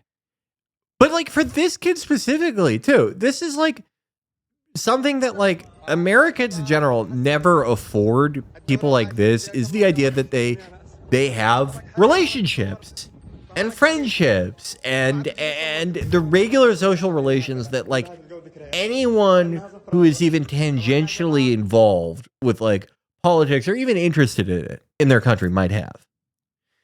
That it is ridiculous to think that this kid may know people in Ansar Allah. Yeah. You know, it's just like everyone is just deemed a full member and therefore an evil Jew-hating terrorist. Yeah. Just by pure proximity. Here is another lie. Rashid was with the ship's crew. Truth. He never met the crew. He saw a viral video of a man singing and playing an oud from what looks like a boat with an Asian man beside him chewing khat. It was falsely captioned as a video of the Galaxy crew. The caption claimed the Asian man was the Galaxy's captain, but the captain is Bulgarian. Yet another viral video purports to again show the Galaxy crew with the Houthi. Whether or not the Houthis party with their hostages is unknown, but Rashid believed they had, and relayed to Hasan, he says they, the Houthis, hung out with the crew and even charmed them. From what we know, they seem to be treated a lot better than how Israelis treat their detainees. Yeah. I know that because no one yet seems to have made any accusation of Ansar Allah sexually assaulting the crews of these ships. Yeah. Lie. Rashid hates Jews. Truth. While the Houthis do have very anti-Semitic slogan, Rashid is not a Houthi and does not share this view. He respects and appreciates anyone who supports the Palestinian people and has no ill will towards anyone except genocide supporters. Our problem is not, like he was doing when we were having this conversation, he was doing this like post. He's like, our problem is not with all Jews. I also specifically asked him, like in that interview, where I was like, "What do you think about Jewish people? What would you say if I were to tell you that like Jewish people lead the anti-Zionist protests here in America? Like, is that shocking to you? Is that confusing to you? How do you feel about that?" And he was like, "Oh no, I love them. It's great. I would like to clarify that any Jewish person, Christian, Muslim, anyone who is innocent, we will never hurt them. We will protect them and ask them what they want, what they lack, and what they need. Stand with the oppressed. The Zionist tries to hide behind the Christian or the Jew or the innocent, and we understand everything. There are Jews with us, and there are Christians with us. When we say Zionist, we do not mean the innocent Jew or the innocent Christian. We mean the ones who kill children. I would like to make it clear that I did not say that I hate Jews, but I hate every Zionist who kills children, even if he is a Muslim and does what Israel does. We will all be against him," which is, again, very funny that like he's like, yeah, he's like effort posting here and trying to be like, listen, guys, I want to clarify something. Like a 19-year-old in Yemen, okay? Yeah, just like, okay, I mean, Aisha already pointed this out a week ago, but like making someone who like has experienced pretty much like the worst humanity has to offer. Yeah, like mass famine. Thanks to an American-backed, both logistically and diplomatically, incursion into his country, making them like do these posts over and over and over again. It's not the worst thing America has ever subjected them to, but it is pretty. There's something profoundly grotesque about it. Yeah, no, it is pretty funny. So he's a liar. Not that it's a big deal. What do you mean he's a liar? Why? Okay. if the dude who literally is from a country where he could very easily just be like, fuck the Jews, I don't care, kill them all. He could say that if he wanted to. What is going to happen to him? He is literally in Yemen. Do you understand? He doesn't have the same like association with the problematic nature of these sentiments. Do you get that? Do you understand what I'm saying? Like clip chimps are activated. Okay, shut the fuck up, clip chimps. He said he took over a boat, didn't he? No, he said, I think he was just talking about like the video that he fucking saw personally. There's a lot that gets lost in translation. I don't know. I don't fucking speak Arabic. Okay. So ultimately you'd have to go back, get an Arabic speaker who was listening to the conversation. For me, it was Fuad, but get another Arabic speaker if you don't trust his interpretation, and then tell me, and then come back to me. Okay. I don't think he ever said he took a boat. Here he says in Arabic that he would welcome Jews back into Yemen. He does not believe they should have been driven out in the first place. What if the Yemeni Jews wanted to return to Yemen? Would we allow them to return? He replied, yes, we allow them. Here he addresses Ethan Klein's accusations of anti-Semitism. It's just like this kid's formative memories were like American-made F-15s, like flying in the sky, dropping 2,000-pound bombs, and this guy who makes like $10 million a year selling Pootie Tang's outfits is like, you have to apologize to me. Like, I don't know. It's just like, I don't know. People will say like, oh, it's Hasan, you're Muslim, you're from that area. That's why you like have a double standard on anti-Semitism across the board. But it's like, even if this was the most anti-Semitic human being you have ever encountered in your life, you cannot. You were on Philip DeFranco's show, by the way. Was I really? Yeah, the clip of you talking shit. Oh, the toilet clip? No, the clip of you being like, what's up with the genre of like forward articles where like a guy will be like, they are coming to kill my wife, my 62-year-old wife in like Upper East Side. Oh, yeah. Ethan thought you were talking directly about him. I don't think his wife is 62. Well, it doesn't matter. He saw the clip out of context and was like, oh, he's talking about me directly. And then he fucking posted it on his, he pointed to it in one of his videos. And then Philip DeFranco posted it. So you're in the Philaverse now. Oh, yeah, no. You've just been filled in. This is a great year for our algorithm.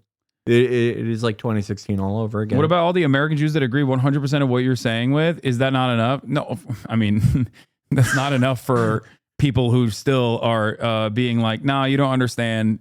This guy is a fucking terrorist and you love terrorism and you love doing terrorism in America. Islamist fundamentalism in America. I did not mean the Jews, but the Zionists. Do not confuse everyone. I respect every Muslim Jew who stands for the truth, and I will do everything I can to protect him. Lie. Rashid hates LGBTQ people and supports killing them. Truth. While Houthis have been accused of gay lynchings, Rashid is not a Houthi and does not share their views on LGBTQ. Here he is explaining. Racist Destiny fan asked Rashid al-Haddad, what do you think about Queers for Palestine? We stand with anyone who stands with Palestine, no matter how they identify. Lie. Hasan lied or changed the story about Rashid. Truth. Hasan initially thought Rashid was a Houthi since people refer to him as Timothy Chalamet. His plan was to ask the pirate tough questions about the hijacking. So, however, Hasan soon learns Rashid is not a Houthi. And like in the beginning, when I was like talking to him about One Piece and shit, or even said like, I don't have an issue with what the Houthis are doing. I don't have an issue with what the Houthis are doing in terms of like resisting against Israel. That is something that I have said before. Okay. Like their civil governance or their opinion on other matters does not fucking matter in this situation overall. This is an entire fucking area that is like directly bombed by America now, American allies, and before UAE and Saudi Arabia. They have withstood tremendous fucking material harm, for a very long time. Having said that, however, if he was like, yeah, I'm a Houthi militant, I think my line of questioning would definitely be different after getting him a little bit more comfortable. But it doesn't matter ultimately. Here, Ethan shares 2 clips of Hasan talking about Rashid, claiming that prove Hasan lied. In actuality, one clip, white sweater, was 10 months ago before the interview. The other clip, black t-shirt, was last week. Ethan desperately scoured Destiny subreddit again long to find some imagined gotcha. for Hasan after everyone laughed at him when his little takedown episode failed to produce the views of the outcome he desired. Lie, Hasan did a puff piece not asking any tough questions. Truth, Hasan treated Rashid like a civilian kid who was not a terrorist and has nothing to do with the actions of the Houthis. He asked lighthearted questions to humanize Rashid and show that he is just like us. Hasan tried to impress upon us that our tax dollars fund the genocide of innocent kids in Yemen and Palestine. He treated Rashid as a child survivor of war and famine who wants peace. They discussed anime, junk food, visiting the ship as a tourist, and other lighter topics. Lie, Hasan compared genocidal terrorist to Holocaust victim Anne Frank. Truth, he compared two innocent teens who lived through a genocide while documenting their lives. Neither Rashid nor Anne Frank ever hurt anyone. Neither are terrorists. They're just both civilian kids. And the only thing that they can fucking point to in terms of this shit is literally the fact that he owns a gun. And he's in like combat fatigues. They're like, oh, he's in combat fatigues and he owns a gun. Yeah, dude. Yemen has the second highest gun ownership rate per capita after the United States of America. Notice how the number one place is the United States of America in that situation.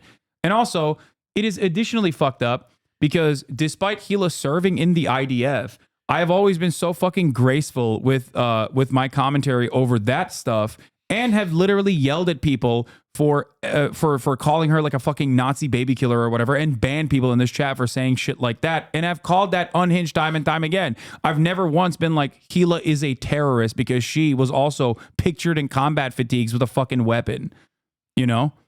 But that's it. That's the distinction. That is the difference. Like, I see the humanity in both people in this circumstance, but if you don't see the humanity in the other, you will literally arrive at this conclusion. As a gotcha, I saw that he said that shut the fuck up, chat. Stop. Oh my god. As a gotcha, I saw that he said that like guns aren't cheap. And it's like yeah, the AK is like buying a fucking Audi, famously. It's just impossible to get a hold of those in periphery nations. In Yemen too, by the way. Yeah, all of your responses are out of context if you don't actually watch his videos in full. Oh my god, dude. I'm not going to fucking shut up. Just shut up. It's done. Yes, I'm afraid of Ethan's intellectual prowess. He's going to destroy me in the marketplace of ideas, and that's precisely why I'm like not looking at these videos, and not because it's like utterly unproductive to watch it. And I've addressed it over and over and over and over again. It doesn't matter. This was the How did he find the clip of me talking about the forward? I feel like that was months ago. No. It was last time you were here. Oh, was it? Yeah, I guess I talk about the forward like every other time. No, you were talking about like the video where the guy's like. Also, here's another fucking ironic situation. I have an interview, or not even just an interview, but like I have probably 10,000 plus hours documenting instances of Israel's genocidal actions in Gaza, Israel's actions in Lebanon and whatnot. And you're going to tell me that he actually made an honest fucking assessment because he clipped like 30-second instances to claim that I'm like, to claim that I have fucking denied that any rape could have ever happened on October 7 when I fucking did not. I just simply talked about the New York Times reporting on the matter being literally not up to par, up to standard, an assessment that New York Times journalists actually came up with themselves. And not only that, but like, what do you mean? Oh, I'm not even watching his videos. Like, he watched them out of context. The fuck are you talking about? Like, what do you think? Like, he has the sum total of my opinions here. I've literally personally talked to him about half the shit that he considers now to be things that I hold as my worldview. Half the stuff we addressed in our last conversation that we had, person to person. Anyway, do you think this is normal to obtain an AK in combat fatigues in poverty-stricken Yemen without being affiliated with the Houthis? Guns are expensive as fuck. Dude, there's so much evidence this dude's a Jew-hating terrorist. Just say you support the Houthis, stand on your shit, but do you really think it's crazy for me to be uncomfortable glorifying this guy? Fuck off. How much does he think a green shirt costs? Like, I don't know. Oh my, he has combat fatigues. What is he supposed to be wearing, asshole? A fucking loincloth? Yeah, it's so. Is he supposed to be dressed up like Tarzan, you fucking idiot? Yeah, it's just weird that like people are like, hey, I know he's like, he put together a compilation of bad faith clip chimps, including but not limited to a fucking unlisted YouTube link titled Hasanabi. Okay, but you on the other hand need to go through that fucking 3-hour process instead of just like highlighting what the main talking points were and address them as you have a million times over. If you are genuinely interested in the fucking truth, you could you could personally, the Philly D timestamp, it wasn't about the forward. No. He was referencing this. He was referencing Ethan when talking about like the genre of forward authors that fucking cry about their wife being captured or whatever. I think like anyone who does our general job, and especially someone like it's something that he's brought. It's something that Felix has brought up before. Him who I said, "Oh my God, only same make outfit." You're getting called. No, alpha I have repeater. like 50 of these outfits.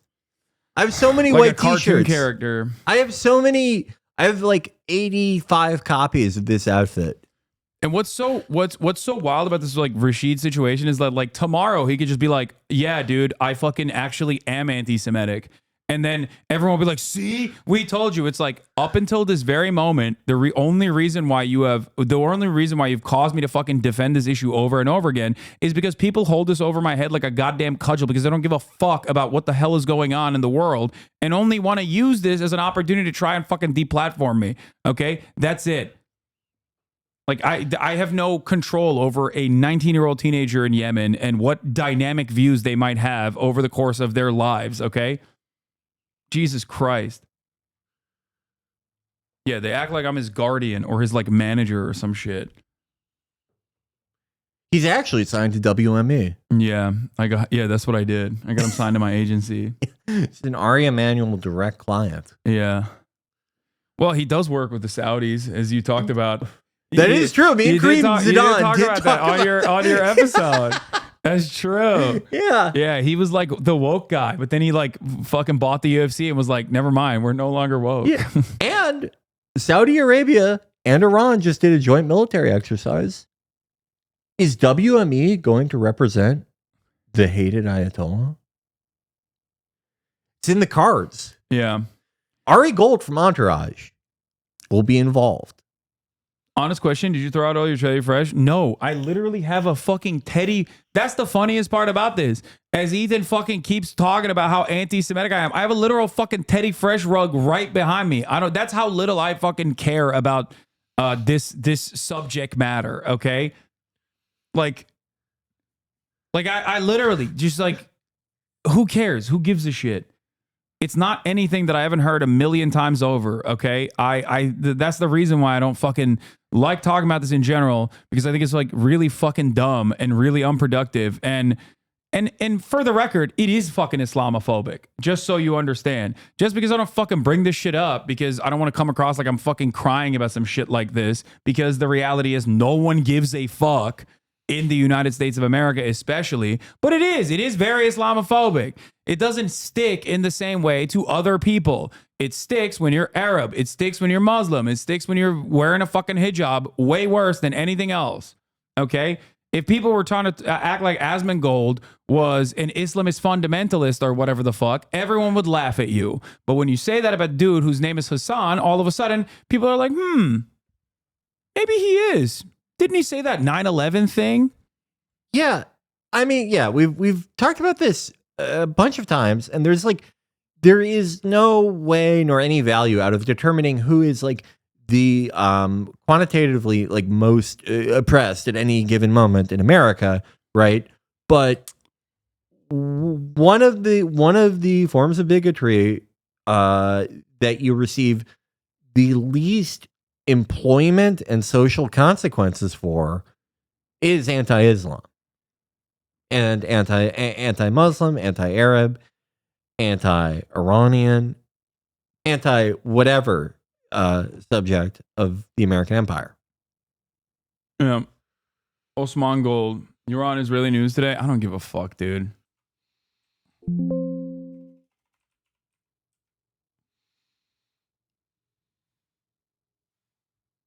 Are they not a part of the officially designated State Department delisted? Oh my God. No way. Wait, they never actually relisted them? Wait, so this entire fucking Houthi shit is... No, there's no way. Oh, look what we did right after 9/11. We delisted the Japanese Red Army. We're back. Yeah. Khmer Rouge delisted by William Jefferson Clinton O'Bungler. So wait, so what is this? So like... They never relisted it? That doesn't make sense. I thought they did relist it. Terrorist designation of the Houthis, January 17th. Department of State today is announcing the designation of Ansar Allah, commonly referred to as the Houthis, as a specially designated global terrorist group effective 30 days from today. Oh, it wasn't a designated terror group when I interviewed him. There we go. No.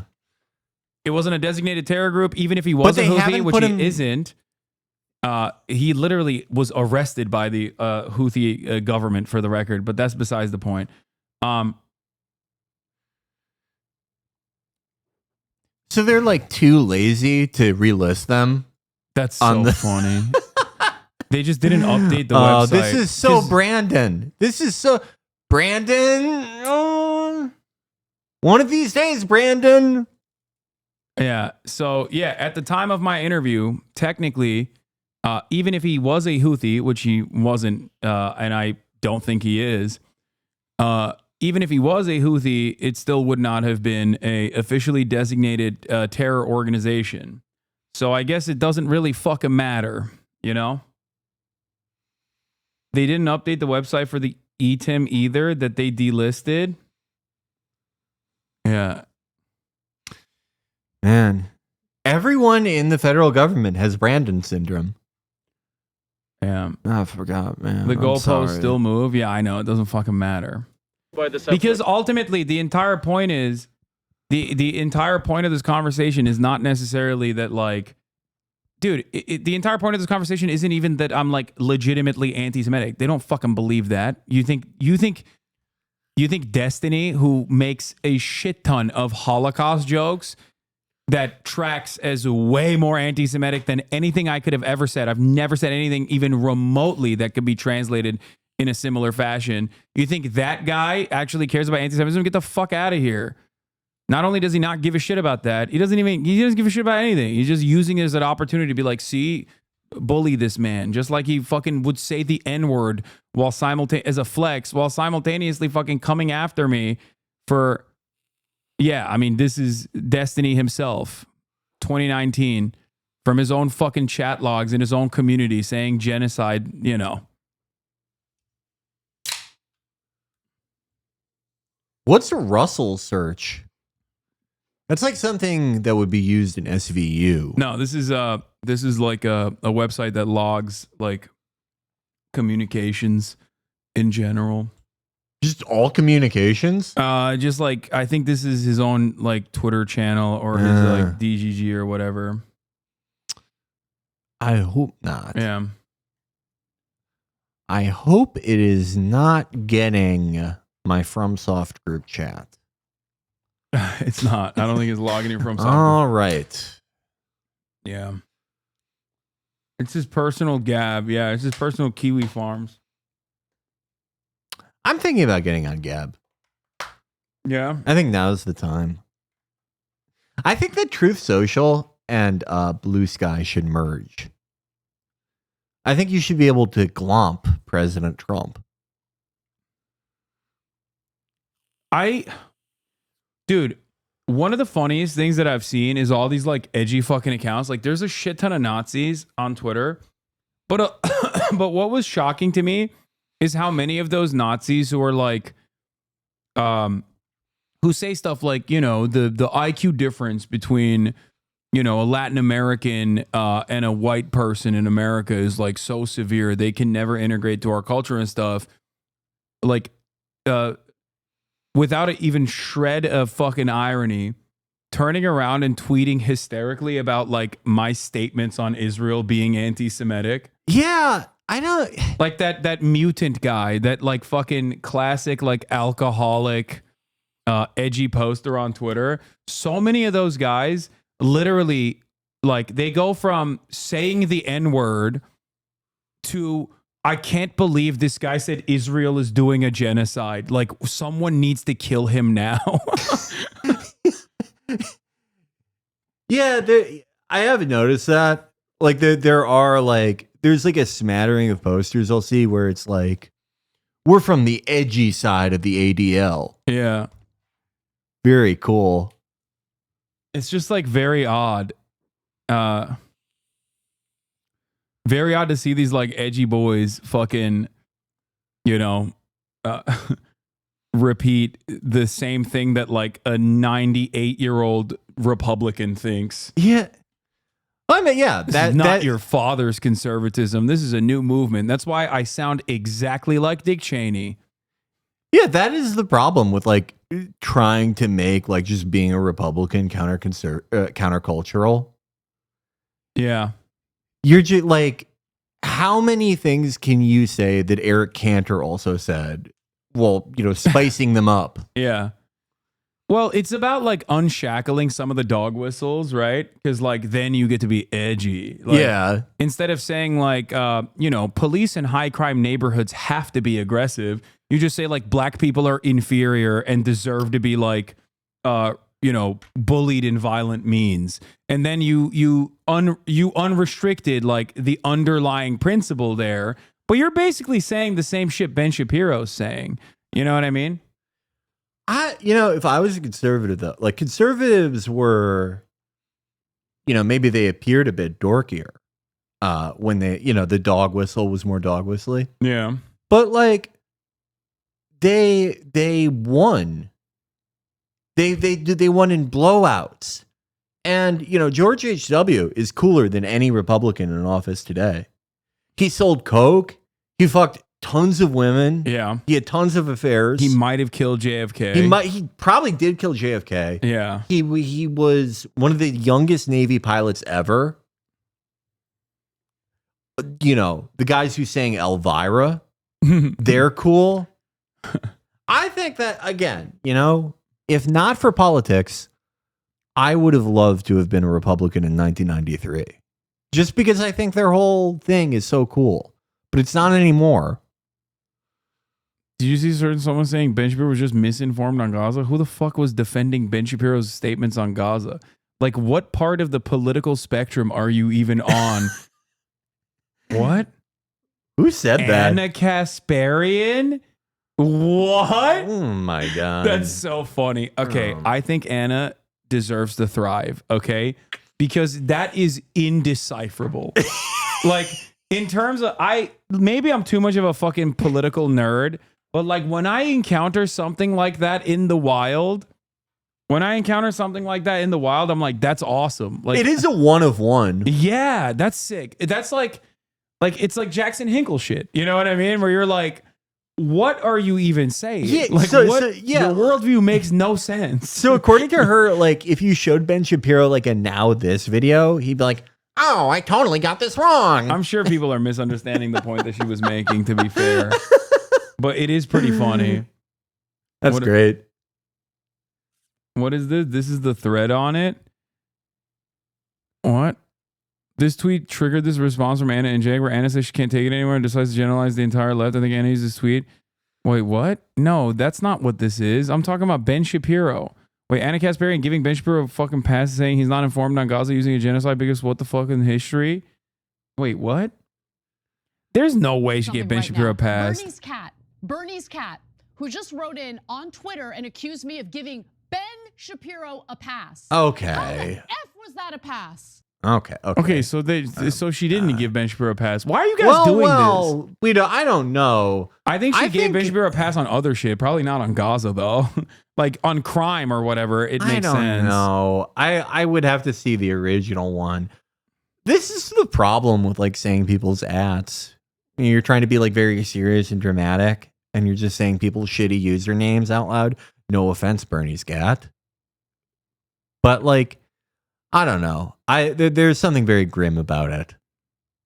I want to know what she actually said, because if she said, I do. I think it's funny if she did. Yeah. No. I mean, wait. What is this? What happened? She rightfully called it Tulsi Gabbard's grift, but when it comes to Ben Shapiro, she's being generous and stating he's misinformed about Gaza. Here's the clip in context. I want to ask you. Oh yeah, this is when Ben was like, because like she's in not that statement, pro-Israel. I'm going to say that he is misinformed about what the reality is. Now, Yeah, that's not. She's not giving Ben Shapiro a pass. Y'all are fucking. Well, they got me excited. Oh that my is God. different than, I know. Yeah. That's not. She didn't do that at all. You guys are so fucking stupid, dude. Like, if it was like crime related, then that makes sense. Or if it's like, I don't know, trans related, maybe that makes sense. But like, she's not fucking pro-Israel. Like, that would have been sick though if she was like Ben Shapiro, like defending Ben Shapiro and Israel is like kind of funny. Yeah, but like while you're anti-Israel, yeah.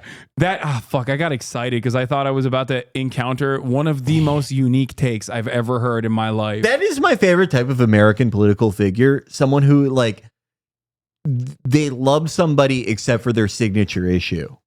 Like people who are like, I love Trump except for the immigration stuff. Yeah. And there are millions of those fucking people. Yeah. There are people who are like, I love Ben Shapiro, but this Israel stuff he does. And it's like, what do you like then? Occupy Palestinian territory at a public school board on internal Milnet. A slightly anti-Semitic choice can be seen. What the fuck is Milnet? I don't know, but occupied Palestinian territory being mentioned as exactly what it is. That's the internationally legally recognized status. Yeah, it's really fucked up. I can't believe they did this. This is my least favorite like type of Zionist agitprop is when they like they'll go on like the browsers app and be like, how come I can set my location as Palestine? It's even below when they, they're like, oh, there's a Palestinian terror scarf in this weather.com app. Yeah.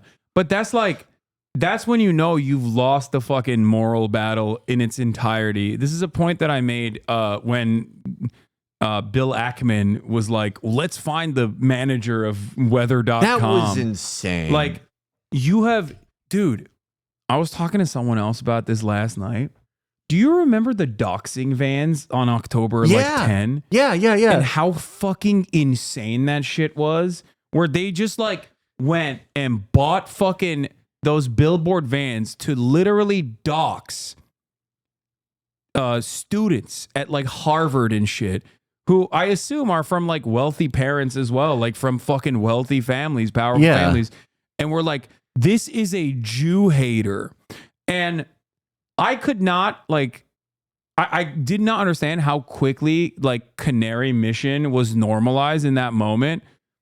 But think about where we've gone from that. Like that was early October, right? That was early October and that was seen as like somewhat permissible. And beyond that, it was like people were getting fucking fired left and right, all this shit. Yeah. And now a year into Israel's insanely violent, morally repugnant behavior in Gaza, doing a genocide, blowing up Lebanon, claiming that they have gold bullions in fucking tunnel systems or whatever, and how they control the media. The Lebanese. Yeah. The IRGC controls the media narratives. Yeah. Do you realize that 9 out of 10 governors on the Federal Reserve Board are Lebanese? Are Shia? Yeah, They're Shia. Yeah. Almost every chief justice of the Supreme Court, Shia Muslim. Yeah. Woodrow Wilson, Shia Muslim. Most of the founding fathers, 12ers. Yeah. But basically, my point is, like, there is no more, like, you don't get to have these like massive victories and like and like bully or humiliate or push people into silence at this position. So you just have to take like minor W's wherever you can, which is what reminds me of what like the ADL was posting about in terms of like banning fucking Frogan for saying Sabra hummus sucks. Like, oh, the most anti-Semitic crime you could have ever engaged with. Like, I'm glad that the ADL is worried about that shit and not like Donald Trump regularly talking about how, he's going to destroy all immigrants that are poisoning the blood of America, like using Nazi rhetoric. Why? Well, or even saying like Jews are going to be responsible for his demise, like his electoral L. And it's like, why is the ADL only lightly criticizing Donald Trump there? Because Miriam Adelson gave him $100 million fucking dollars to permanently annex the West Bank if he wins the election. And the ADL cares significantly more about defending Israel than it does about actually addressing anti-Semitism. If they gave a fuck about addressing anti-Semitism, they wouldn't be fucking giving Elon Musk a pass after he did the more extended version of Marjorie Taylor Greene writing a fucking paper after visiting a Holocaust memorial when he co-signed the sentiment that Jews have allowed unrestricted immigration into the Western society. And but you know, he went to Israel, so we're all good now. Yeah, I mean, it's because like no one except for like a few insane people and probably Bill Ackman, who's also insane. No one truly thinks that like wearing a keffiyeh is the same as like dressing up as Hitler. Very few people actually think that. Yeah. Very few people actually think that like making fun of like shitty Sabra hummus is like tantamount to calling for a genocide. Very few people actually think that, but the actual function of like any of that, of pretty much the entire reason that the ADL exists now is like to create a chilling effect. And they're pretty open about this. They're pretty open about the fact that like all they feel that they have to do is like just make a few high profile examples, either people who are already high profile or people who their case can be blown up so they could be made an example of. And that will, in their minds, petrify everyone else from talking about this. Yeah, but it hasn't. And it won't. Like, let's say the cyber stalking and cyber harassment initiative started in early October to weaponize an ongoing genocide against like a fucking Twitch streamer you don't like succeeds, and I get banned. Is that going to change the broader public's opinion on Israel's actions? Fuck no, it's not going to. Many of those people that are doing this don't really give a shit about how Israel is viewed anyway. They just want to use this as an opportunity to fucking be like, yeah, this guy is evil. He sucks. I hate him. But overall, that's it. Like, you're cooked. And you're cooked because of your own, because of the actions of the state that you are defending. There's not much else you can do about that. You'll get a fucking, maybe a Twitch streamer banned here and there, but like, you know, good luck. The only people they have left are like over 50. And most crucially, like regardless of what America does at this point or doesn't do, Israel in its current form, with its current economy, has an expiration date on it. No one knows exactly when that is, what exactly that looks like. But Israel, as it has existed since the Second Intifada, it is not possible for it to go on. Yeah, they have to keep ramping up the fucking pressure. Intifada. Yeah. Not Intifada. Well, I always fuck that one up. It's all good. I know, I heard you say it on the pod too. Whoops. I didn't sleep well last night. Sometimes it happens. Can you expand on that? It seems like copium a little bit. No, dude. Look at any similar fascist movement at any point throughout history. Okay, you cannot keep burning the candle on both ends. Like the Israel strategy right now is damn near identical to the end stages of the apartheid South African government. Well, like, to put it into specifics for that chatter, it is a lot of things. One of those things is the fact that like Israel's military, for the last 30 years especially, has had their focus shifted from the traditional focuses of a military to internal repression and security and police action. No military in history that has seen that become their entire focus has been able to retain their ability to actually persecute wars effectively on a continuing basis. And we've seen that since 2006. We're seeing it now. Secondly, the fact that Ansar Allah is now just not only landing weird kind of like stealth loitering munitions like they did the first time, but actual ballistic missiles inside Israel, and that Iran can too. The fact that Israel can no longer guarantee safe skies over Tel Aviv, which was part of its implicit promise to its populace, that this boot on the neck strategy that they've put in place in the last 20 years especially, that, hey, it may be rough, it may be brutal, but this is a zero-sum game. It's them or us. And if we do it this way, clear skies over Tel Aviv forever. You as an engineer or a doctor or fucking whatever, you don't have to worry about that. They can no longer guarantee that. Their missile defense systems, like David's Sling, their anti-ballistic system, which is different from the Iron Dome. Iron Dome is like for rockets and shit, but that is no longer effective. And like maybe they could try to guarantee that nothing passes over, but they would have to run constant like air patrols at a time when fuel is incredibly expensive, and they've shifted their air force away from F-16s to F-35s, which cost significantly more per flight hour at a time when the Israeli economy has already contracted by like 1/5. Tons of businesses have closed. Tons of fucking people are unemployed. Unemployment has kind of been a pretty big problem for the Israeli economy on and off for the last decade or so, but it's getting worse. You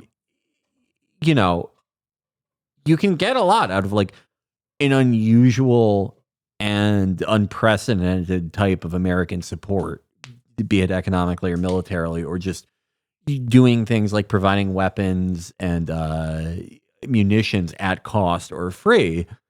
But when something is in free fall, there's only so much you can do. And more people who would be high earners or are high earners are leaving Israel. No matter what they think about any of this, even if they have the most insane fucking opinions on earth, they just don't want to be there.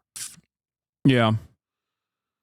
But last point on this, but this is the classic equation. It's like, oh, you're a hijabi and you're anti-Israel. You're anti-Semitic. You're just like a Nazi. Also, it's perfectly fine when I hang out with Nazis to get chicken and waffles with them and bring them onto other podcasts so they can fucking develop clout and even defend them, as a matter of fact. For example, like when he defended it to his community and was banning everyone that said, no, Nicholas Fuentes is a Nazi.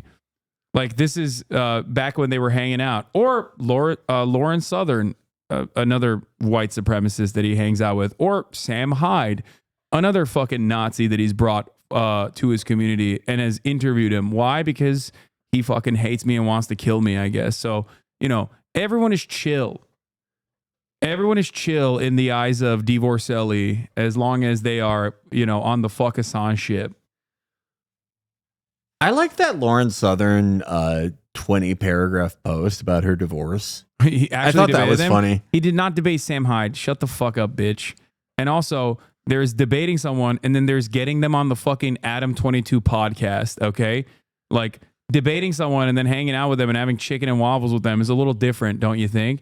I feel like you are underestimating the severity of someone who is a neo-Nazi who gets to fucking eat dinner, kind of like this, with Donald Trump.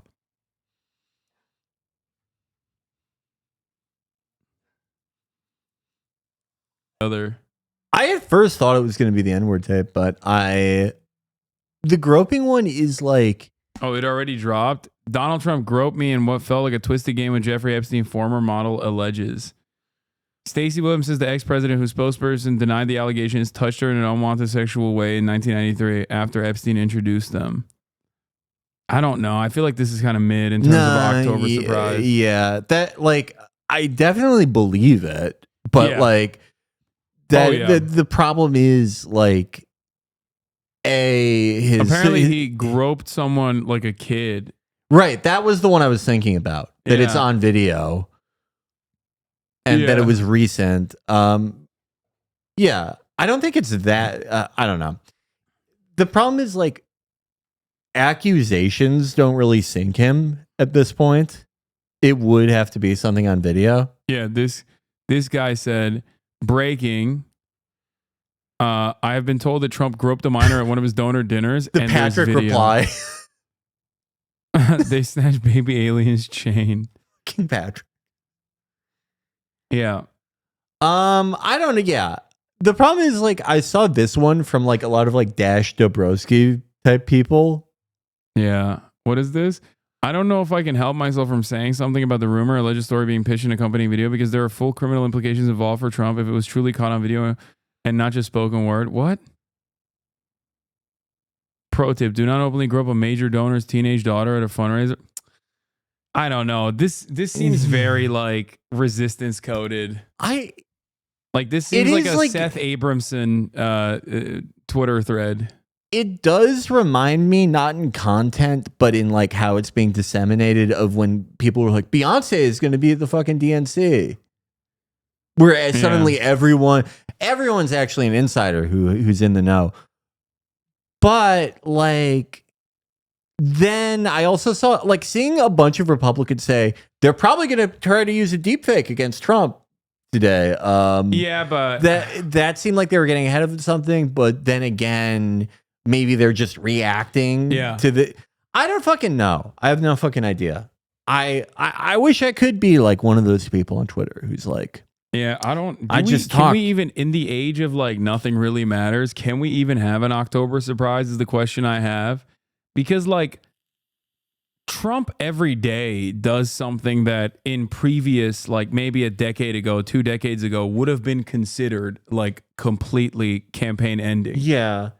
Well, like Access Hollywood would have been that if he was running against anyone else. Yeah. If he wasn't running against the Clintons, who, you know, had the entire reason for the entire thing that people were arguing behind Bill Clinton in the 90s was that like sexual harassment and assault doesn't really matter in presidential politics as long as you get the job done. Yeah. And no, I don't know. I mean,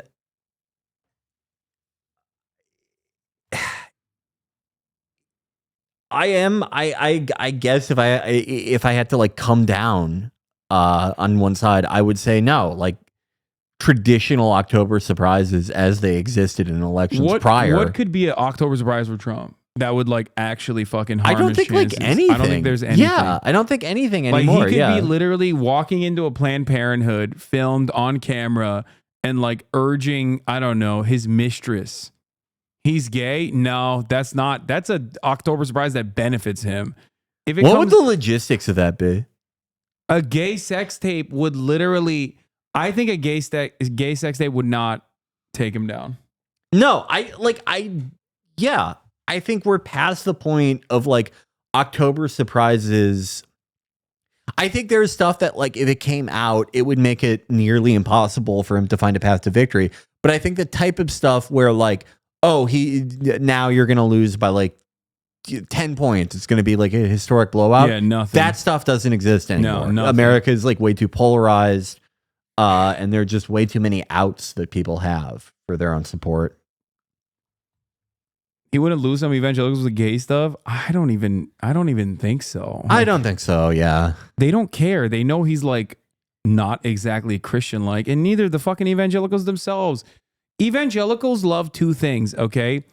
Creating new like family council meeting type fucking law firms and think tanks, and then running those think tanks while having orgies, okay? Like having the most insane Diddy freak off style orgies you've ever heard of. Every other week, there's another fucking like pedophile pastor that gets popped. Every other week, there's another like MAGA RNC spokesperson that literally is going to jail now because he did so much CSAM. He accumulated so much fucking child porn that like the federal government was like, we have to take over this archive and now we will use it as our honeypot. Like, and it still doesn't do anything. Like no one, everyone's always like, nope, it's the gays that are pedophiles. Isn't it so weird how like there are only two types of Democratic sex scandals? It's either like the biggest fucking like pussy in history texting a woman and being like, I can't wait. I would like to kiss your toes. I can't wait to hold your hand. Yeah. I watched a Hallmark movie that reminded me of us. It's either that or like Ed Buck. Like the worst fucking most depraved evil shit you've ever seen. Whereas Republican ones or I mean, I guess it's not, this is not in the Ed Buck category, but of course, the exception that violates the rule a little bit is Florida gubernatorial race, almost winner. That's almost like a Republican scandal. Yeah, though. that was a Republican style scandal. I was gonna say evangelical scandals are like, I apologize for going to a foam party with my stepson. It's like that, or like their version of Ed Buck. Yeah, it's or Andrew Gillum. Yeah, Andrew Gillum is like a Republican style sex scandal, like getting caught with like a gay prostitute in Fontainebleau with meth in your system. Do you know that like if you posted the Andrew Gillum vomit pic in like 2021, you would get your account locked? Wait, really? Yeah, I had it happen to me. Wait, where was Matt Taibbi on this one? Did he talk about this? I don't know. There are like 85 volumes of the goddamn Twitter files, so it might be in there. Dramatic oversight from brave truth teller Matt Taibbi. It was, you would, they would like instantly flag your shit. I tried to send it in a DM and it wouldn't let me send. Oh, wow. They hit it with the Hunter Biden laptop. Yeah, we weren't even doing anything political. We were just like, Andrew Gillum nude, send him now. Yeah. And he's only shirtless in that pic. Yeah, that's... Did he look good? He looked okay. I mean, like, I don't really think it's fair to judge somebody after a bender. Yeah. Because, like, your water retention is all fucked up.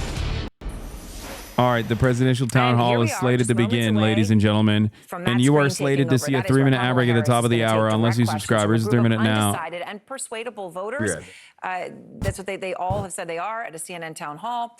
Part of Harris's final pitch today unpersuadable voters. Praise of Hitler, the danger a second Trump term could pose. She has been using that word dangerous, which has been a big emphasis for her over recent days. Coming as CNN has learned, former President Obama shared a similar message at a fundraiser for Harris this week.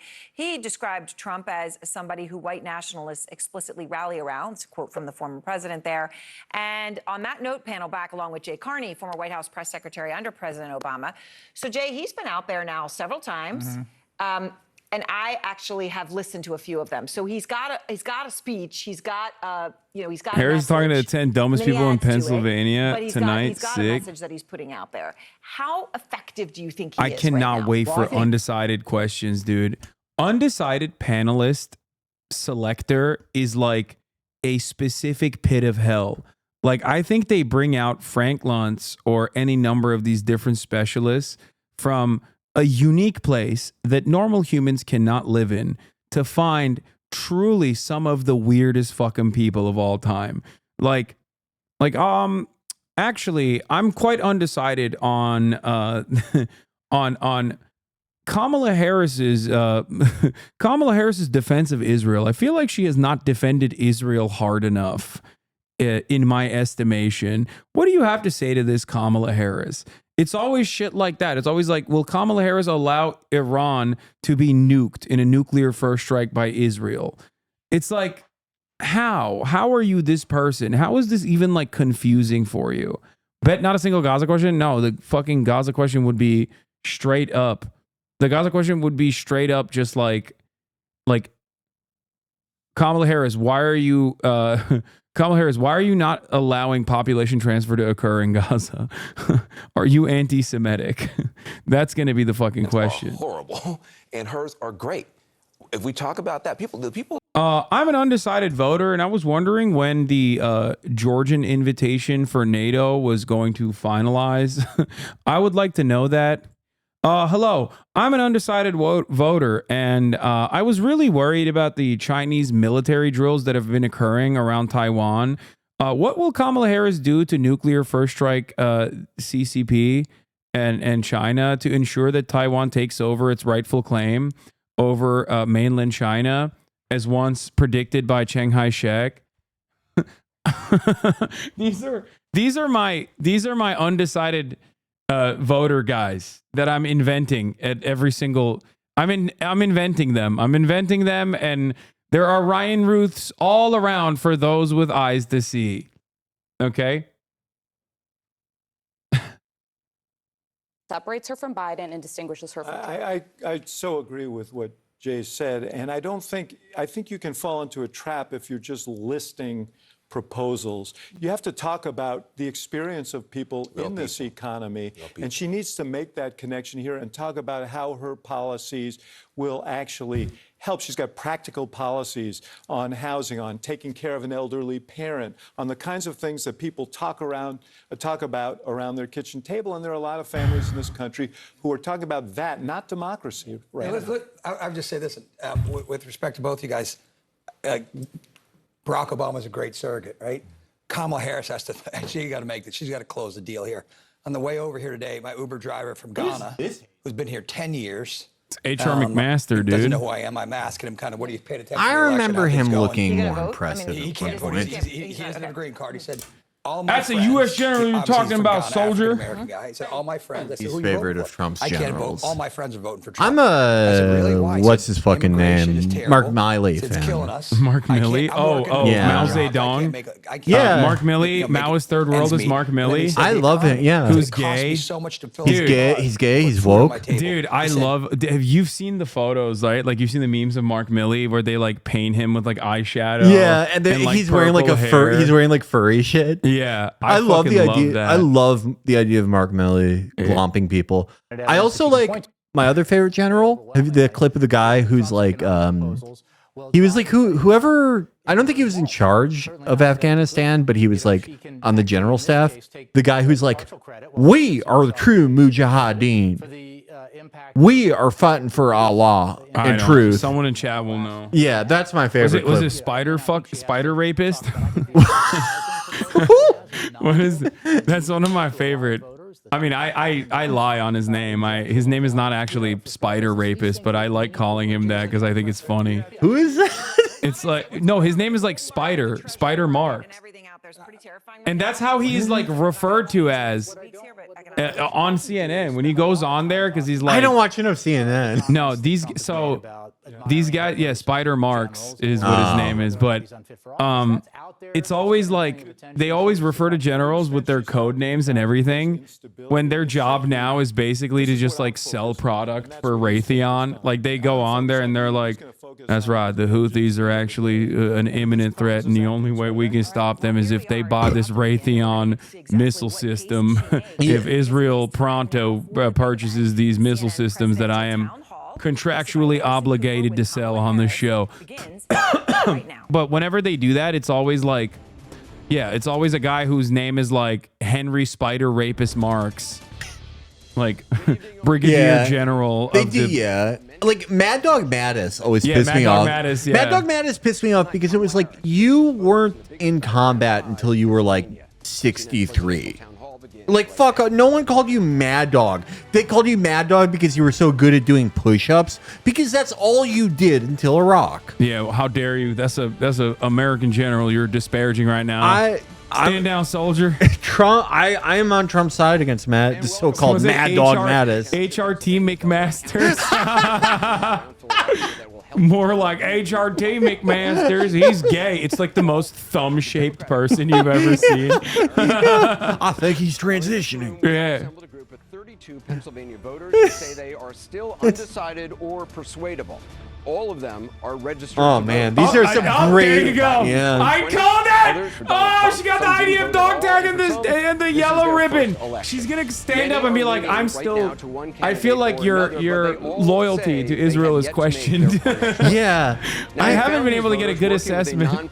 Those are perfect undecided voters. Yeah, some real grade A fucking dopes. And then an Israel lady. That's perfect. Israel lady that definitely is voting for Trump and has voted for Trump and will do it again, and being like, when will you allow population transfer to occur in the Gaza Strip? Have you seen that? Have you seen that Trump PAC ad where it's like a bunch of like clearly like Anglo ladies, and they're like, "Oy vey, I had another Jewish day. You know, I don't like Trump, but Kamala's gonna kill all of us." It's the best ad No, I've ever I can't wait seen. for an undecided voter to be like, how will you address campus anti-Semitism? Yeah. That's my favorite undecided For weeks, voter. You've been calling Donald Trump unstable, unhinged. You've called him dangerous. You've quoted General Milley recently, who called him a fascist. Today, you quoted General Kelly, who said that Trump repeatedly praised Hitler. Yeah. But there are tens of millions of Americans right now Who who also have heard praise all Hitler. those things, and they don't buy it. Or What even do if you they say to them? They're still going to vote for If Donald you're gonna Trump. ask her about He's Israel, you might arguably as well be more like, "Are popular you now than alienating ever. Hitler You have supporters?" 13 days to go. What do you say to those voters to convince them? Because some of them are in this room. Sure, and I thank you all for taking the time to be here. I prosecuted and transnational you could be doing gangs. a number of other things with your time. So this really is proof that we love our country. People are engaged, Anderson, and really want to talk about the issues. And so the issue that you raise, yes, I do believe that Donald Trump is unstable, increasingly unstable, and unfit to serve. And I don't necessarily think that everyone has heard what you and I have heard repeatedly, which is the people who know Donald Trump best, the people who worked with There's no him in captions. the White House, in the Situation Room, in the Oval Office, all Republicans, by the way, who served in his administration, his former chief of staff, his national We'll look at it later. security Oh, I gotta pee. advisor, former secretaries of defense, and his vice president have all called him unfit and dangerous. They have said explicitly he has contempt for the Constitution of the United States. All right, this They isn't have a said policy he should question, never again serve but as Chad, president of the United States. We know that. I don't is know why anything Mike about Pence is not running hair with him again, why the designs. job was empty. Are Kamala's And then highlights today we natural? learned that John Kelly, a Because I've seen some four-star pretty Marine bold general, natural who was highlights in his my life. longest-serving Believe me. chief of staff, No? gave an interview recently in the last Yeah, I 2 guess that weeks of makes this sense. election, talking about how Shows what dangerous I know. Donald Trump is. And I think one has to think about why would Well, okay, someone who I have served seen with some like him, who is really not bold political, a natural four-star highlights Marine in my general, life.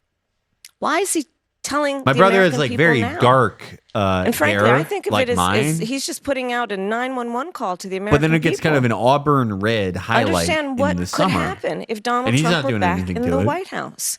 And this time, Yeah, we man, must take man. very seriously those How folks else who am knew I him supposed to best learn and who were career if not for asking people questions about are this? not going to be there to hold him back. At least before, there were folks who we know what he would say, but they would restrain him. Imagine now Donald Trump in the Oval Office, in the Situation Room. He who has openly admired dictators, said he would be a dictator on day one. The former chairman of the Joint Chiefs of Staff has said he is a fascist to the core. You know, I think the So worst I thing think that ever when happened the to Trump American people electorally reflect, especially those who are was undecided, people on finding, who you should listen you know, to. Don't seeing take him as a my known word for it. In quantity. fact, go online and listen to But- John Kelly, his voice, talking about what he thinks of Donald Trump 2 weeks before the election. Because Yeah, electorally, it was very bad for people to know that Donald Trump is a known quantity. But it's also kind of bad for this type of campaign posture where you're, you know, placing him as unique danger. And yeah, no, you could argue from the liberal perspective there are unique, dumbass things he did that no one else did. Sure. But it's kind of harder to sell it to Americans after they've seen him, and a lot of Americans' disappointments in him were that, you know, and this is not a value judgment, they thought he was going to be like an outsider radical centrist, and he was just a regular Republican. It sort of like decouples him from the things that voters don't like about him the most. politicians. These are career people who have served in the highest roles in national security, who have served as generals in our military, who are highly respected, talking about Does this move the person anyone? Who would be commander in chief. Anyone who has Not like to parents mention out there what we know and what they've who told us are about how he talks about the military. what would you Servicemen call and them? women. Referring to Mitt them as Romney suckers and losers. Republicans? Are they into this? How he Because I don't know. I don't know. I don't know anyone like that. I could be wrong. taken an oath to sacrifice their life for our country. And I do believe, Anderson, that Okay, part of objection. this is why, even just this week, Don't let I traveled anyone this state who and was others born with in Liz Cheney, 1960 former Congress and signed up for the member who was a military very as an high-ranking officer Republican. She has in endorsed 1980, me. Her father, the former be like, oh, Vice President of the I'm United ready States, to Dick Cheney, die is for voting America. me. Where? Over In 400 Grenada? members Fat of chance, previous bub. members of the administration from Ronald Reagan to both I just don't buy Presidents it. Bush to Donald Trump even have endorsed my candidacy. And the reason why among them is a legitimate fear based on Donald Trump's words and actions that he will not Hey, obey you know an everyone oath you don't like, to all the support career and defend the politicians Constitution and of the United States. fucking He everyone, himself has said he would they're all terminate with me against the Donald Trump Constitution because of the he's so United States dangerous and wants to outsidery. earn your vote to stand again behind the seal of the President of the United States?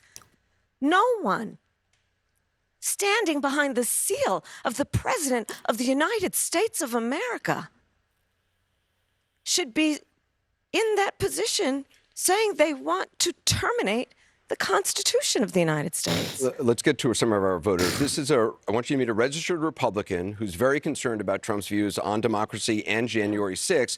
She told us she's looking for a reason to vote for you, but is yet to make her final decision. Her name is Natasha Kwiatkowski. She's a student at Bryn Mawr College. What's your subtitles. question, Natasha? If they were, I would turn them for being on. here, and thank you for taking my question. Thank you, Natasha. And as someone who hasn't fully committed to either party, how do you plan to address the concerns of independent voters and anti-Trump Republicans like myself who feel left out of the polarized political landscape?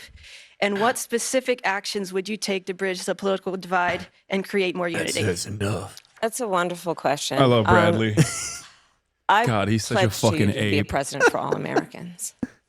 And I think Was to he the point guy of- who in the like spirit of your smacked question, Ronaldo? that Yeah. People Yeah. are I support frankly Ronaldo on that. exhausted I think it's mean to take someone's with hat, but what come has been on. happening over the last several years, which is this environment that is suggesting that Americans should be pointing fingers at one another, that we are divided as a nation, instead of what I think you and I will speak for us, I think.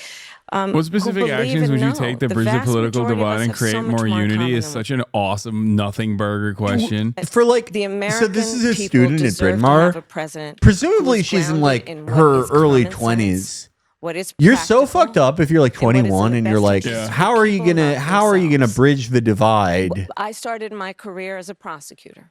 Oh.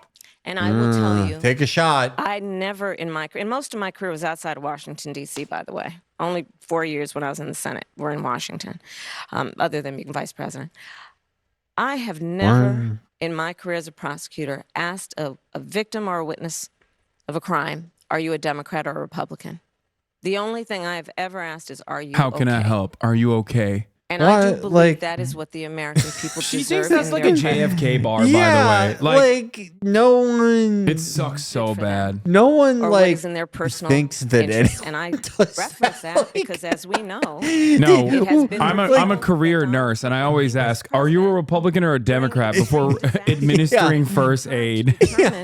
how those areas, I make every victim people of who every have been crime take a woke traumatized by test. extreme weather would get relief. He asked the question, did they vote for him? I believe the American people deserve better. And they deserve a president who is focused on solutions, not sitting in the Oval Office You will never plotting convince me their that revenge genuine and real people care retribution. about like Let a me president introduce saying you this to, shit. Eric Swenson, who runs a service desk for an Like IT I company just want to in, hear like Conshohocken, what Pennsylvania. kind of He's how much registered as money a are you going to give libertarian. me? Like Himself as an independent. This he says is- he's undecided. Eric? Could be Thank you, a Anderson. weapons Thank you grade both for being here. dope. So my question is concerning He's gonna groceries. ask her about Grocery Hot prices Wheels. have gone up quite a bit in the last 4 years. And some people blame Excuse me, former that's an President IT Trump, manager. and You some better- people blame I'm President sorry. Biden. Who would you say is correct? And what would you do to bring prices down for Americans? Okay, that's Thank not you, that Eric. bad of a And you're absolutely question. right. You know it. I know it. I think most Americans know it. Price of groceries is still too high. And we need to address it in a number of ways. One of my